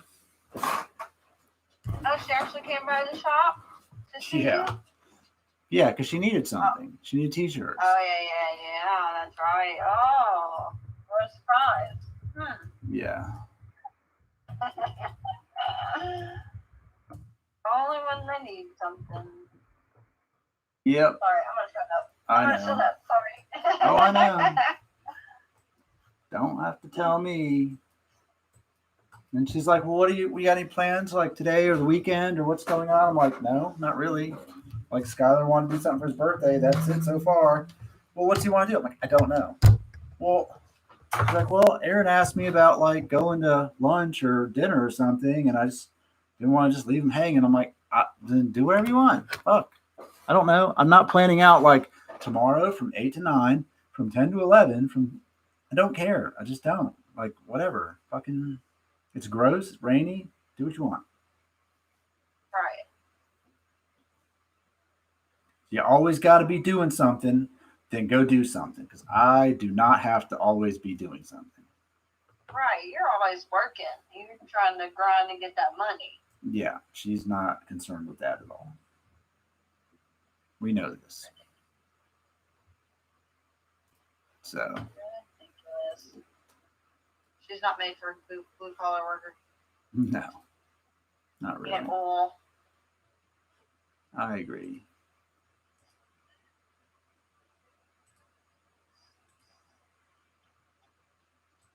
Got to head on over here to my new job and tell them the days that I cannot work the next few weeks. We'll see how they take that. I've got 7-day training, but after that, I'm gonna have a set schedule. I'm gonna tell them I need a set schedule. Like 4 to 5 days. That's all I will work, and I'll leave at least one day off of the weekend.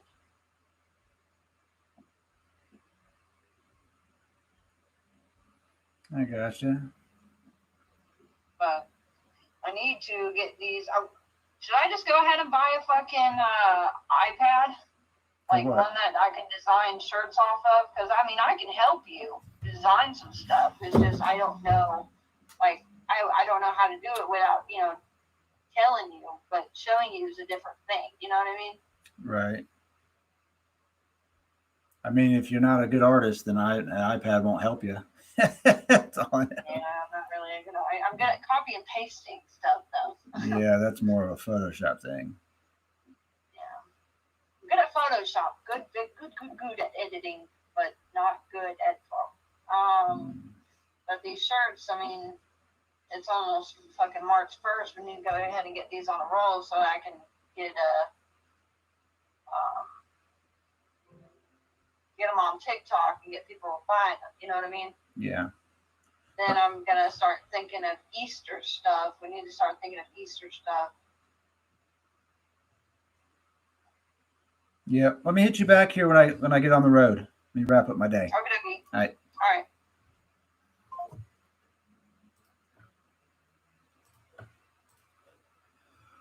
Welcome back, people. 3:45 going into market close. Looks like it's going back to the floor. We had a freaking hell of a run up, though. Hell of a run up to 120. If you got in at 80 something and we ran up to 120, more power to you. But this is going to look like a hold for me. I didn't plan on it being a hold over the weekend, but it's looking like that might be the opportunity here that we're looking at. I don't know where you guys are at, but 101, 100.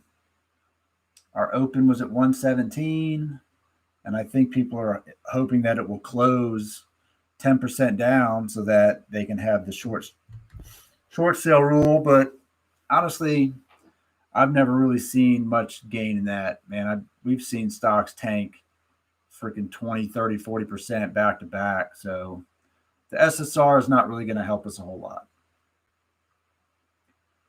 But what if it stays at 100 and then after hours, man, who knows? Who knows? I'm going to scroll back to to this guy here and just look at this big bounce, it's still holding above 100. That's the double bottom right there. Really almost a triple bottom at 100. And then knock it back to the last time this went down. Hold on, let me range here. 1 month time frame. Yeah. I mean, that one was way higher, obviously. Bigger highs, bigger highs. It's a 5-day play, though, on the last one. If we look at the $100 floor last time, we didn't touch it that many times, but it did touch it once right there in the middle. This is where we're at. We could be somewhere in this area in relation to the chart anyway. But as it stands, my loss at 103, I'd rather just hold it. My loss at 103 is like $2,800, so I'd rather just stay where I'm at. Not eat the day trade and wait and see what happens Monday. That's a smarter move for me. I don't know what you guys got going on out there, what you're holding, what kind of numbers you're looking at, but Monday could be another run up, or it could be the end of the run. So let's see what we have happening here. I mean, the outflow, the medium sales just trumped us today. That's where we got burned. We got burned on all those medium sale orders. Just rocked the stock.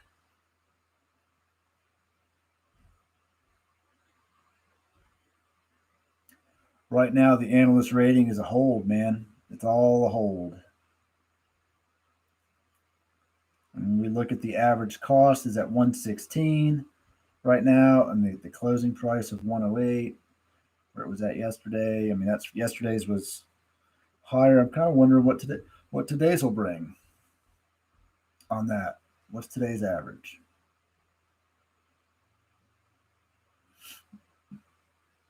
Total profit of shares proportion was at 48%. So that's half and half. It's half bag holders and half full, pretty much. 69 million shares outstanding. Yeah, man.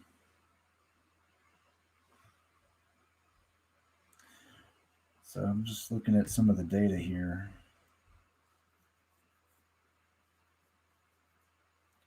And there's no news. It just is what it is today.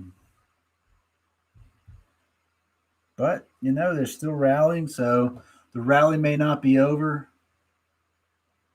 The floor at 100 is not all that great, but as close to 100 as possible would be great.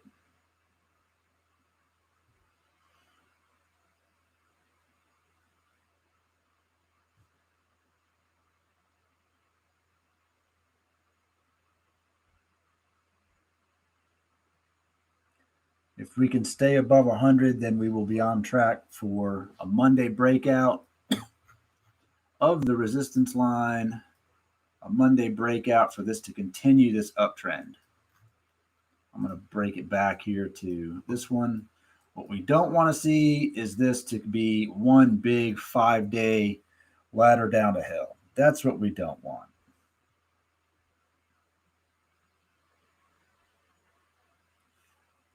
And we've seen this comment a lot. If it breaks support, then RIP. Honestly, we broke support at 1 o'clock. At 1 o'clock, the support just freaking smashed.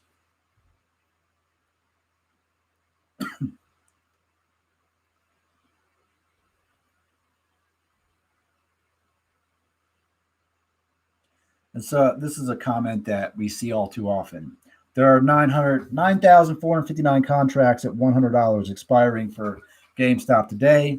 If GameStop closes above 100, the market makers will have to buy 945,900 shares of GameStop to deliver to the owners of those calls. This is just one strike price. There are other calls expiring today, which you can view at Yahoo Finance. Yes and no. That's a yes and no kind of thing. If you sold, this is where the short comes in. If you sold the call option, you don't own the shares, right? So they're selling naked calls. They don't have the shares to give yet. Somebody else has the shares. They're borrowing them. So they're going to have to buy them to give them to the person who owned that option call. That's what people are counting on with these squeezes right here, whether it's a gamma squeeze or a short squeeze or whatever. They're counting on the fact that all of those contracts expire out of the money. And if they expire out of the money, then they have to be purchased at a higher price, which drives the stock price up. If they expire in the money, then they're going to sell those people, those contract, the shares at they're going to sell them at a higher price. They just basically are taking their cut of that trade. The stocks don't really have to. They'll pay the premium is what's going to happen. So if you made your couple bucks off of them, they don't have to give you all those shares. You just want the money, and the shares stay where they are. So it was a middleman deal where the middleman held no stake in the game. Where they get screwed is if people at the other end of those calls go, yeah, hey, give me those 100 shares. And they go, okay. And then they have to go get them, buy them from somebody else to give them to you. But also a lot of times they could just roll that contract over. They just roll it out. So what they're going to end up doing is the same thing. They're going to give those shares to whoever they got, and they're just going to do this again. So the first time around, the short interest was a lot higher, like substantially higher than what it is now. So this is where we're at. We're at $100.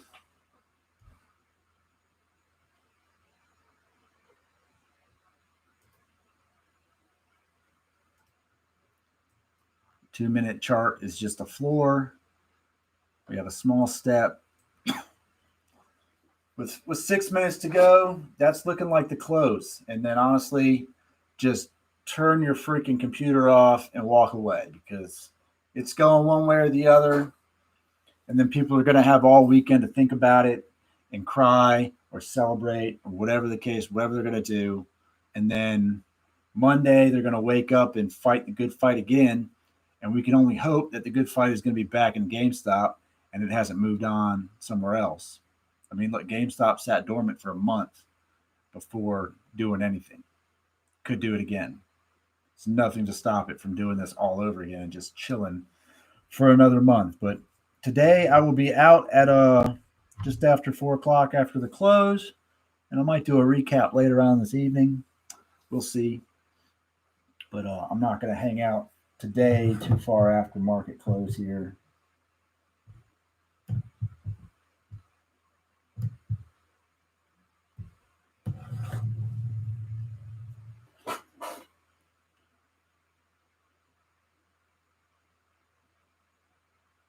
We got about 3.5 minutes to the bell.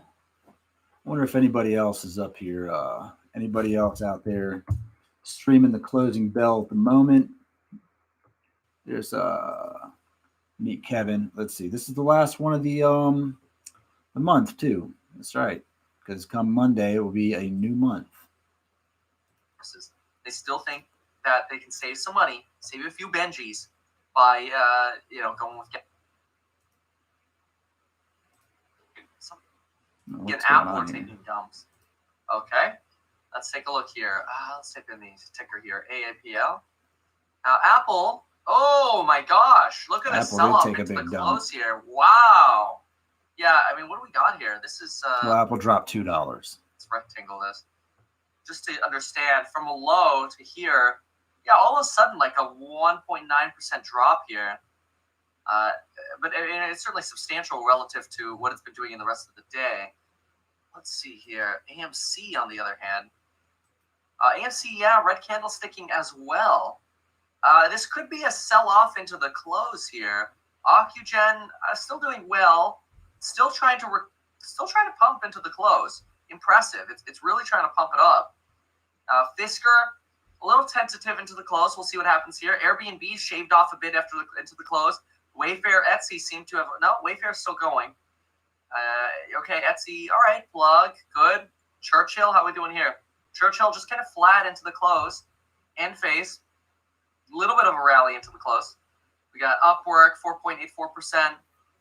Upwork actually getting a little bit of love. That's incredible. We got Peloton moving into the close as well with a little bit, at least for green. GHVI, Matterport, of course, here. Matterport going to close somewhere around 1750. Relatively good opportunity, in my opinion, to get into something like that. Cloudflare, Ebex, slowly coming back. Domino's, Fastly, Pinterest, all green right now. Spirit Air, XPI. The market's just trying to go green right now, although the Dow's down 1%. S&P's down 0.1%. NASDAQ and Russell up. NASDAQ doing the best today, but that's because of the big sell-offs that we've had in tech. Let's see here. Last 2 minutes. Rocket Mortgage, good.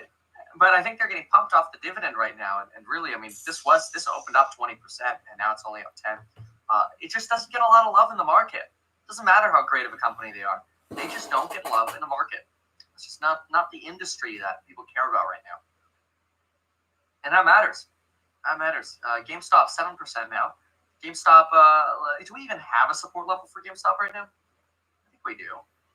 97, 100. Oh, no. Yeah, here's a sell into the close. Last 60 seconds, folks. We could rally in the after hours. Sometimes when we see these sells into the close, we do end up rallying into the after hours. It looks like CNBC is reporting stocks lose steam into the close. This is true. This is kind of what we're seeing on everything here. Woo! GameStop's holding pretty well, actually. All right. Another 35 seconds here, and then we're done. We're waking up the next 2 days with no stock market to look at. We're not going to know what to do with ourselves. We're probably just going to sleep in or play video games or something. We're going to go find a way to make back all this damn money, Kevin. We're like That's what we're about headless to do. chickens on the weekend, I feel like. Fisker is still rallying into the close. 15 seconds to go. Airbnb holding. Etsy holding. Churchill Capital holding. It's got a little bit of a red here, but we're holding. Let's watch GameStop as the bell rings. What is GameStop going to do? About 0.6%. They're losing a bit of steam here into the close. For the week, the Nasdaq down more than 4%. Hold on, people. For the tech-heavy index since back in October. Small caps eke out a gain at the close, but again, loss of momentum, down 2.5% for the week. And the S&P 500 closes down 17 points, about 0.5%, which does make it down almost 2% for the week. Second down week in a row. Wilfred. All right, well, that's it. That's the bell. Look at GameStop rally. Look at it rally here we go. up. Here's that after-hours green candlestick coming back on GameStop. We see that consistently. We see a sell-off into the close, and then we see the green candlestick right in the after-hours. It's just a regular move that GameStop does. The after-hours people, the after-hours traders love this. Maybe this has to do with options expirations as well. Yeah, look A at lot it go. of potential explanations here. Let's go ahead and grab our after-hours here. We got a big candlestick here on GameStop. Look at that surge on GameStop. We are now up 8%, 9% of the after hours. We're going to 10%. We see 11. We might. It's This is rocketing there we up. go. First, look at that gap we got. My goodness. We got a first move here to the downside. So we got some big executions there into the close. What else do we have going on into the close? That's the only one that's really running here into the close. We've got Red at Neo, Fisker, Redfin, Tilray, DoorDash, Lee Auto, Enphase, Churchill with a red candle into the close. Let's see what we got. Yeah. The pullback's coming back, though. Let's zoom in a little bit here. Oh, there we go. Really tight candles here. There we go. Yeah, volume plummets into the close. All right, let's look at GameStop again. Woo! And we don't have earnings to report today, so it's a little slower. Ooh, big fight here on these candlesticks. Not so fun. Big fight here. Moving back down a little bit again. What's AMC doing? Is AMC doing it as well? Yeah, MC costs. Here's your retail trade coming in hot. Canoe at $13. My gosh, it feels like a bargain. Let's see. Let's look it up. What they got. What Kudlow's got to say. Intimidating, and they did influence Clinton's economic policies. So get to today. Interesting. We've had this little bond vigilante revolt. And Yes, again, sir. seemingly about too much government spending and a threat of future inflation. Now, look, it's only. All right, we can pretty much stick a fork in today. It wasn't a win. It wasn't a loss. I mean, for some of you, it probably was a win. If you bought down at that $86 dip, you're up $20 a hit. If you're still holding from yesterday, the fight is not over. The after hours fight is just keeping it real with where it started at. For now, I'm going to check out and go get the weekend started. So it was good for all of you guys that hung out. I appreciate it. That stopped in and said hi. Leave me some comments on the video. I'll probably be posting up a bunch of the Cats clips tonight. And we'll see what Monday brings, man. We're either going to wake up with the same enthusiasm as we did today, or we're going to be a little more beaten and battered. Either way, next week's a new week. We can get out there and get some gains. Till next time, we'll see you later.